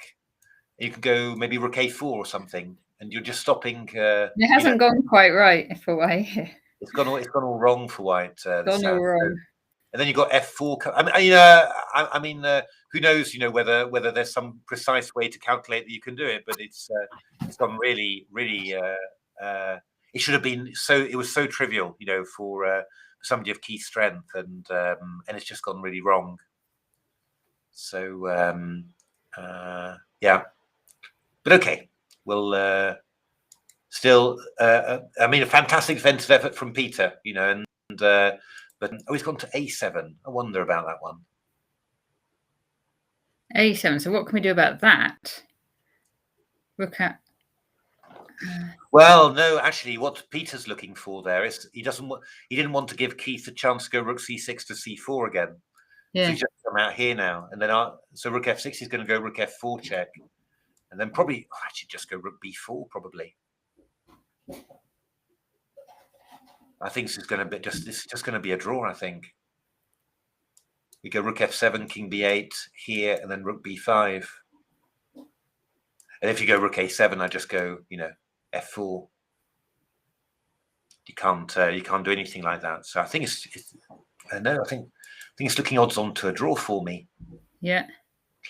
Amazing. Oh, good Lord. Marcus has played rook h1, rook a2, fe. So he's now got rook and 3 Okay. rook and 2. Rook and 2. That's probably the best he had. Yeah. And it's possible we've seen Keith win these, haven't we? Yeah, but the pawns are awful, really. I mean, we're going to go rook a6 simply.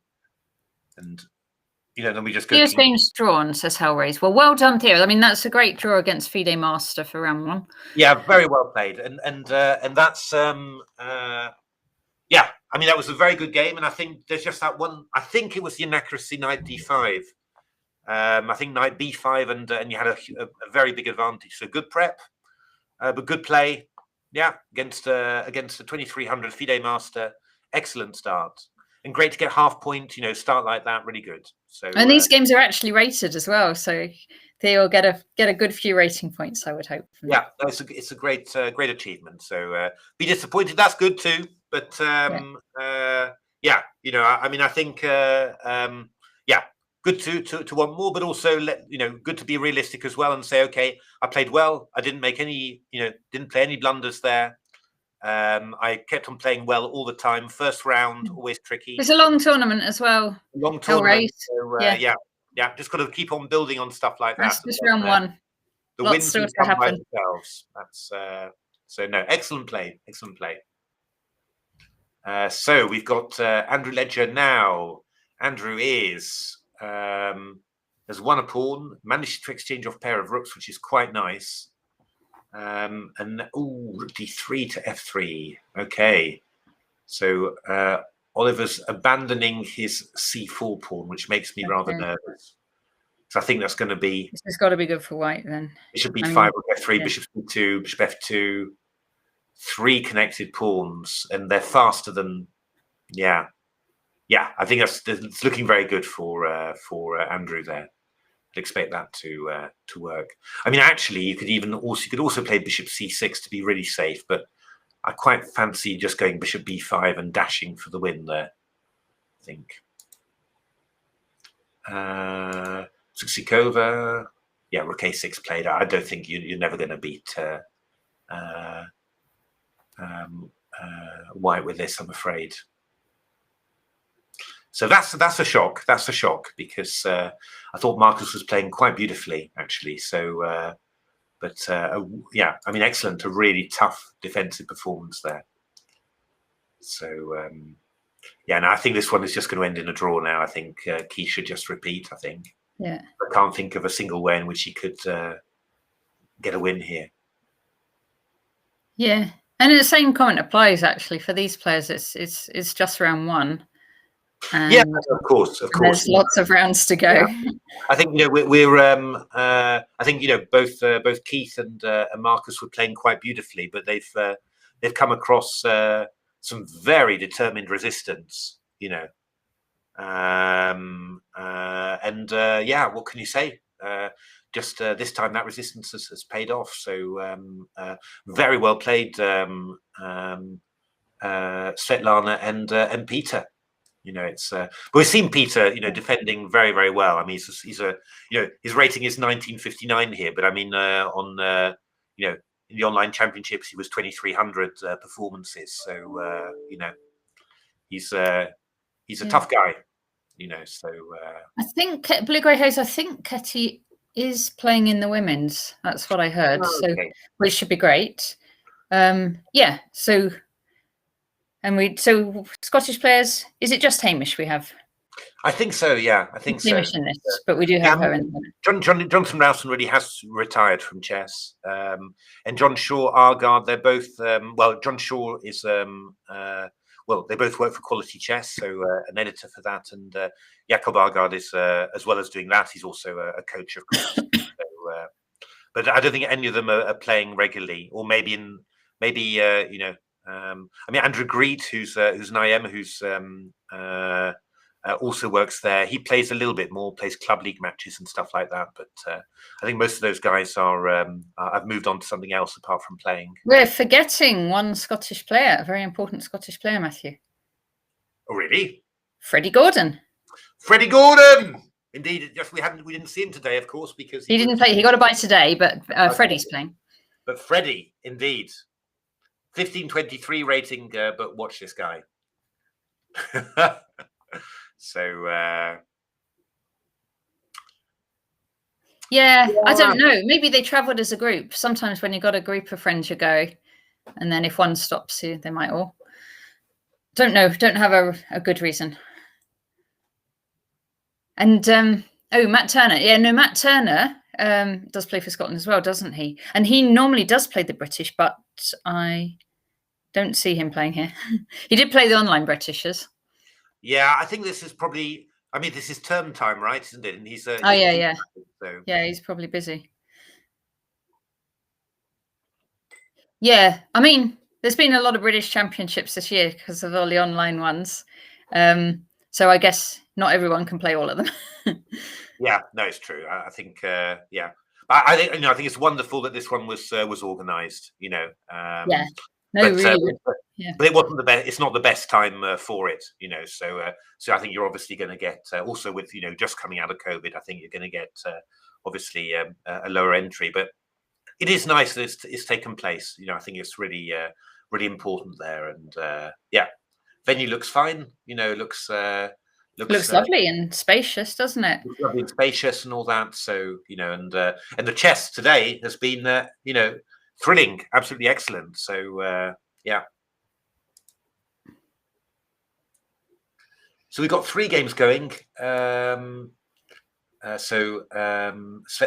Suksukova against Marcus Harvey. An amazing rearguard action from Svetlana to hold a draw when really Marcus seemed to be playing at the a very high level. The high level he's been displaying all summer actually. So amazing draw there. So very well played.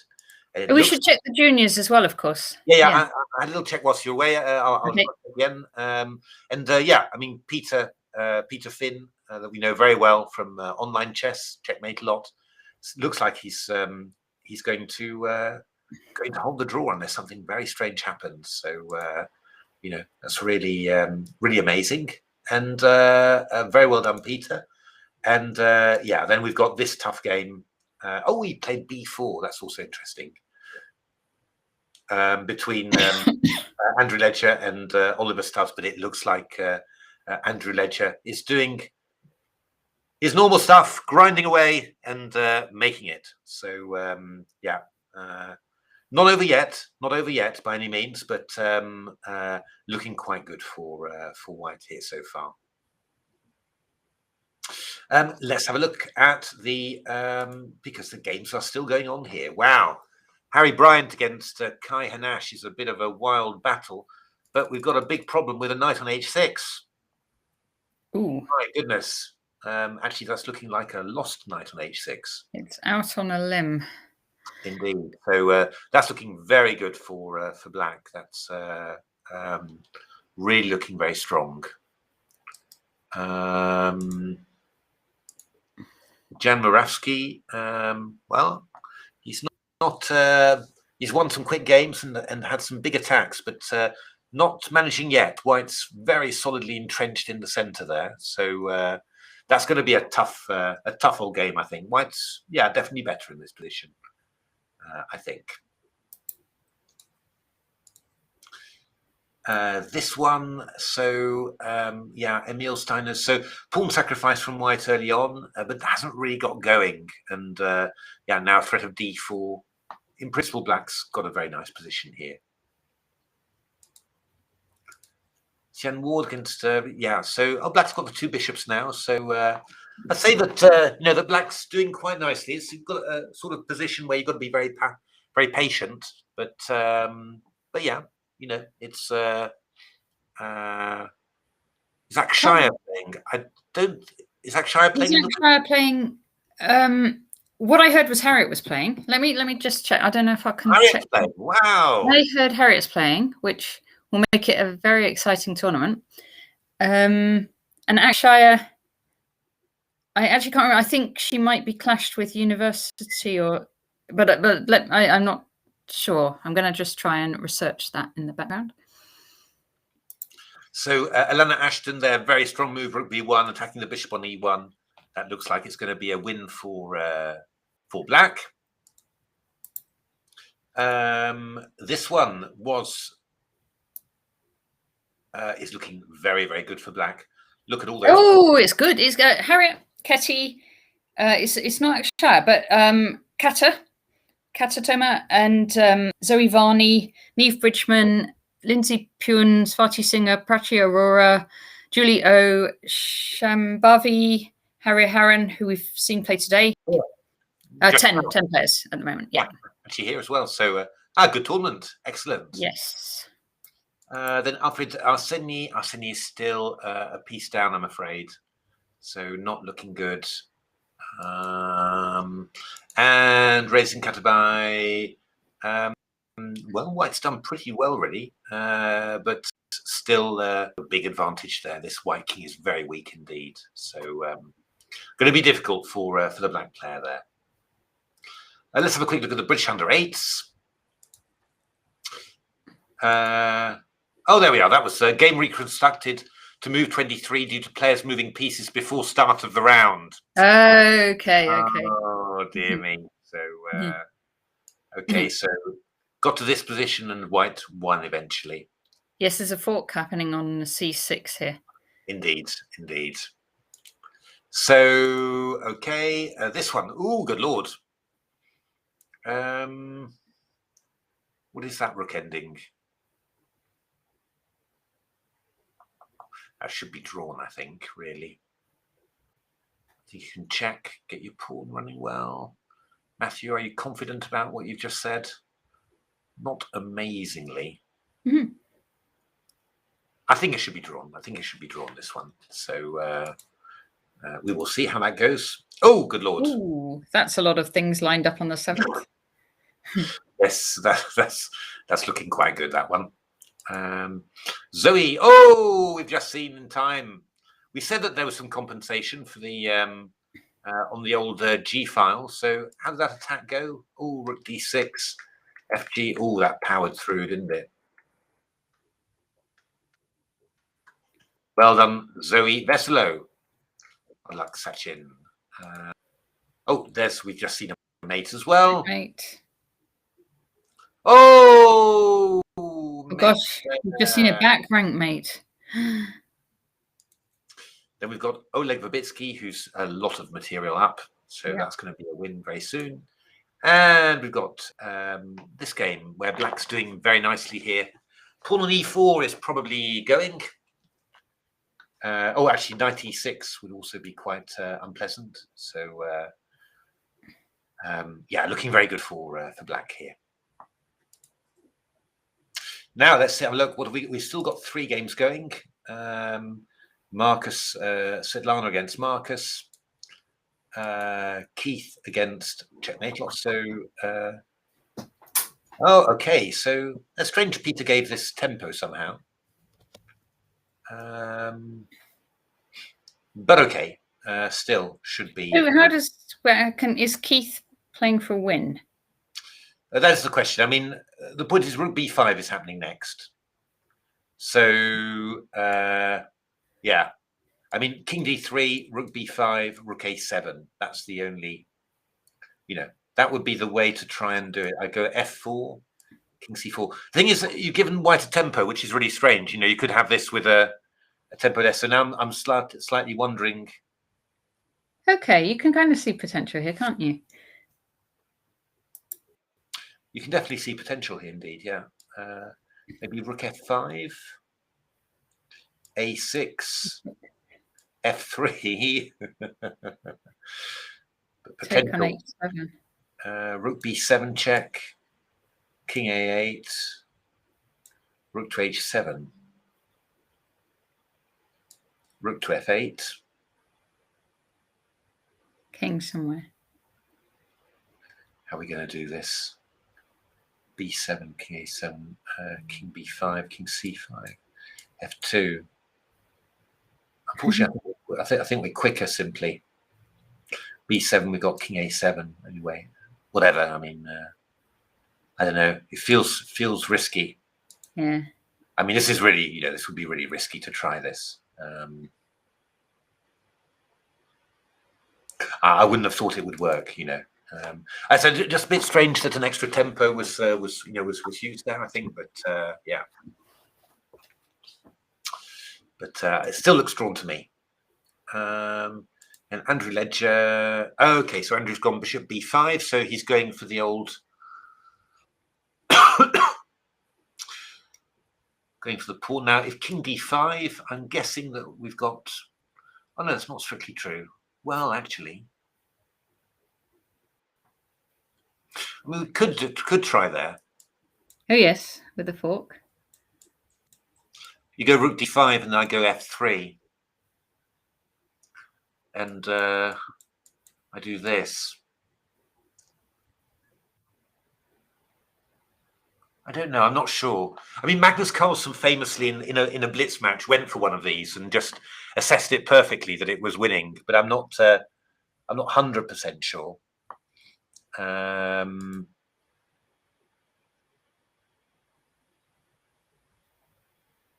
mean, what you could also do is do something like this, and then maybe come here. Looking for bishop f7. Possible.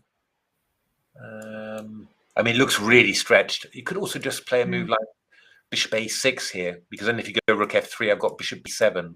Yeah. So that could also be an interesting idea. And then you're just going to move your pawn. Moving, yeah. Claim that the opponent can't do anything at all. That's maybe very strong as well. I think this should be winning for white. I mean, I think Andrew's done a great job there. So Peter's still got 11 minutes left. So yeah. Keith's sitting at the board, concentrating intently. Oh, should we flick onto the players for a moment? Let's flick onto the playing, because there's not so much happening at the moment.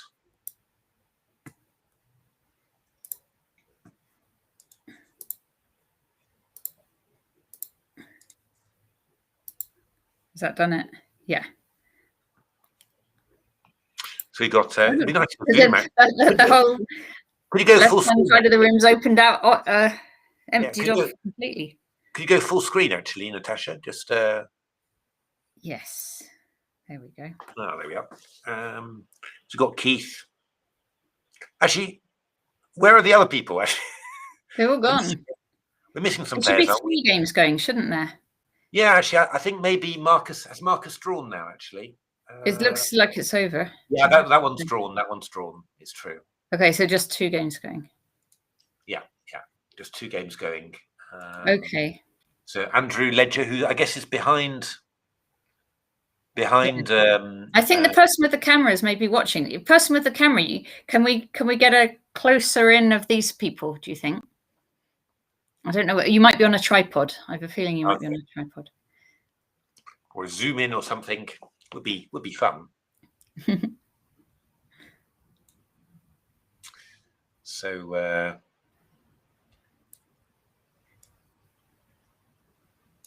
that's Andrew Ledger. That is Andrew Ledger indeed walking there. So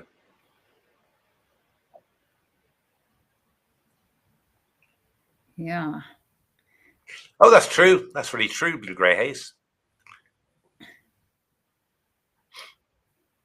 It's well designed. Yes.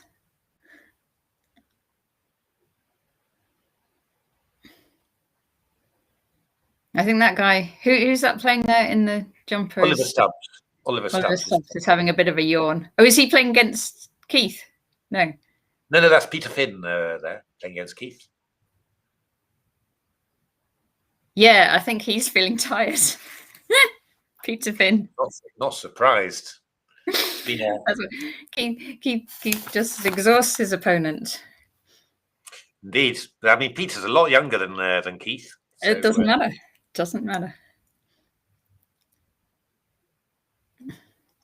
So yeah, this is. I think this is probably.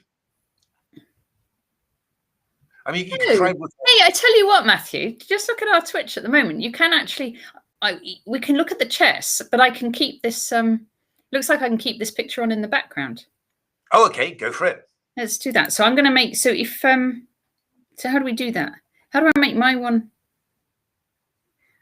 I want to just switch around which one's big and which one's small. If I unshare and share, this might not work. I don't think you can share two things. No, we can, because we are right now. If you look at it right now, we are. All right. It's just that I've got the wrong one as the layout for it. Then I've got the wrong one as big. If I turn that, you've got lots of layout options, but I'm going to turn that off. Turn that on. Turn this one on, and then turn your one on. Yeah, look at that victory! Oh, brilliant! Yeah, no, fantastic. I'm so happy. It is a little bit on the small side, but yeah, true. But they're very good. So, I mean, I'm not. Yeah, what would I try? I'd probably try Rook F6 here with White. Hoping you won't notice that I'm actually intending A6, but after Rook F6, King B7, then I think Rook F7, King B8, and it's time for time to head for a draw, I think.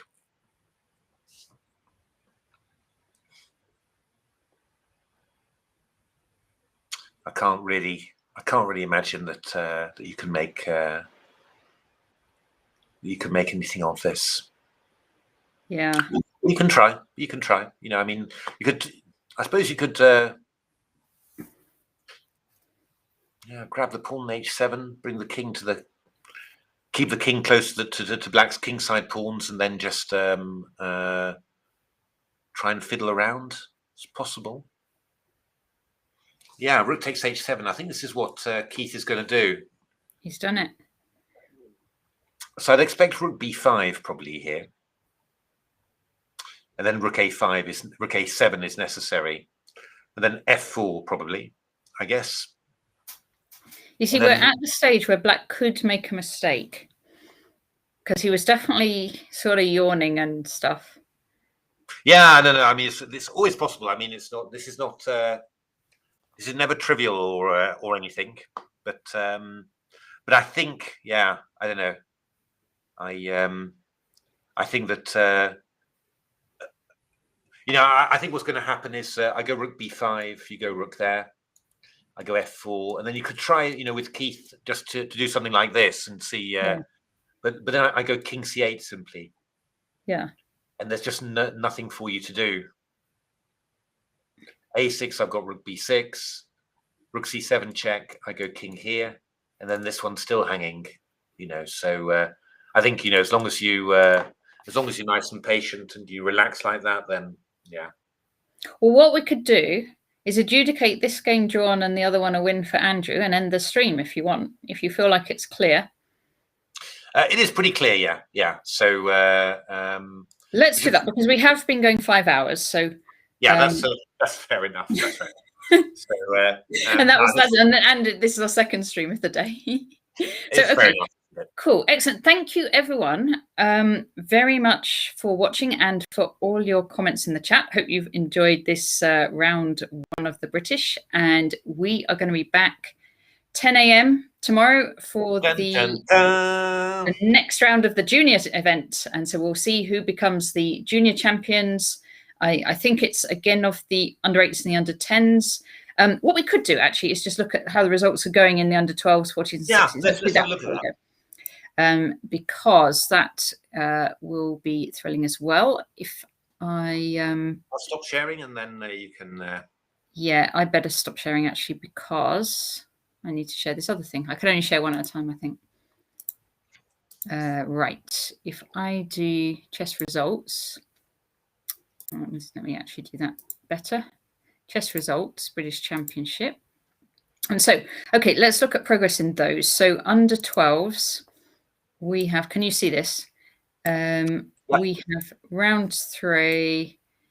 Oh, it's still going at the moment. We don't have the games, unfortunately, for this.